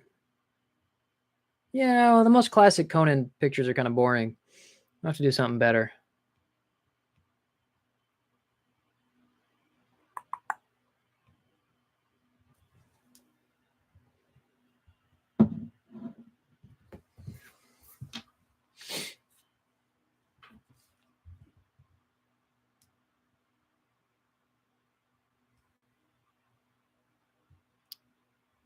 Let me look up. Oh, it's Jay Garrick, not Jay Garrison.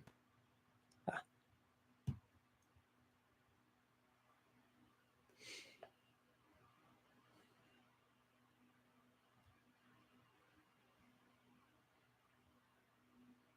Kind of blurry.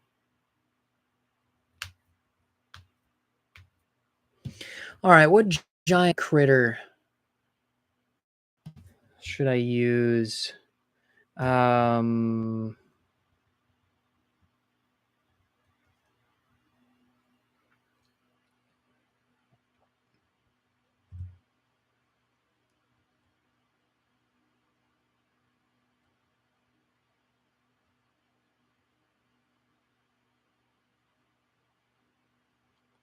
Cerberus.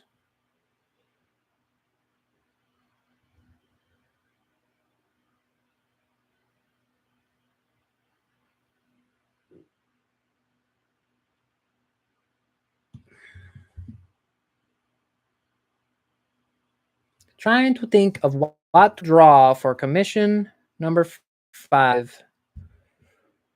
Flash related. Maybe just a dragon. Maybe nah, dragon is cliche. That's okay.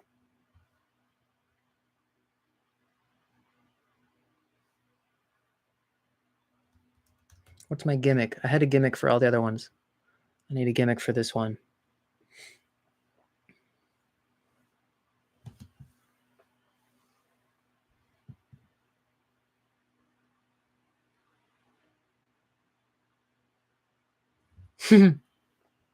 Okay. Here's what I'll do.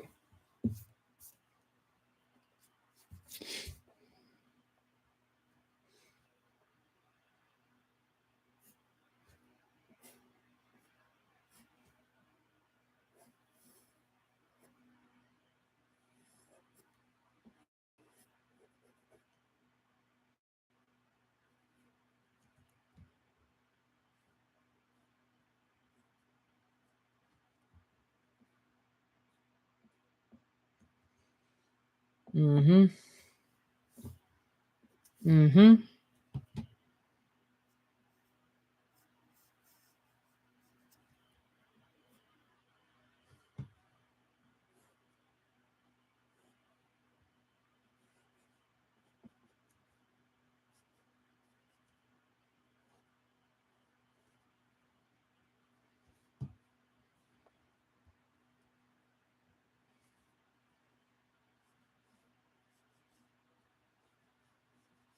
Yep, it's gonna be good.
Dragon tales, it's almost time for dragon tales. Come along, take my hand, let's all go to Dragonland.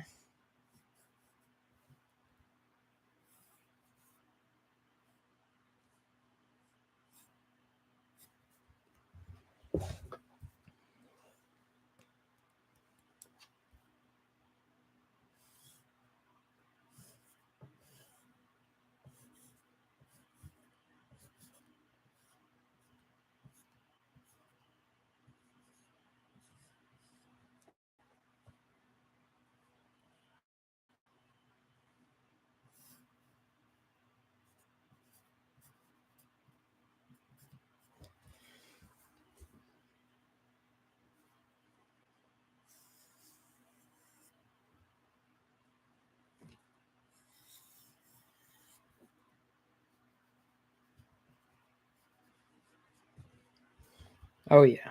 Oh yeah. We're doing it, baby.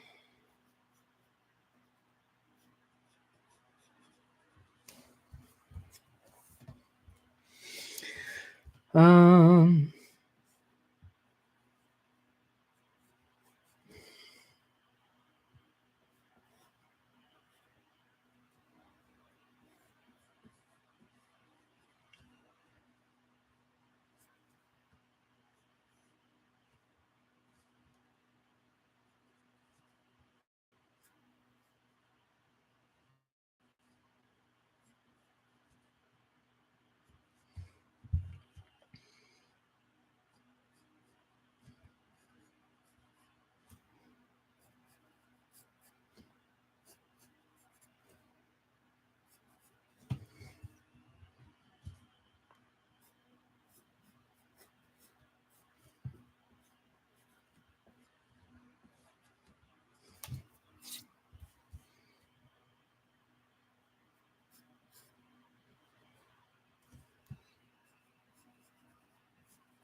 let me see.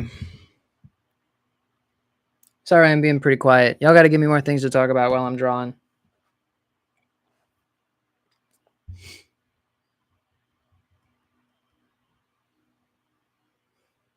What kind of hairdos do they have? Not that. Just long hair.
This is fun. Having fun. What do they wear? Come here.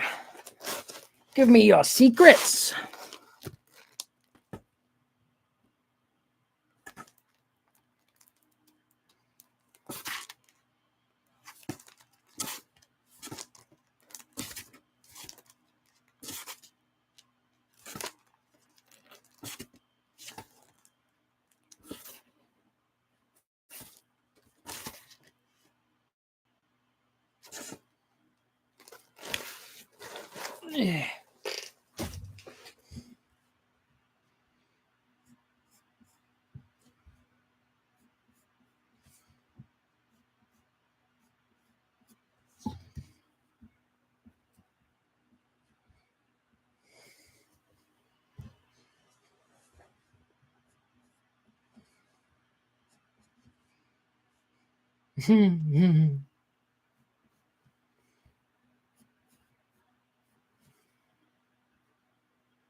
And let me look at the flash again. Okay, so he's got a big old belt buckle. As usual. We're gonna give him jorts.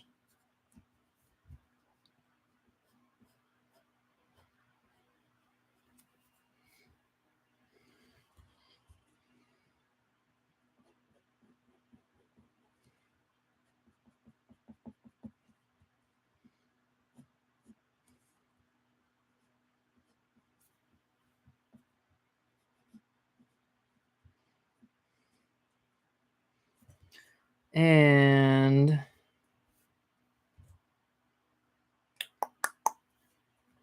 what else? What else?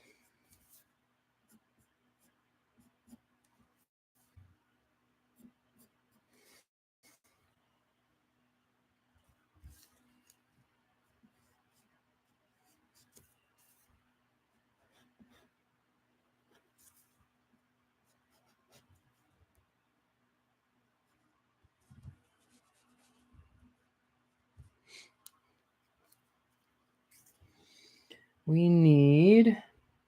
Which way does it go? Goes the other way?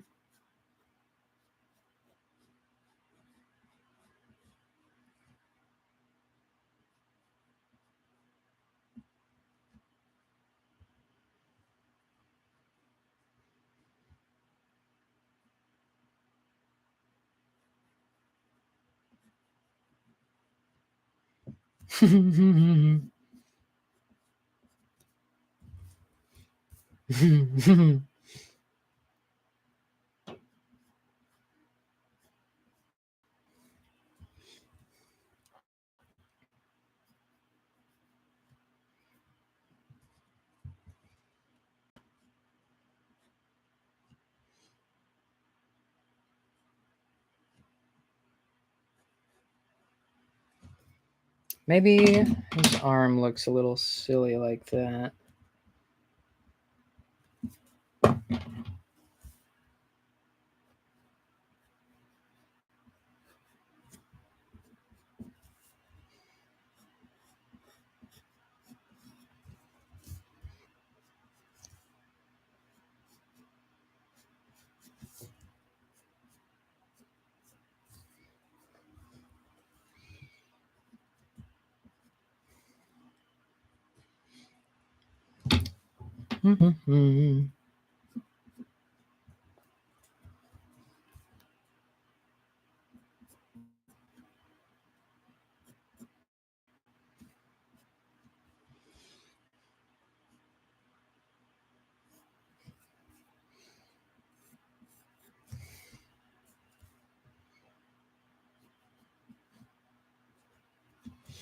Yes.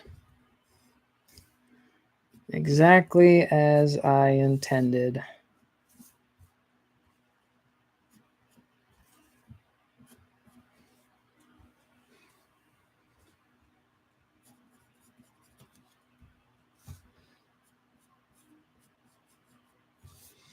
He's got his little hat on.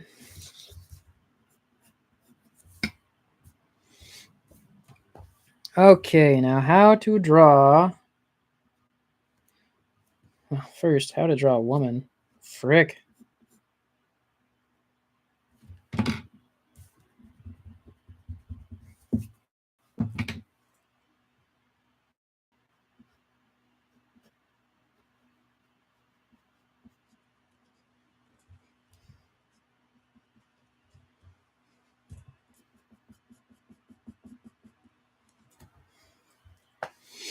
Mm-hmm.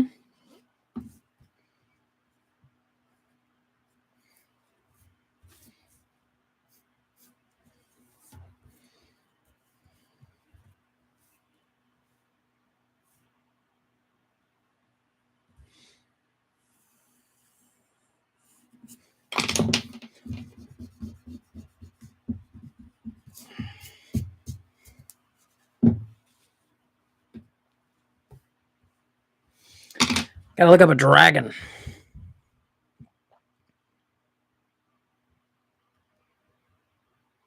Not Dragon Con, just dragon.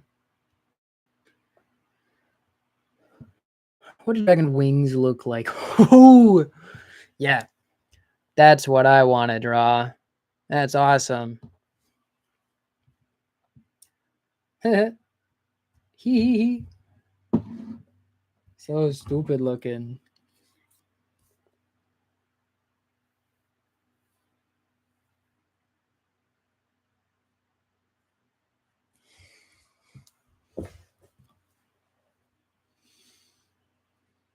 Do do do do do do.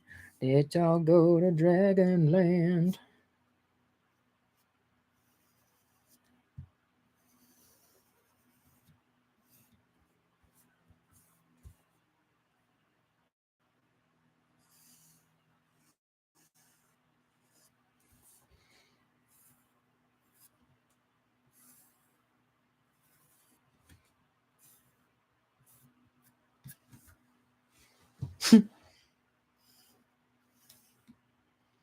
Like I have said before, I am not an artist.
Yep, this is great.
Mm-hmm. Mm-hmm.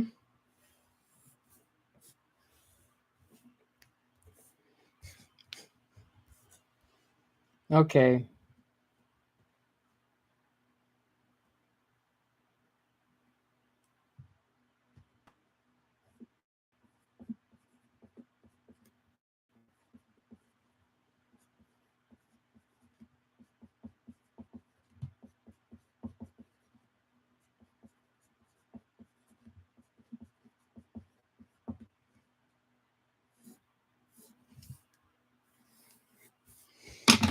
All right, rough draft complete.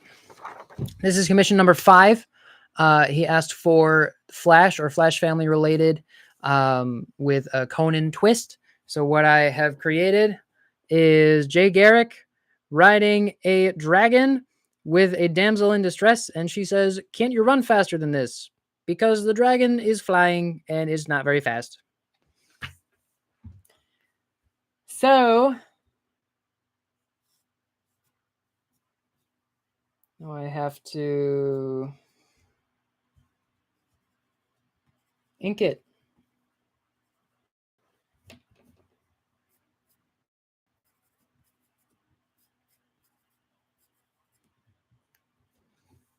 Ha ha ha ha.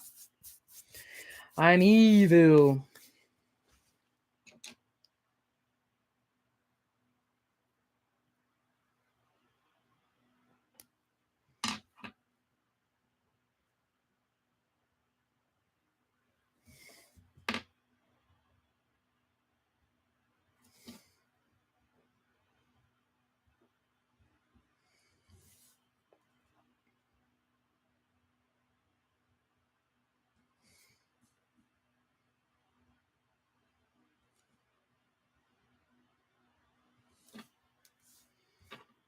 What does his little wingtip look like? Oh.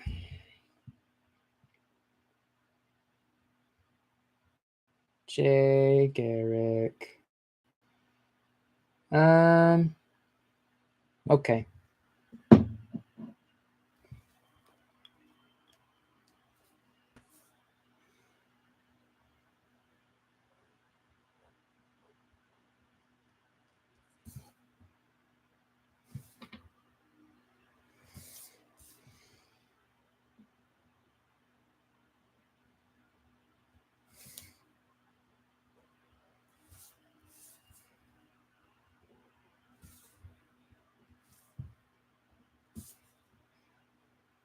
I kind of had like Darwin Cook in my head, you know? I just recently finally read New Frontier. It was really good, as we all knew it would be.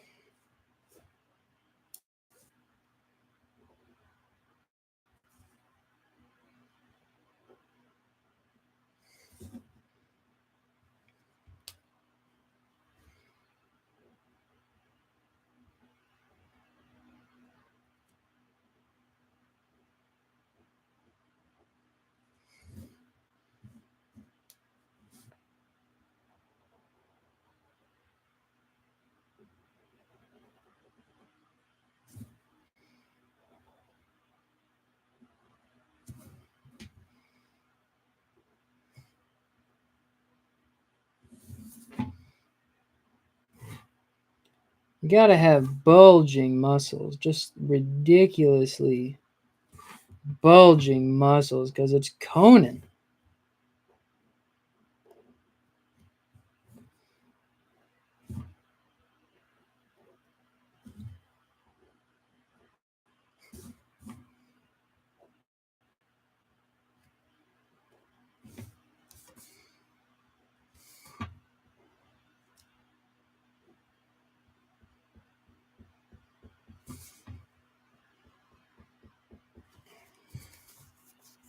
Man, nobody's commented in a while.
Okay. Hard part.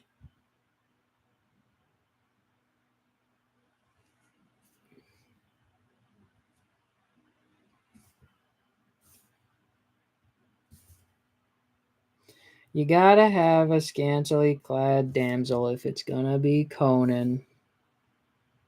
I would get sued if I tried to do a spoof that didn't involve a scantily clad female woman. Though honestly, as I was looking through those Conan books, a lot of them had the same tough looking lady on the cover.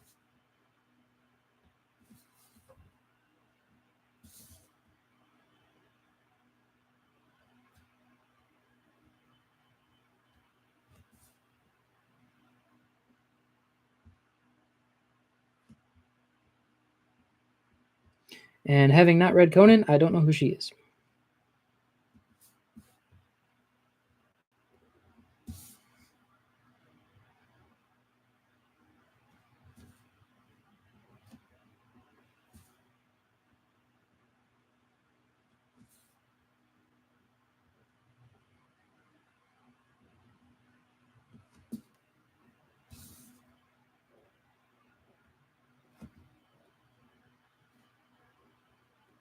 Oh my goodness. Whoa, whoa, whoa, whoa. Shush. Ain't got no time for that. Mm-mm.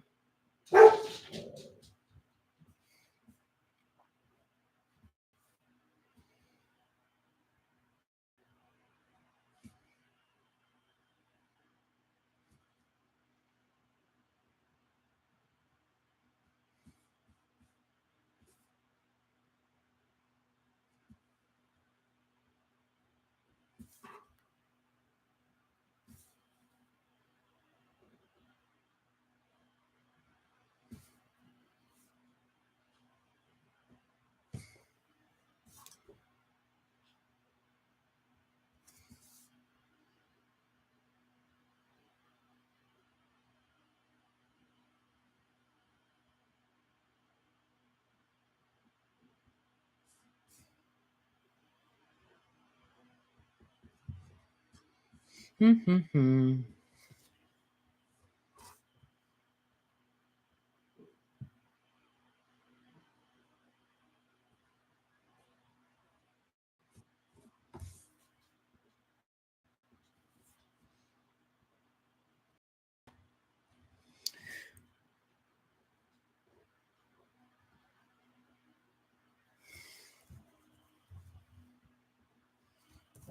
Here's the progress.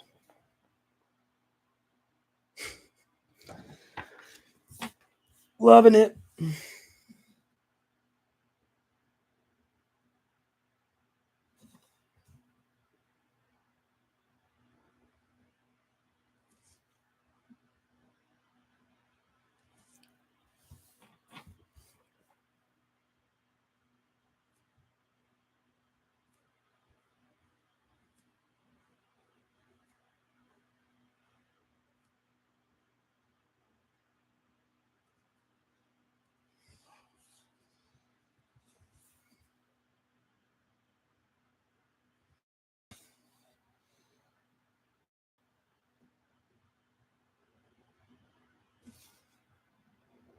Mm-hmm.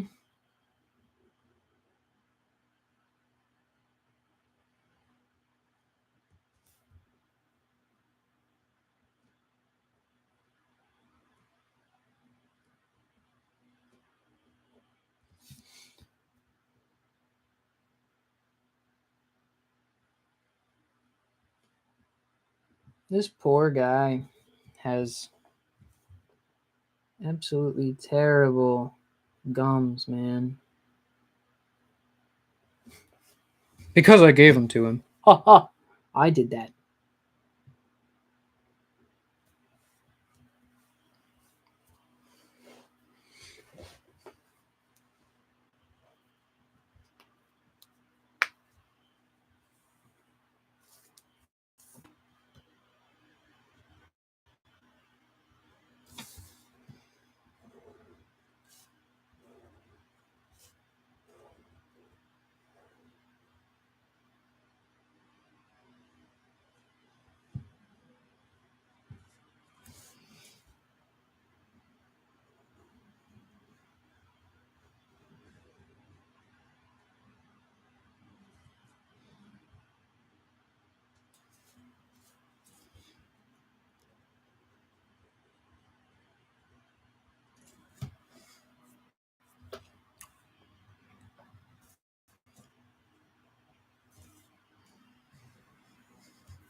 Hmm.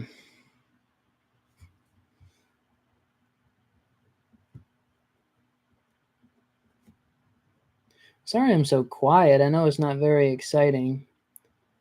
And I know that it would probably be better if I uh, had another camera on what I'm doing. But y'all should give me more things to talk about. And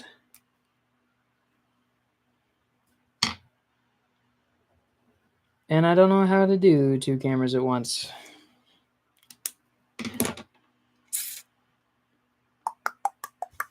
What am I looking for? Sharpie.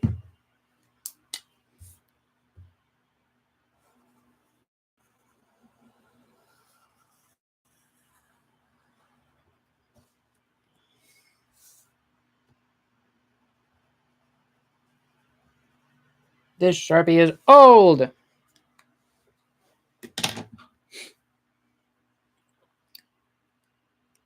Man, it's almost 5 o'clock. Time flies when you're drawing pictures.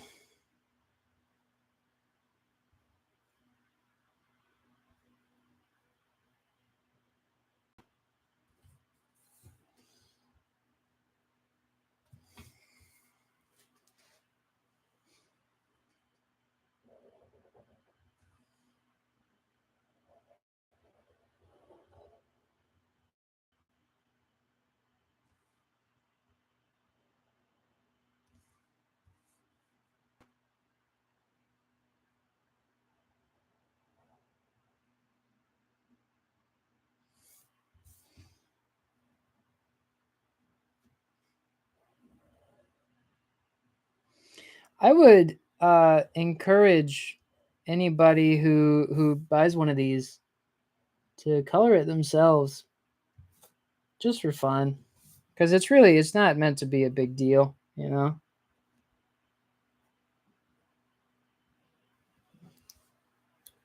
And I feel like they might look better if they were colored, or at least you'll have fun interacting with it if you color it.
I also just recently read the first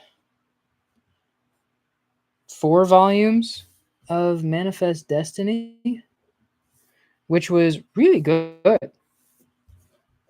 recommend reading it. I'd like to find the next 4 volumes because it really felt like an overlooked Image classic, you know?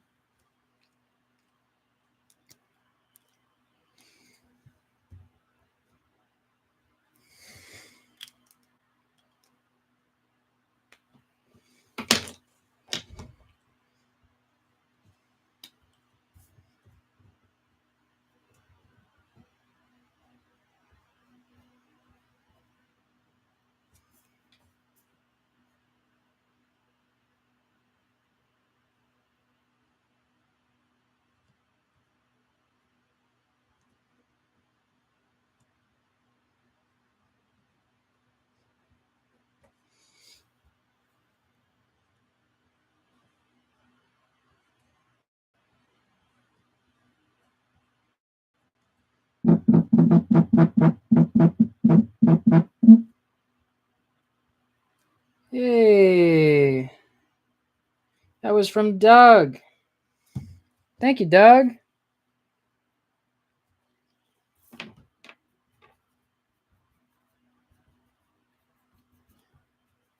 Doug, if that's the Doug I think it is, he has been commenting on like every video I've posted forever now. Like, I mean, not since the beginning of the channel, but he's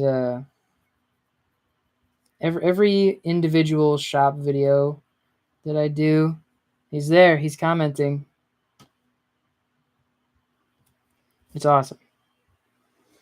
Nice to know that people are enjoying those videos, because honestly, I wasn't sure when I first did every shop in Michigan and Georgia. People were like, "Why would you not just upload every shop and get all the content?" I was like, "Well, it's not my vision for the project, you know."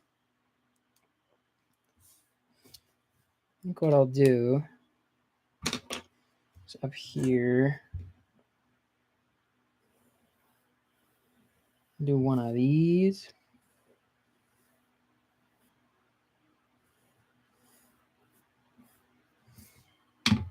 Yeah, why not?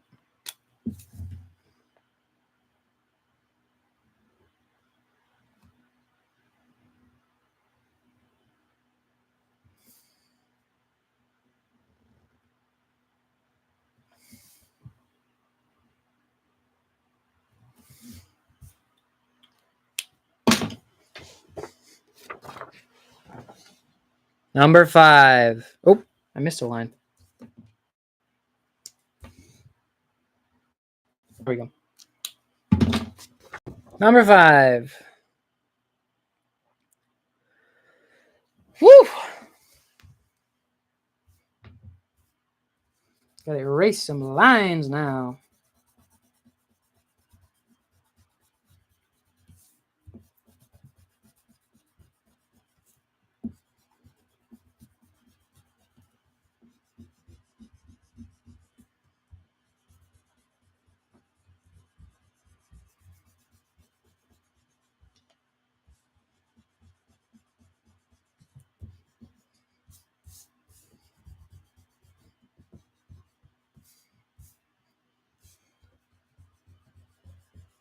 Ooh.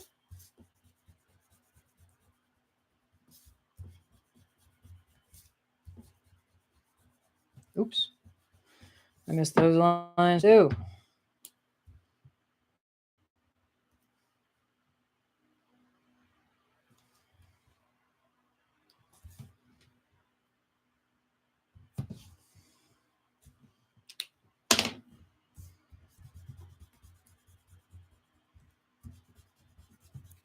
Making it pretty. Making it pretty.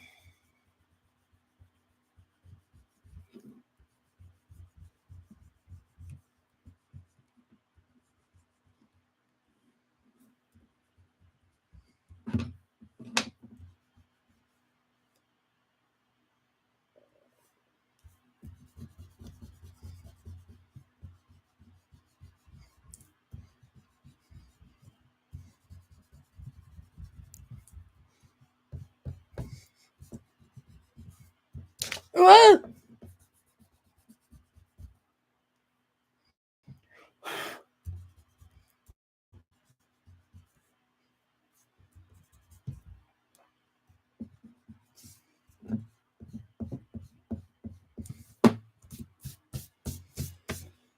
Yeah.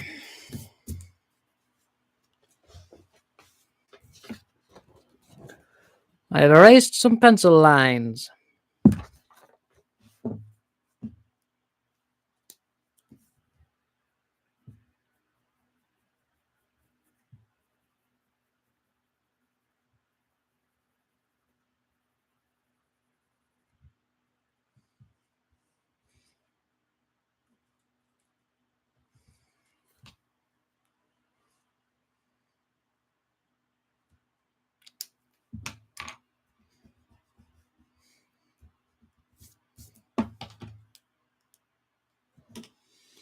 Yep, some of my lines got damaged by erasing.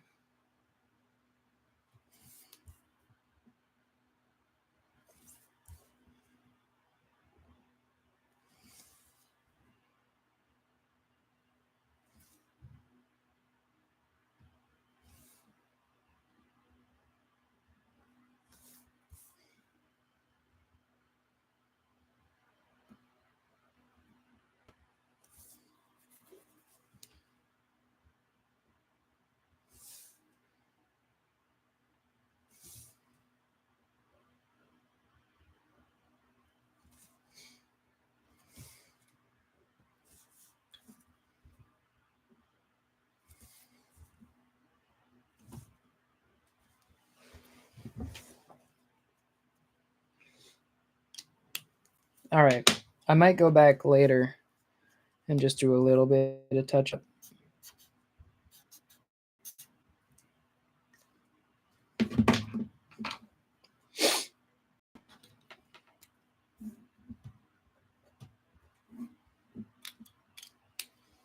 But there it is. Commission number 5.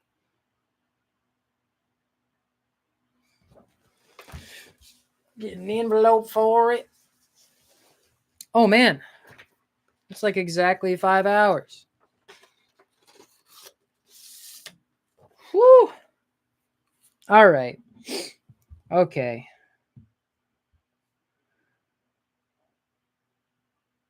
Thank you, dog.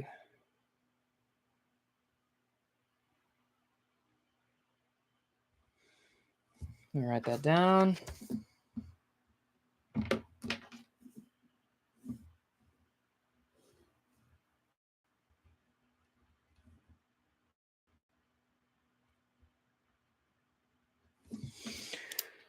All right, let me see here. 3.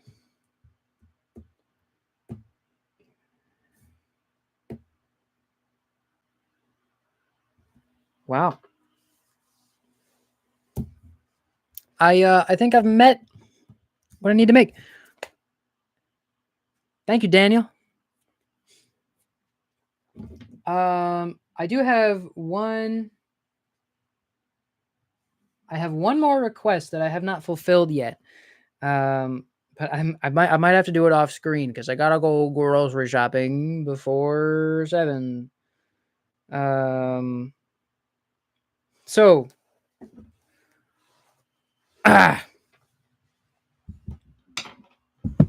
thank you everybody for a successful, I think a more successful than the last time, fundraising commission telethon. I think we raised just, did we? I think we raised just over $500. Pretty great. That'll get everything paid for, I think. Yeah. So like I said, I've only done 5 commissions. I have number 6 pulled up. Cool. Thanks, Jason. Yeah, Jason, I got all your stuff. I have it over here, and I will talk about it as soon as I get more things to talk about at the same time. But it looks very good. Very, very nostalgic. I can see the vision. If you would like a commission, let me know. If you want to help me fundraise for every shop in Massachusetts, I would really appreciate it. At this point, any extra funds will either go towards spending apps or the next trip, which would probably be New Hampshire. We'll see. Thank you so much to everybody who donated. I really hope you like your commissions. I know they're not like professional artist grade, but they are Kurt Williams grade, and that's what counts, right? Like I said, Free Comic Book Day, Galactic Quest, and then Infinite Realities quickly, if I can, very quickly, and then Sentinel Comics in the evening, if I have time. And then 2 days after that, I'm going to Massachusetts. We're going to hit 55 shops in Massachusetts. It's going to be ridiculous. Really looking forward to it. But I am really tired, so I'm going to sign off now before I really burn out. So thanks to everybody in the chat. Let me know if you would like a commission and you were just too late. Adios, y'all.